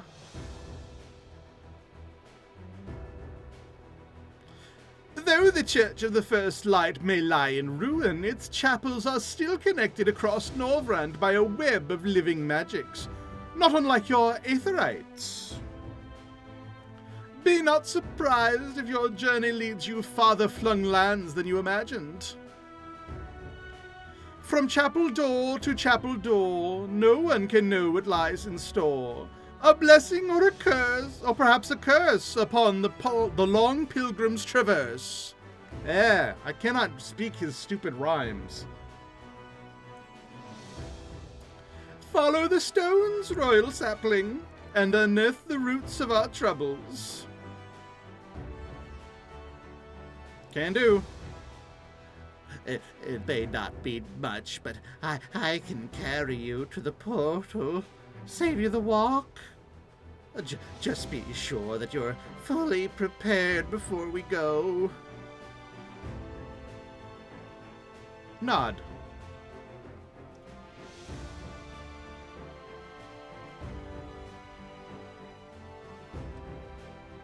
Yeah? Does that mean that it's unlocked now?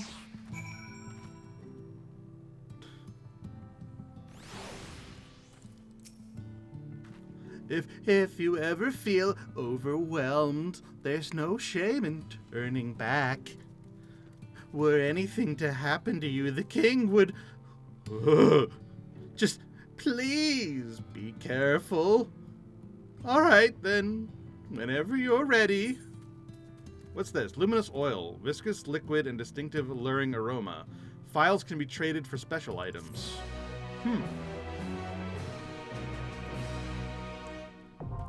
Pilgrim's Traverse now accessible. You now have access to Pilgrim's Traverse. You may enter the deep dungeon by speaking with Vathau again. You must be a Disciple of War, level 91 or above. Your level will be adjusted to 91 upon entering. Further details on Pilgrim's Traverse and how it differs from Palace of the Dead can be had by speaking with Vathau. Cool.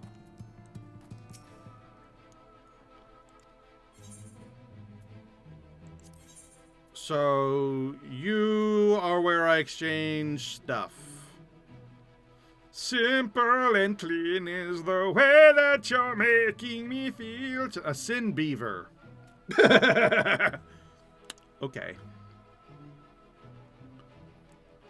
Well, these are all cool. Pilgrim's Protector. I wonder what that looks like. A blue pixie parasol. Oh, and a Floth outfit? Oh, I love it. Hold on.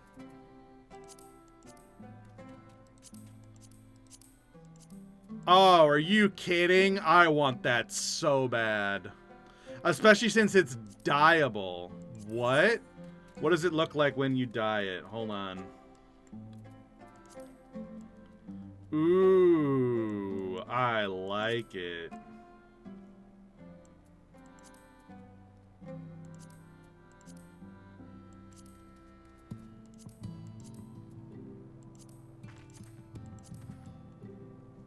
That one's real nice. That one also.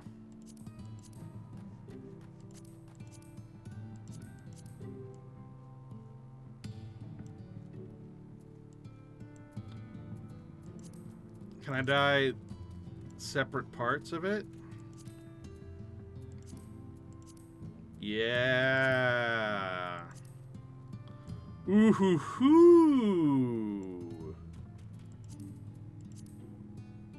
I like that. You love to see it.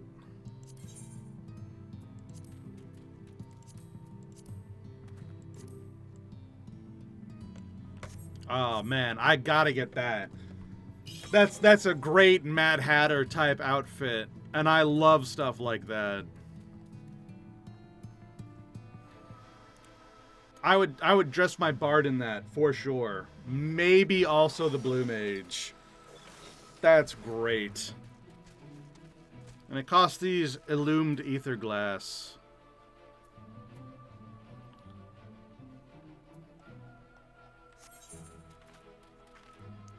And then there's the illumined ether pools. For keeping the gear that's found in there, I assume. Similar to most deep dungeons. What do you have? You also appear to have a mark. No, there's another shop around here somewhere. It says there's another shop. But I don't see one. Do I have to unlock it? Or is it you? Okay, so it's okay, so it's you and you. You appraise the horde. Okay. But why does it say that it's you? Why does it say it's over here? Oh, maybe I have to progress in order to turn him into a shop or something?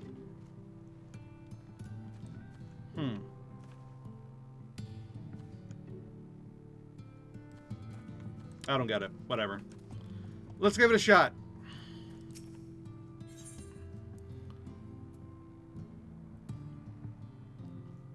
Enter the... Actually, let's learn a little bit about it first. Let's see. The fourth, entry points, match parties, independent parties. I don't need to know anything. I don't need to know about that. Solo, up to floor players. Players who enter from Traverse Stone 1 will start at level 91 regardless of their job or current level. Players who enter from zones 21 upwards will start at level 100. While an independent leveling system is in place within the dungeon, experience points that affect the current class or job will be awarded upon progress. Your party KO count must be 0 to challenge areas beyond level 31. Please note that the party KO count will also increase in the event that your party abandons the duty. It is also possible to receive a score for your performance in the Traverse. You must enter with a fixed party to do so. Illumined Aether pools are used in place of normal gear. They strengthen as you find silver coffers. Okay, that's normal. Pomanders and juniper incense. Juniper incense may be obtained from treasure coffers in Pilgrim's Traverse. They are shared between all party members. When burned, they call the Fairy King to assist you in a variety of ways. The help you receive is dependent upon the type of incense you burn. Incense cannot be taken outside the deep dungeon, and each time you go in, it will reset. Okay, so you can't, like, stock those up or do anything with that. Votive candelabras. Players may encounter votive candelabras along the journey through the Pilgrim's Traverse. Lighting them will affect various effects for the area beyond the next Traverse Stone. These effects may benefit the party or introduce challenges. Okay, so it's Kiss Curse candelabras. They cannot be found in places that precede a boss battle.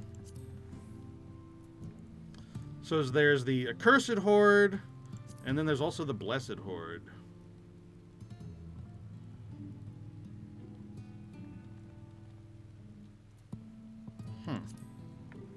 Interesting. Alright, let's go in.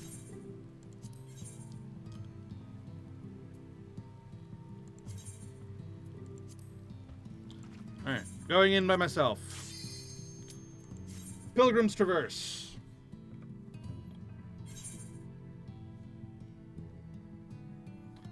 Man, it is so weird to see my my stream like be in the red. I've literally never seen that before, ever. I do not understand. I do nothing differently.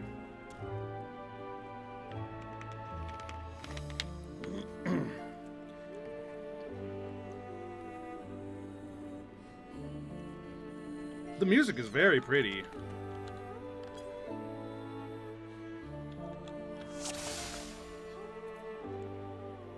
All Alright, so if it's like any other deep dungeon, there's got to be traps all over the goddamn place, and I need to be careful. Poison fruit incense. There. Juniper incense burned by the deceased in accordance with First Light funerals summons the Fairy King to sentence all foes to death. Nice. So if I run into a place with incense, I can light that and it'll kill everything? Or can I just use that whenever? I don't understand how incense works. Let's look at these weapons. They're kind of like stained glass window. It's kind of cool. I wonder what they look like when they get stronger. Another poison fruit.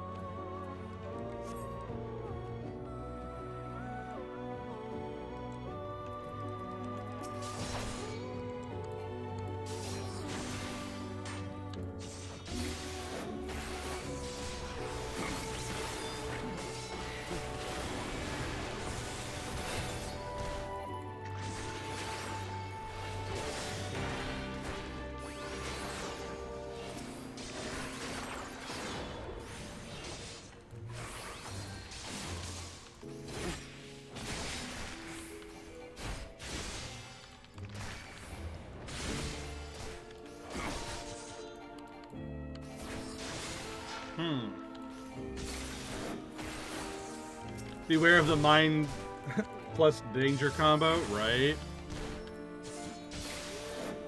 You know what really sucks? Whenever you run into a mine and then you open up a treasure chest and the treasure chest explodes.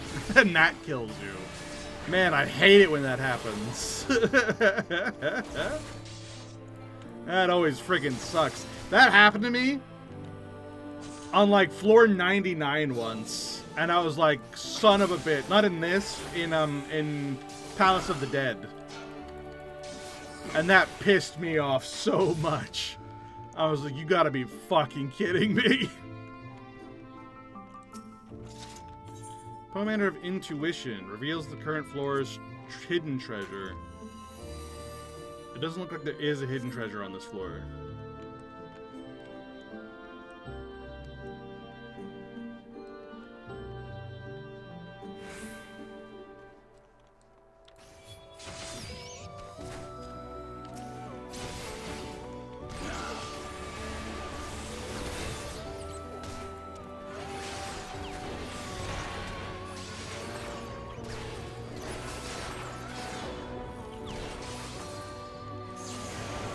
Whoa! Holy crap, that killed me instantly. Hold on, let me look at what happened. Let's see.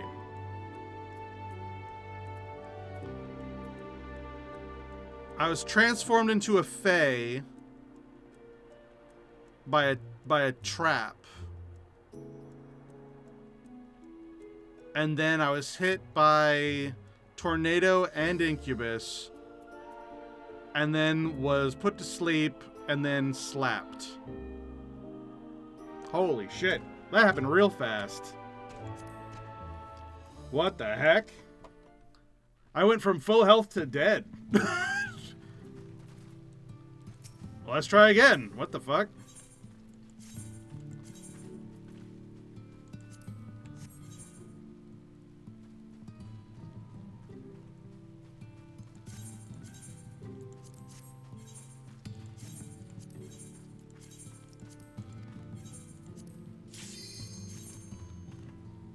I was not expecting that to be so instant.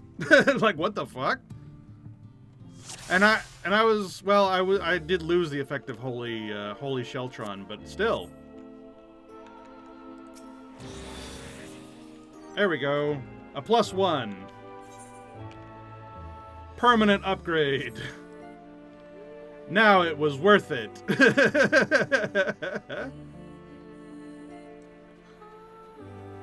What are these? Hey! Armament. I will say, they recently nerfed how those work, and I'm kind of sad about it.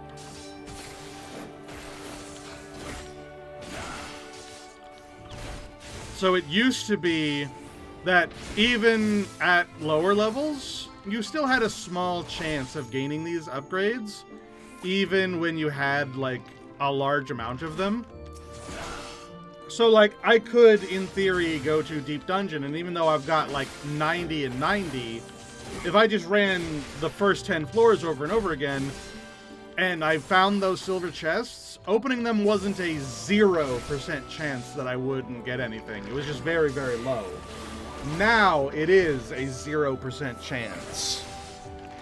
You have to be above a certain floor for those to work once they turn yellow. And that it used to not be like that. And I'm kind of sad that they made that change. Because now a certain amount of progression is locked behind actually being a certain minimum height through the dungeon. I kind of really like the idea of being able to get to 99, 99, just going 1 through 10, and then pushing forward. Like, is it, like, maybe a little cheap? Yeah, sure, but who cares, right? Like, I don't know why it matters. But apparently they decided that they didn't like that, so whatever.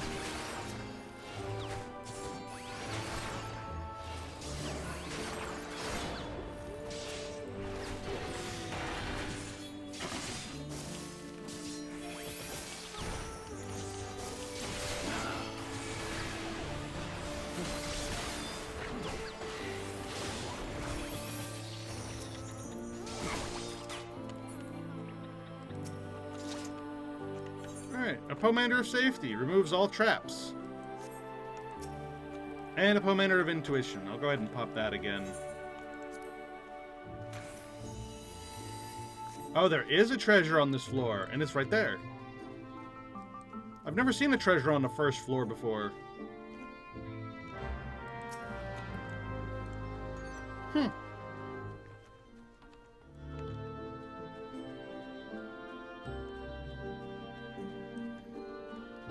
Alright, well, I don't want to move forward to the next floor yet. I want to keep exploring and see if I can find more silver chests.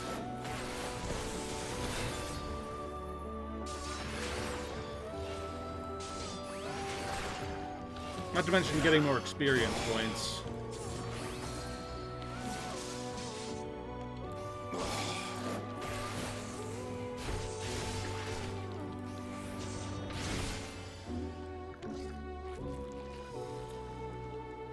Ew, that sounded gross.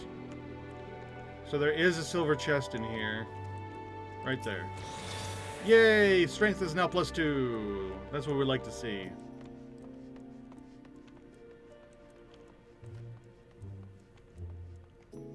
Hell yeah. Alright, on to the next floor.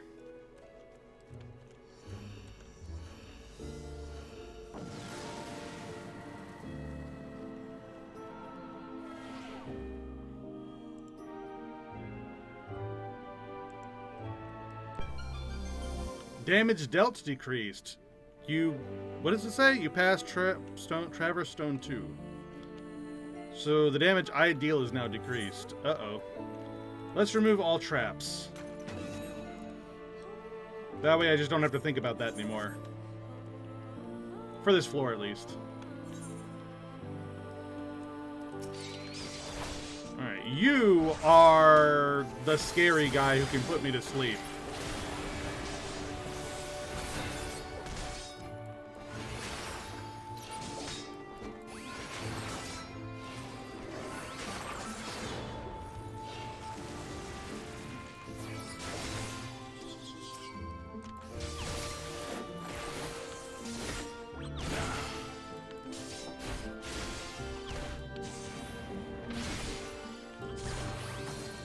I already don't deal that much damage. Having a damage decrease on me kind of blows.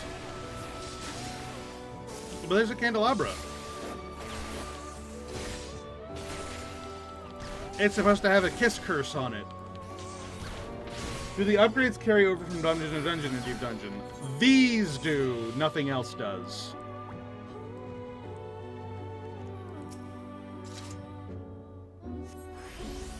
Alright, the votive of mortification flares to life, filling the next area with magic. So next area will have vulnerability to gain power and rejuvenation. I don't know what that means. We'll find out. But yeah, the amount of damage you do and the amount of armor you have stays from deep dungeon to deep dungeon. These items don't stay. And if you beat the boss of the 10 levels, then you get to keep the Accursed Hoard. And that is the treasure that you get to take out. And the higher up you go, the better types of hoard you can get. So this will probably be like a bronze sack. And then there's also silver sacks and gold sacks. And that, which type it is dependent on how deep you are in the dungeon when you leave. And what floor you found it on.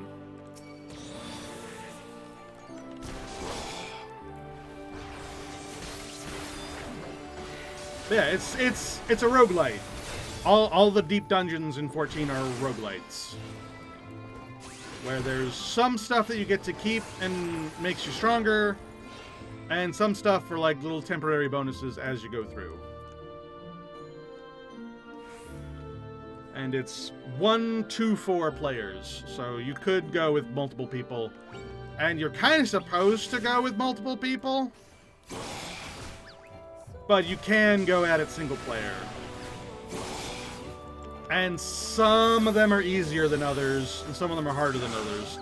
This one is supposed to be one of the easier ones. They said, hey, the last one we did was way too hard. Way too hard. So let's do an easier one for this one. But if you beat it, you unlock a raid boss, essentially. And that can be made harder, depending on what you want to do with it. Like, you can choose to make the boss harder in little ways. Like, it's almost like a dynamic boss fight, where you get to choose how difficult and how that difficulty is translated through. Like, you can modify the boss. And the reason you can modify it is because you can take any combination of party that you want through here.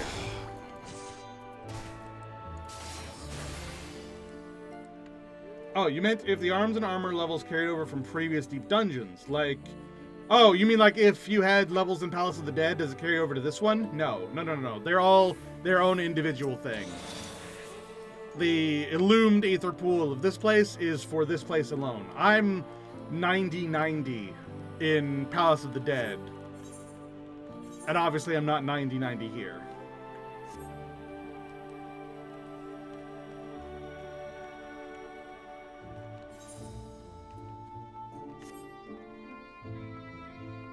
No, they're each individual own separate thing. Bark Bomb Incense. Summons the king for a blessing of rejuvenation. Huh. Interesting.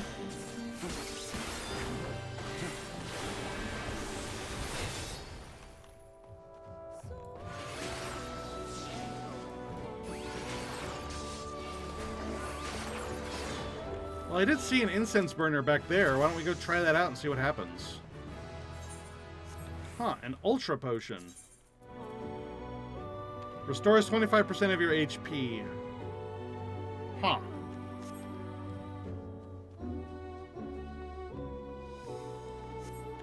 Where did I see that incense burner? I don't remember. But I know I saw one. Whatever, I'll probably run into another one.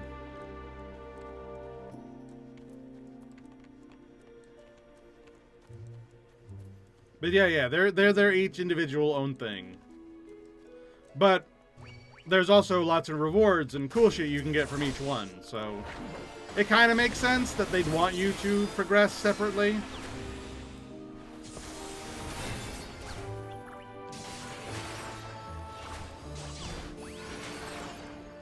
Like they don't want to trivialize this content just because you worked on another one.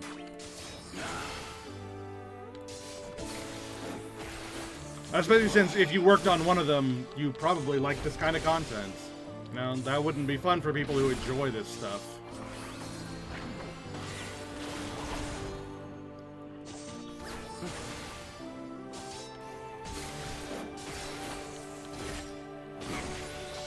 And I do like roguelikes. My only real problem with Final Fantasy XIV's Deep Dungeons is that it doesn't do the typical thing of most roguelikes where you can become OP. That doesn't really happen. Not really. Like, sorta, kind of, a little bit, if you play it perfectly and you get the super special mega awesome potions and, like, fully geared out and, like, you get the perfect, like, temporary bonuses for, like, the next 6 minutes. Maybe you can be kind of strong, but it's not the same. Like, we all know that's not the kind of roguelike overpowered that you want to be. Like, you want to eventually be strong enough that you can hit the dash button and, like, speed through levels. And that never happens. You never get that strong. And I think that's a shame. Because I think part of the fun of these roguelikes is becoming that strong and, like, feeling your progression that way. But it just doesn't happen. So what happened?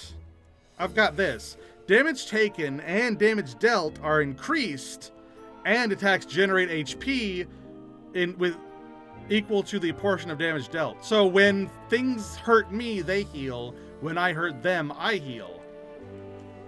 Weird. Very weird.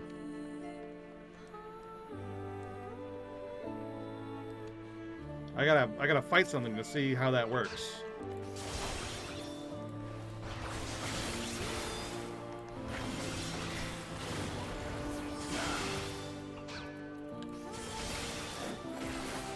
I guess the fact that I'm a tank kind of ruins it for my opponents.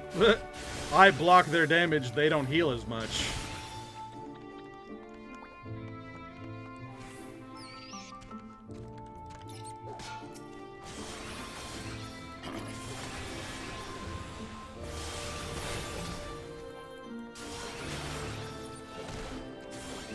Hi, Shred.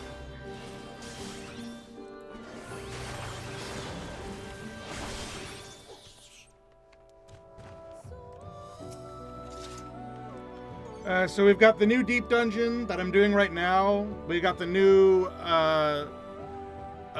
Reputation, Allied Society, whatever, the Giants. I just finished doing with them, and I unlocked the Deep Dungeon. And then there's also the Monster Hunter Wilds collab thing that I haven't done yet, and I don't know if I will do, to be perfectly honest, because it's not like I do a lot of Monster Hunter. I've never played Monster Hunter Wilds. So I don't know if I would really care that much. And plus, I'm having, like, weird stream issues today. So I'm a little worried about that. So I might just do this until it's time to end stream.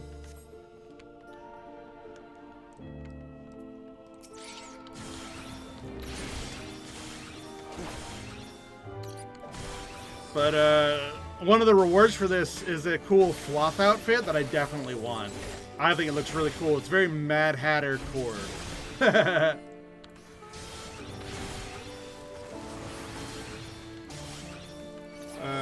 the best part of Palace of the Dead was definitely using low-level classes and previewing what's neat or new about them later on, despite the amount of confusion of what's that. Yeah, Palace of the Dead was really good at previewing other classes. It was also very good at leveling other classes. Like, it wasn't as good as, like, spamming dungeons, but it was an entertaining way of, like, previewing a class, deciding whether you liked it or not, leveling it to level 50, and then being like, okay, now I have that class to level 50. Oh, I thought it was new update. I mean, it's like, what, 3 weeks old? It's not old enough that there would be new content yet. And I thought the Monster Hunter thing was new. You want to do the collab, it's a proper trial unlike Rathalos. See, I didn't dislike Rathalos, but it was like it was overly thematic, you know?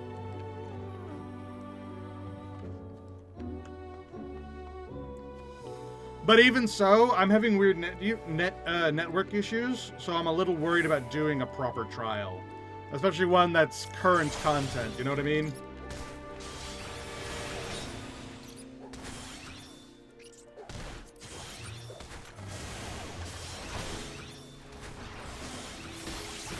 I wouldn't want to bring people down just because I'm having internet troubles.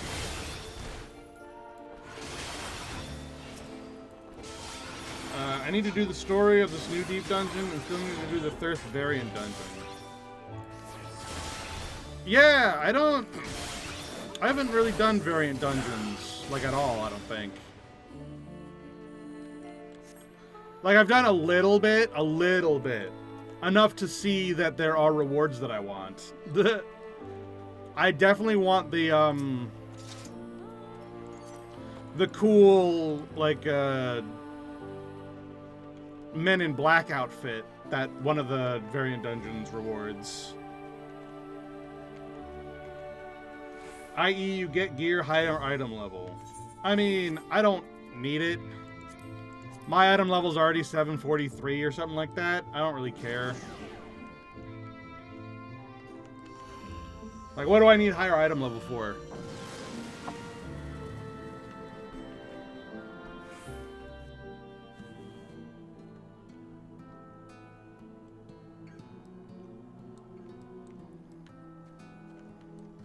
Ooh, a candelabra. Kiss curse.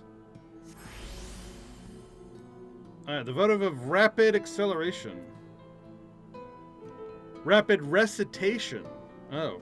Repeat with a swiftness of your greatest abilities. Oh, is it like cooldowns are off? Like there are no cooldowns? Interesting.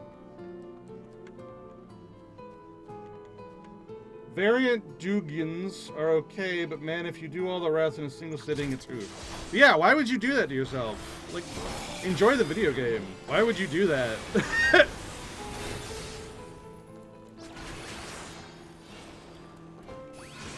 I swear, MMO people are so good at, like, optimizing the fun out of everything. I just don't know why you torture yourself with your favorite games. Why do you choose that life? Enjoy the video game, man. It's there to be fun. Let it. It's like, the whole point of the variant dungeon is to go through it and discover new paths to unlock and, like, see new cool things as you're exploring it. Why on earth would you ruin that for yourself just to, like, get it over with and then not have any new content to do? That so defeats the purpose of it existing. Like, it just doesn't make sense. I don't know. I can never get behind that mindset. It's like, no, I just want to get the rewards, get through the content, and then move the hell on because I have other things to do. It exists for your entertainment. Chill the fuck out. Like, what? It's called getting the full clear reward. Well, yeah, but you can do that and also enjoy it and have fun. It's not like it's fucking going anywhere. There's no FOMO attached to it. You don't need to rush. It's not going anywhere.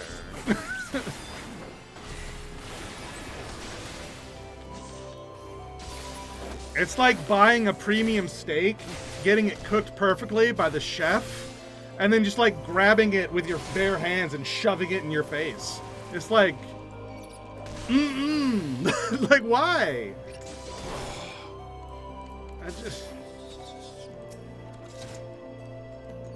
It doesn't matter how good the steak is, you shoved it in your fucking face and it's gone now.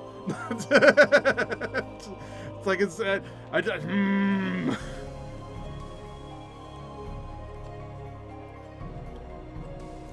Like, Palace of the Dead, all these years later, still has things to do, things to, like, accomplish and explore. If I wanted to, like, hate myself and get the Necromancer title immediately, I could do that, but fucking why?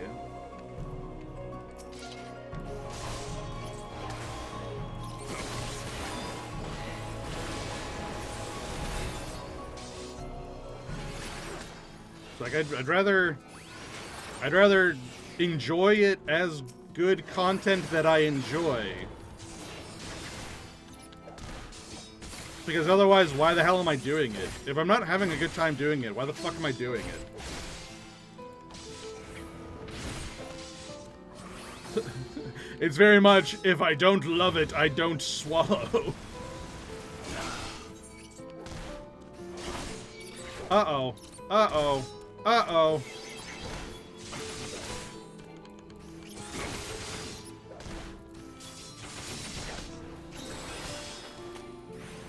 Uh-oh. Uh-oh!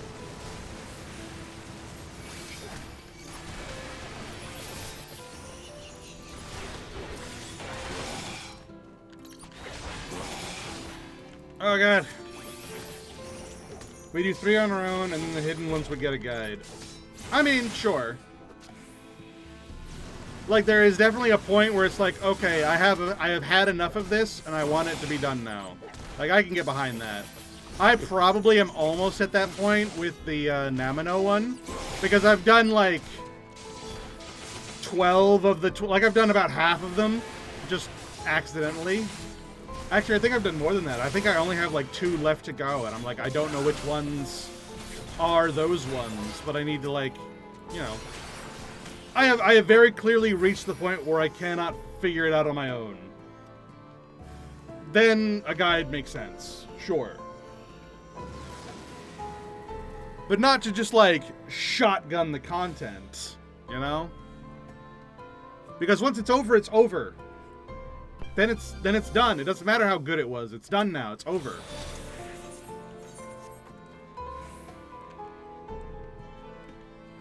That's sort of the good thing and the bad thing about Final Fantasy XIV is that once you're done with content, you're done with that content. And there's literally no reason to ever do it ever again. Ever. Ever. So with some things, that's really good. Because it's like, cool, I'm done with that content, I've had my enjoyment, and I don't want to experience it anymore. And if I ever come back for here, it'll be purely for nostalgic purposes. So whatever, I don't care.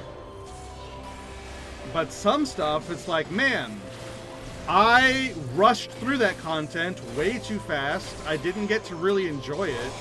And now I can't enjoy it because I rushed through it. And it's over now. And I'll never be able to enjoy it properly ever again. And that's a shame. So, you know, you take the good with the bad.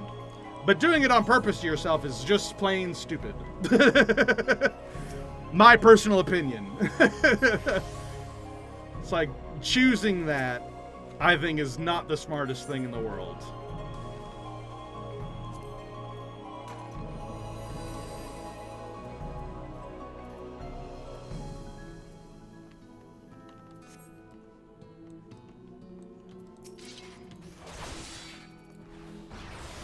I miss the days of playing MMOs completely blind and not knowing that you messed up your stat growth, your stat point growth.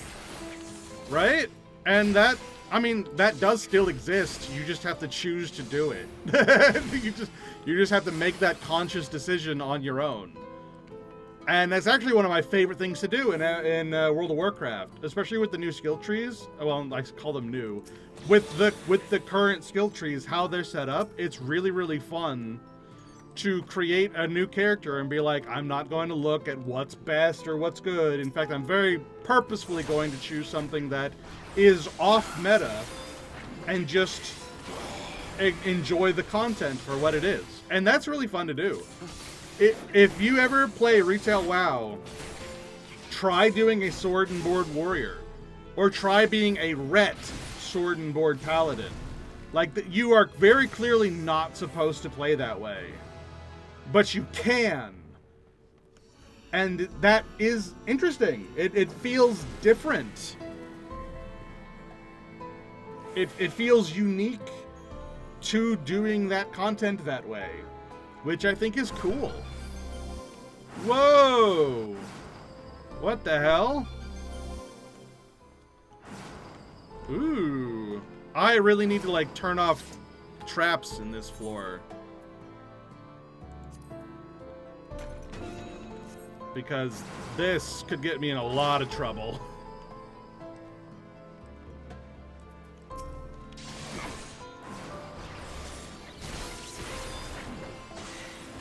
So I'm just like permanently sprinting. That's awesome.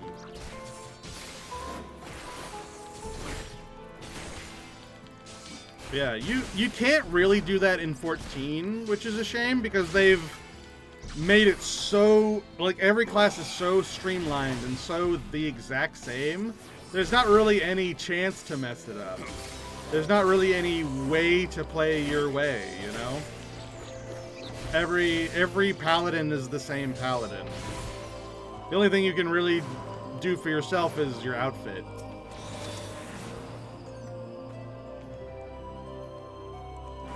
But WoW is not like that. WoW, you can do all kinds of shenanigans. And Classic WoW especially. Oh my god, you can really do some wild stuff in Classic WoW.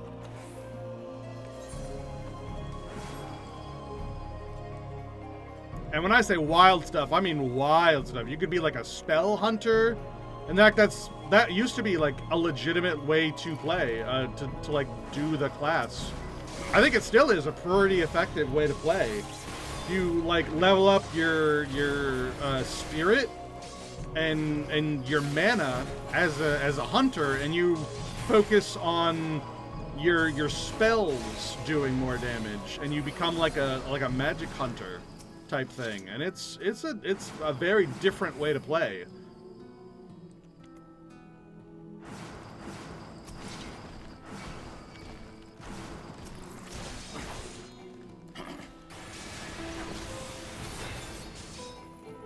You can never mess up an all-strength build. Oh, yes, you can. Glass cannon exists. You could do that. I don't advise it, but you could. When you say all strength, you don't really mean all strength.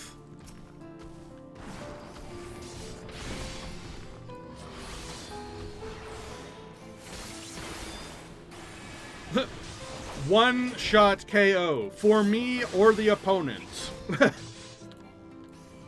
Because neither of us will live past one shot.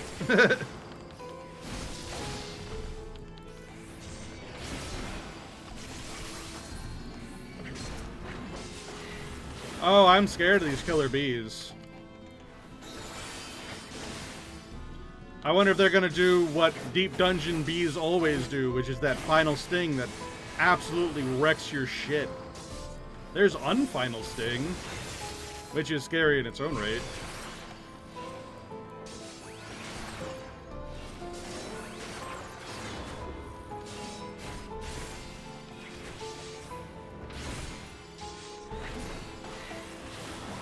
Alright, nice, nice, nice. I am still looking for the treasure. There's supposed to be treasure on this floor, and I haven't seen it yet. There it is.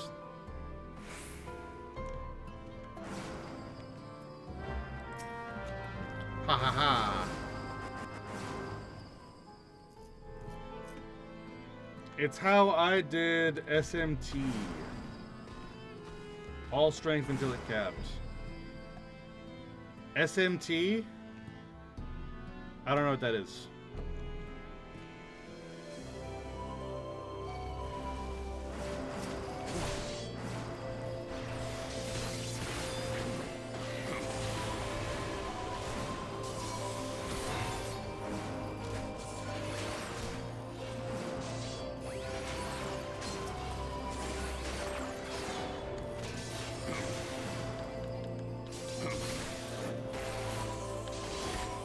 Oh crap, I've only got 30 minutes left.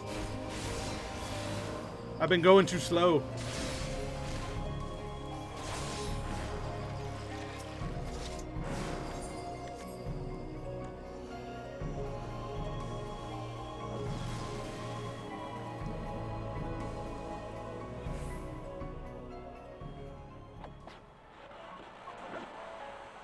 Oh, that music is weird.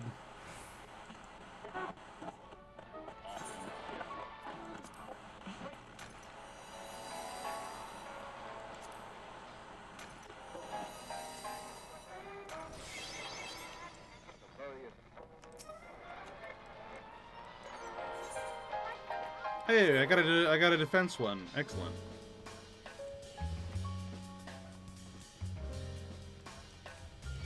Oh no, the rose bears. Those guys are so scary.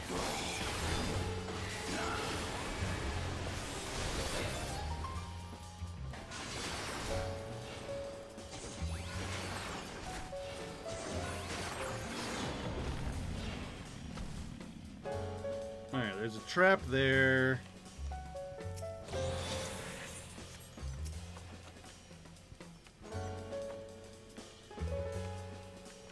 There's a candelabra in this room.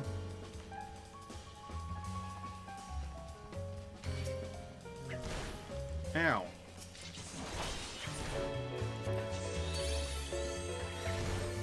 I burn! I summon the Fairy King!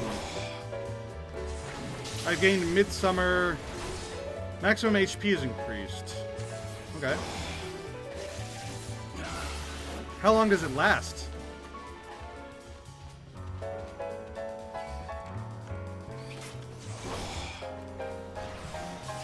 Like the whole floor?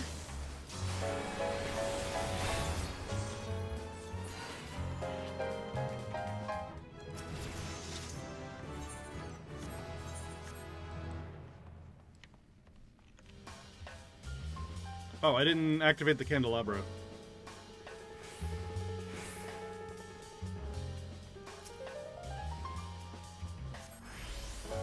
Alright, the next one is Fear Not the Fire Within. Ooh, that might be scary. There's a time limit in the dungeon? There's a time limit in every dungeon. Final Fantasy XIV has a time limit in every single dungeon that you do. You just never noticed it before. Because you've always been able to finish it in a very concise time.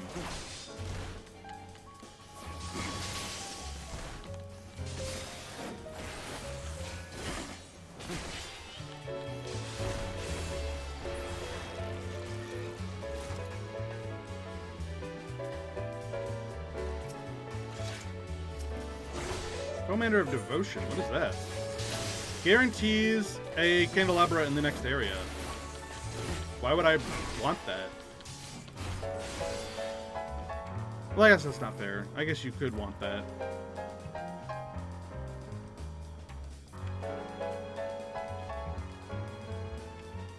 Alright, on the next floor. Oh, God.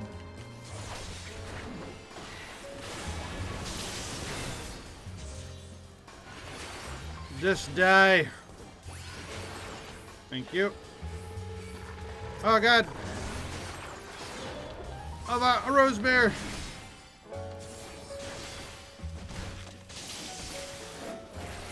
Oh, she stuns.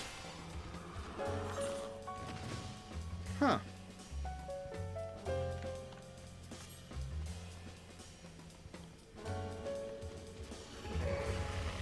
Oh, God damn it.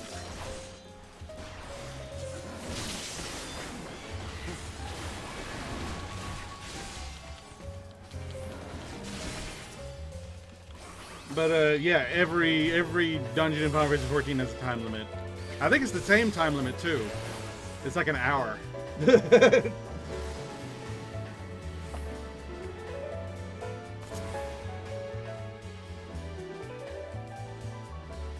That's usually not a problem. What the hell?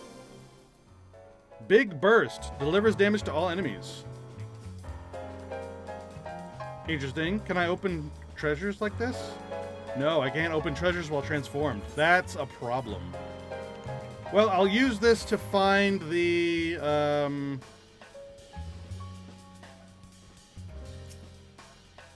accursed treasure.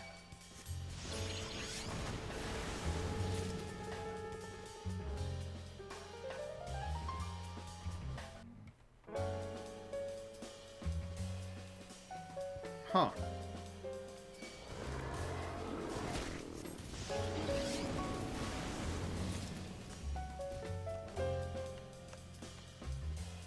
Because there's a cursed treasure on this floor.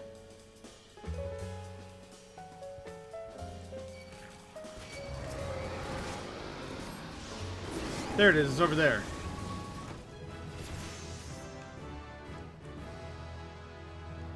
Yay, I leveled up. This could be good to like farm levels, but then I won't have enough time to actually beat the boss.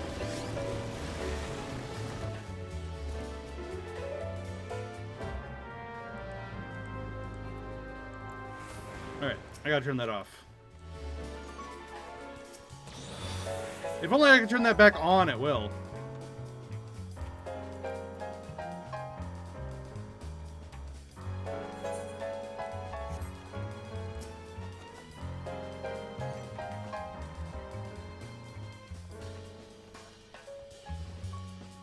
Alright, we open chests and we get the hell to the next floor.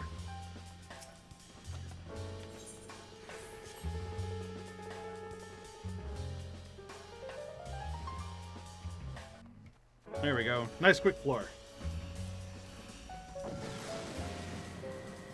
Hell yeah, hell yeah, hell yeah.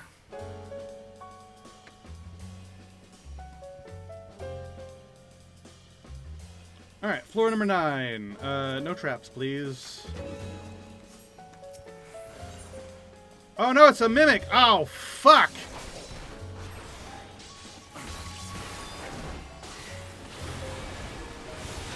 Kill it, kill it, kill it, kill it, kill it, kill it, kill it, kill it, kill it, kill it! Ugh!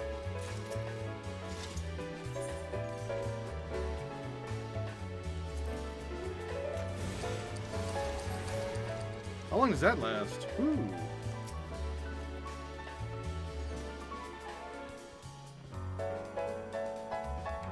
It's like giving me haste. That's kind of awesome.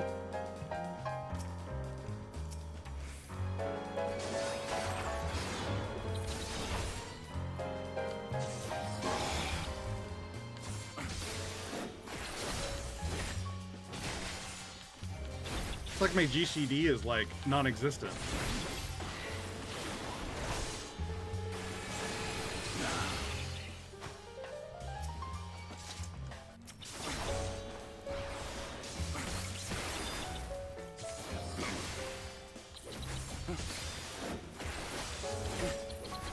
If I was playing like a speedy class, like a ninja, I'd probably break my fucking fingers with this.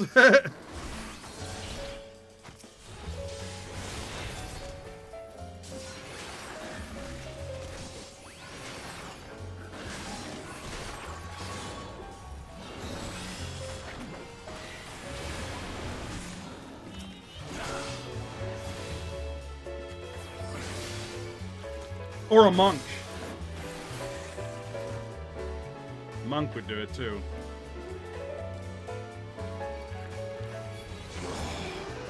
Oh boy.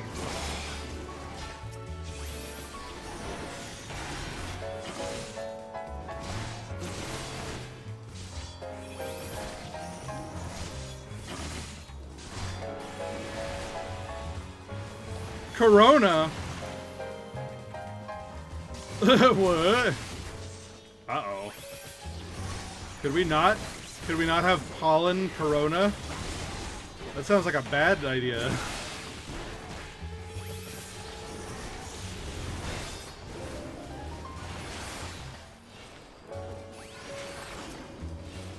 Just a wild thought. Let's not.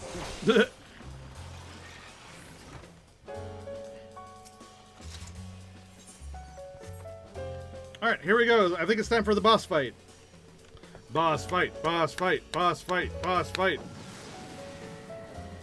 What's the first boss fight gonna be?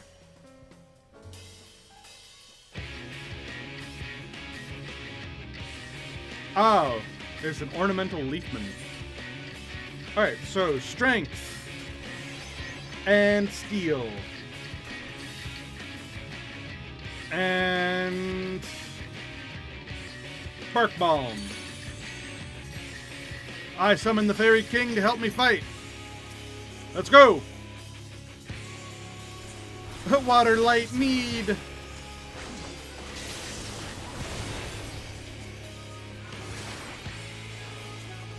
Sprout, sprout, sprout.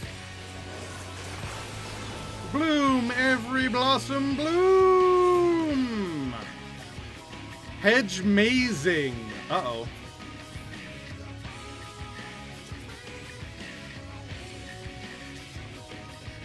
Oh! Oh no! Ow! I didn't know that's what that did. Now I do. At least it doesn't hurt that much. Alright, they're gonna jump over there, and then jump over there, and then jump over here, and then jump over there. So if I just be over here, I should be fine.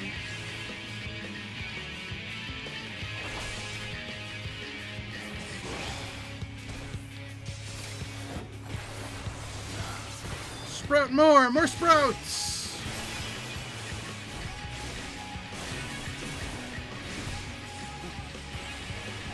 Hedge mazing. So I just need to not be where they end up. So here. Cool.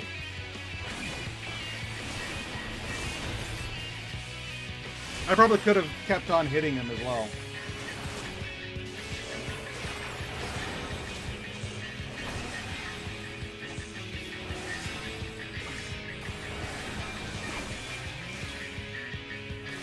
Oh! God damn it.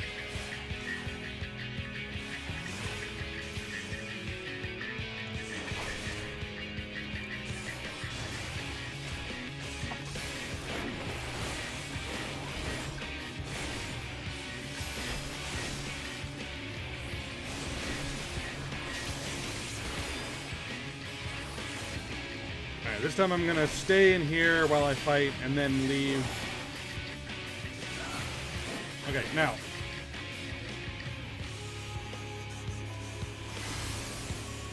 Nice, nice, nice, nice, nice.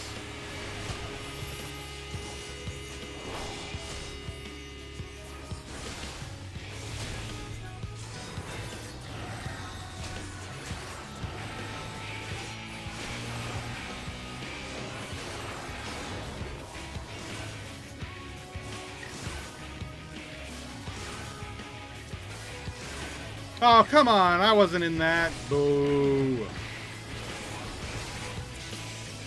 Boo.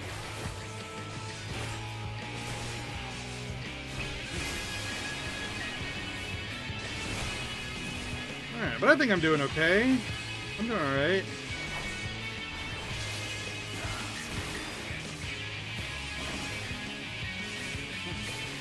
Okay, so I want to not be... I want to be over here. Cool. Alright, well if this is all this boss has, I think I got this.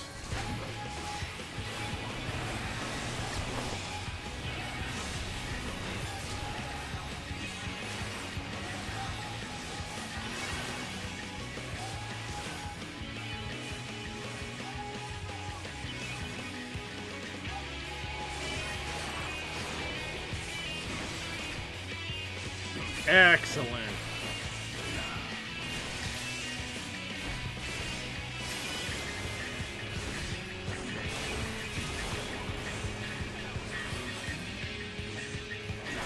I think you'll be dead before this goes off. Yeah! Yay! Pilgrim's Progress.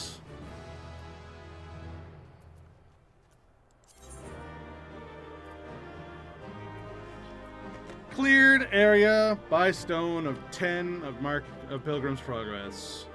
So I can become a devoted pilgrim by getting to floor 30. And I can get Saint of Sorrow by getting to floor 100. And I can get The Enlightened by doing all 100 solo.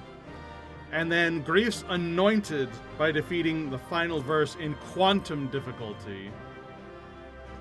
And then complete final verse Quantum with the maximum amount of sacramental offerings becomes the Mourner of Light. Yeah, that's probably not going to be me. I'll be honest. Probably not going to be me.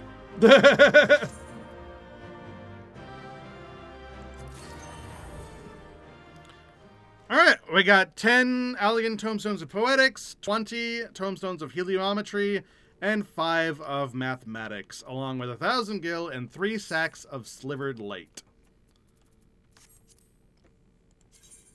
So, a fairly okay way of getting these. Not great, but a way. Whatever. let's actually exit and take a look at what those sacks of silvered light can give us. If it's like any of the other deep dungeons, most likely it's going to be garbage until we get to the higher floors. But let's just see. I also don't know what these are for. These luminous oils. Like, I know that one person wants to, like, buy them, but they want them in, like, bulks of, like, 25 and 100. So, like, why did they just give me one? How rare are they?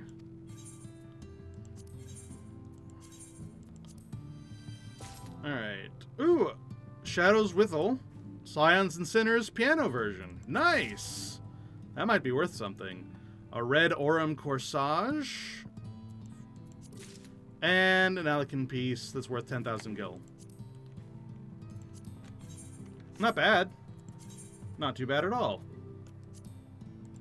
What does that look like? Ah, yeah. Little hair corsage.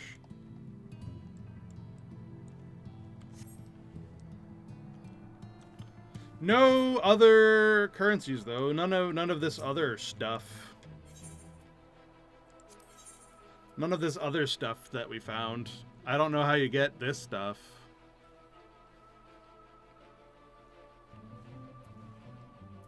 It says it's just found. So I guess I would have to go a lot deeper to find that stuff. And then I don't know how you get more of this either. Probably from bosses, if I had to guess. Maybe these drop from bosses. Like, or have a chance of dropping from bosses deeper in. Like 30 onward, maybe? This stuff, I have no idea. Probably from the final boss, if I had to guess. That's what it seems like. It seems like these are things that can drop from the boss. Like one from normal, one from quantum, or something. And then this is bad luck protection, is what it looks like, maybe. That's my guess. I don't know.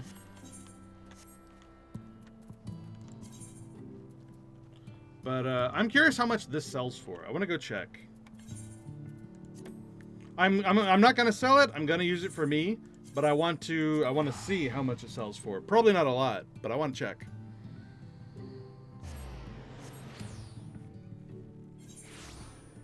But yeah, man. Other than more Hildebrand, which I haven't even started the Dawntrail Hildebrand because I want to wait until it's all finished.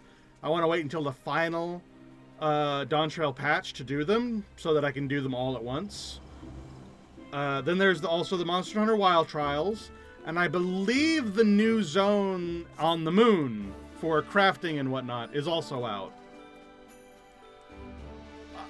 But I think that is everything that's new for 14.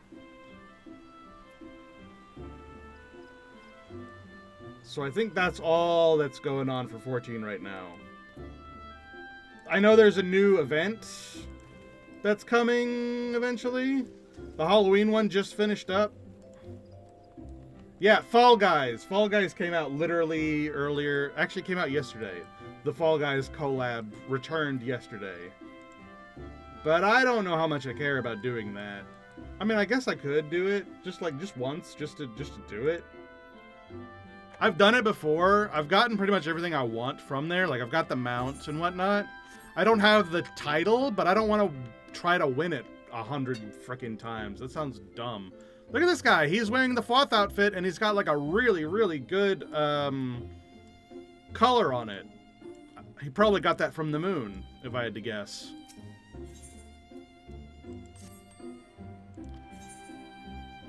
Alright, so I want to see how much this sells for. What does this sell for?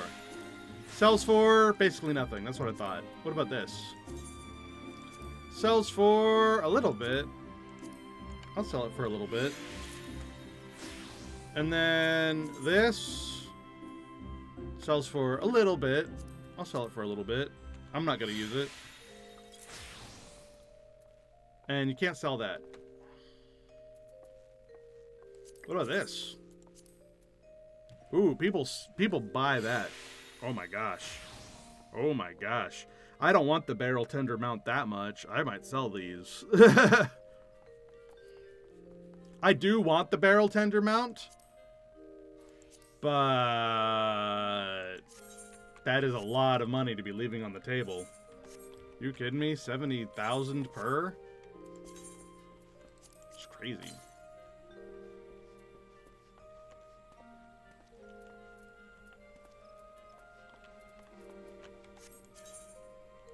All right, let's go to Gold Saucer. We'll do a game of the Fall Guys thing, and then I think we'll call it quits for today. And then Monday we will play an old-timey RPG, like Ken suggested. I'm still thinking of which one I want to do, though.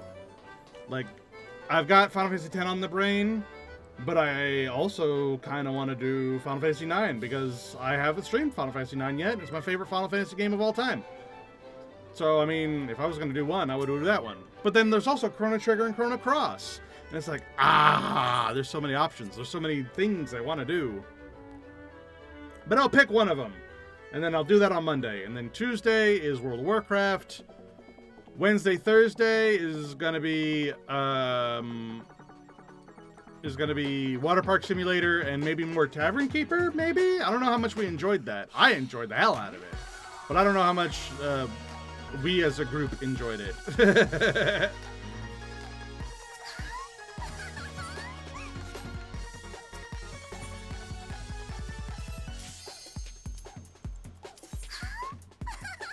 But I might play more Tavern Keeper on Thursday. And if not that, I'll play a different simulator, because there's more simulators all over the place.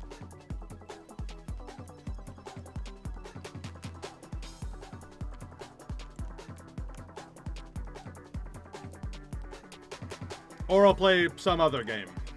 You know. Thursday is kind of up in the air. Thursday might end up becoming my my React Andy day to like actually do reactions. Maybe. That's a thought.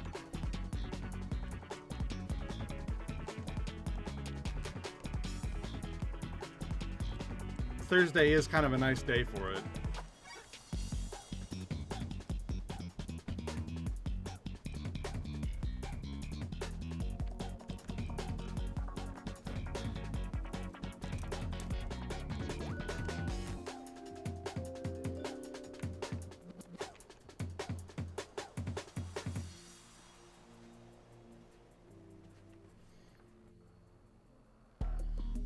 Alright, here we go.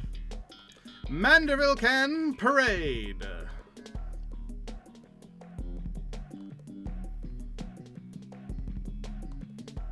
I kind of wish they would add more maps to this. I mean, I guess there's enough. But, I don't know. You can always have more.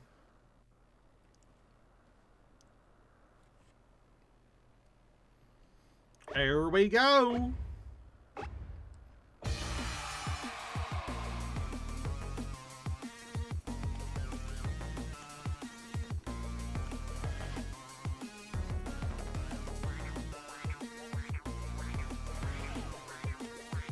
Blarg. Oh, I thought I would be able to like go more. Oh well.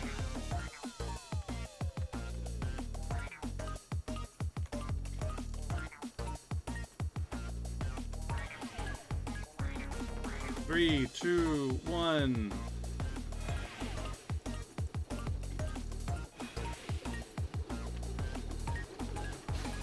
Oh, come on. I wasn't in there. God damn it.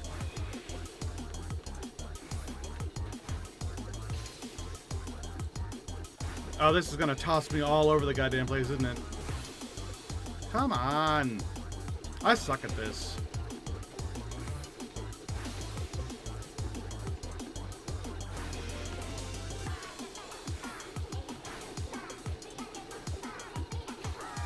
What?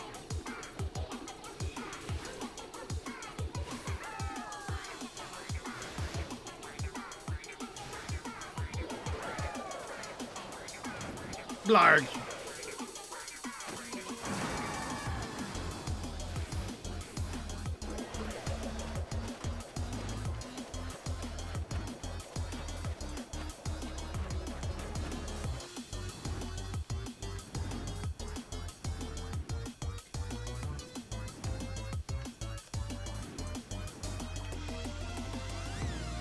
Ha-ha! I made it through that at least.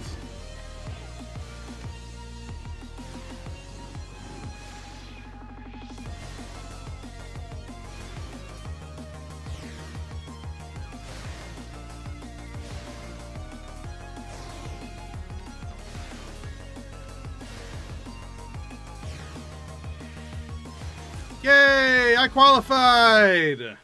I did not think I was going to, I'll be honest. I thought I royally screwed myself immediately.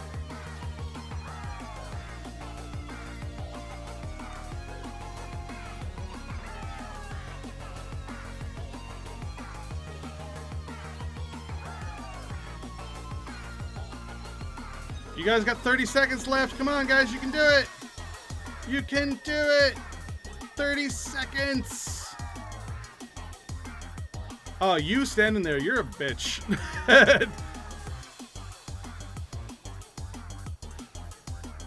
You just gave up your spot.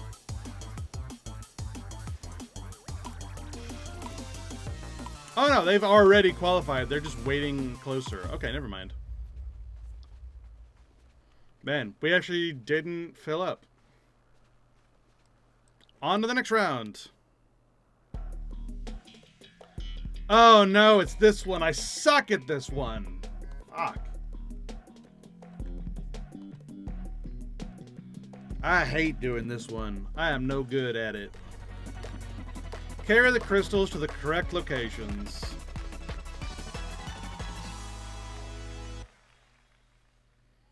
All right.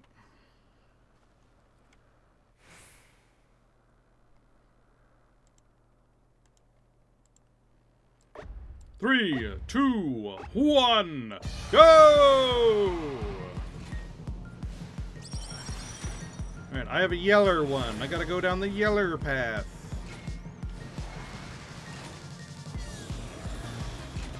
Oh, I have to hide.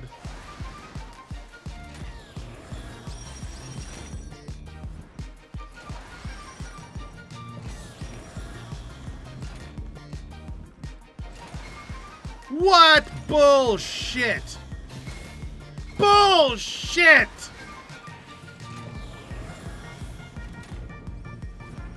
That is such garbage. I was past him. There was no reason why that should have happened to me.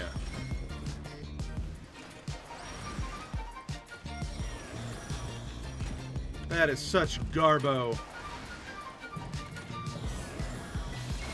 What are you talking about? I was past it. I am on the other side of it. What do you mean?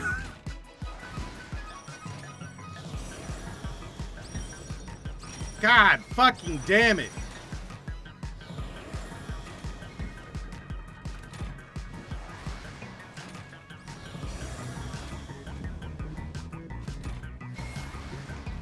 Holy shit.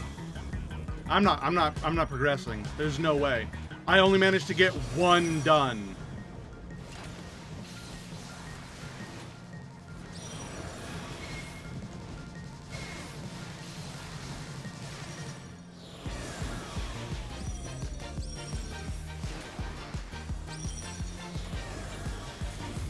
Yep, there we go. God damn it. I hate doing that one.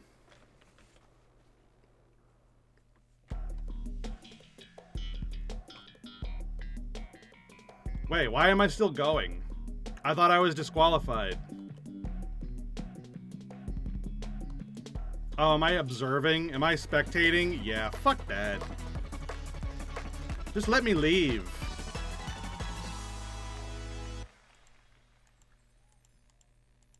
I don't want to spectate.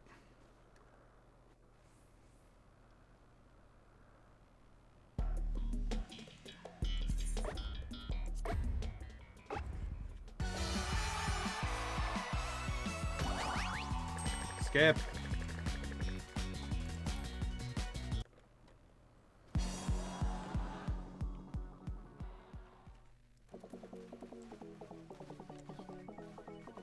All right. There's nothing new for me to get here, is there?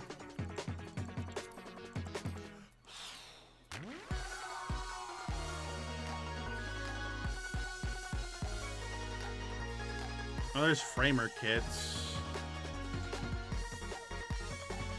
Gold saucer ether tickets. Rationing manual. What the hell is that? Oh. And then dyes. None of the cool new ones, though. Just the old ones. Gunmetal Black is pretty nice, though. So yeah, nothing really new to get. I don't want any of this. I'm crazy.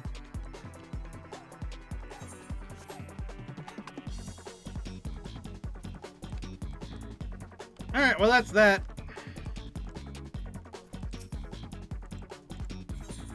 Yay. Same old, same old.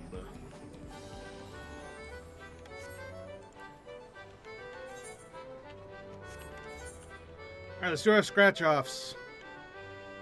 Because I always forget to do them. Might as well do them.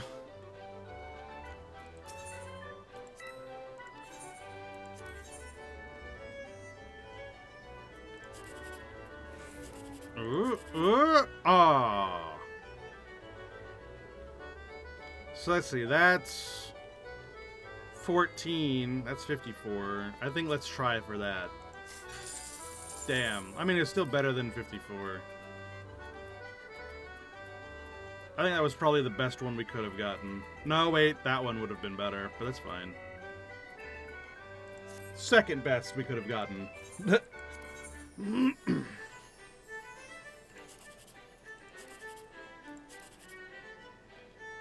Oh. Well, this just has no chance in hell of being good.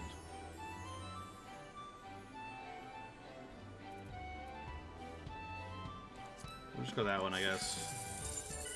Yeah, there wasn't... I guess that one would have been okay. That one also would have been okay.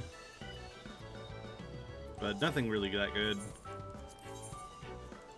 And finally...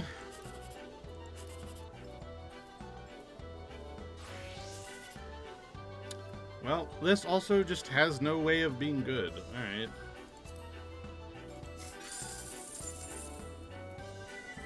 Yep, nothing good. What a bum week.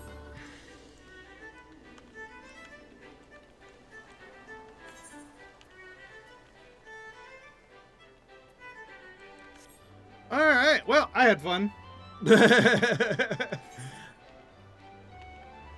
I hope you guys had fun. I know I did.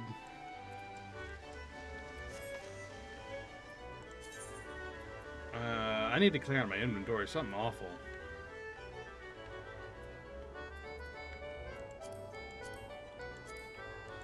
The sooner I finish all of these, the better.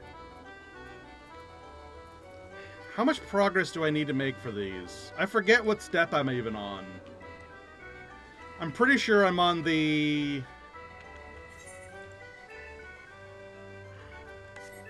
What do I need?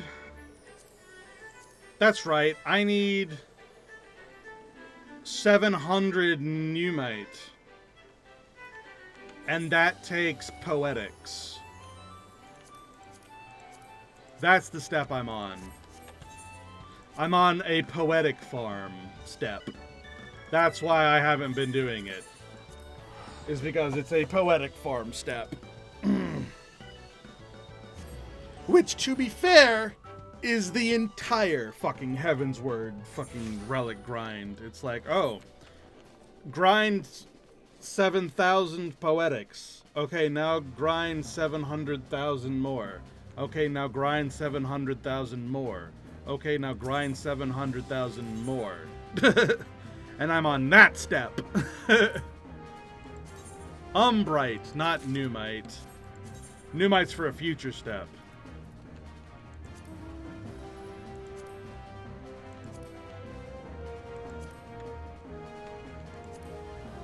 Yeah, I need 700 and something Umbrite, 700 and something Crystal Sand. Which Crystal Sand I get using these crafter scripts, which I already have enough of to finish that up. Now I just need the 40,000 poetics to get that to 700. And that's the step I'm currently on, and that's why I don't want to do it. Because it's just farming poetics. And I don't want to. It's very boring.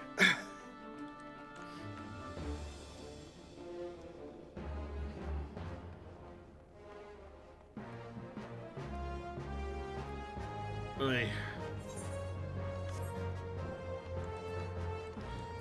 So yeah, I think I'm gonna end this here.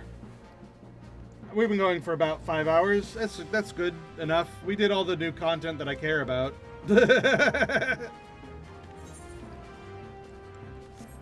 I'll probably keep on pushing with the deep dungeon that just unlocked, and I also want to, like, maybe that will be how I get my poetics going forward, is by pushing that, because that's how I want to level these characters. I'm gonna try to get maybe plus 10 armaments, and then start using them to level up these characters. And that'll be what I do. I do have to get them to level 90, though. But I think going from deep dungeon to deep dungeon will be what I do for that. Because I've gotten a good amount of Palace of the Dead done. I've not done Heavens on High. I've not done Eureka 7 at all. Like, I only just barely unlocked it. I've done exactly as much, Pilgrim's Traverse as I've done Eureka 7. Like, that tells you how much of that I've done.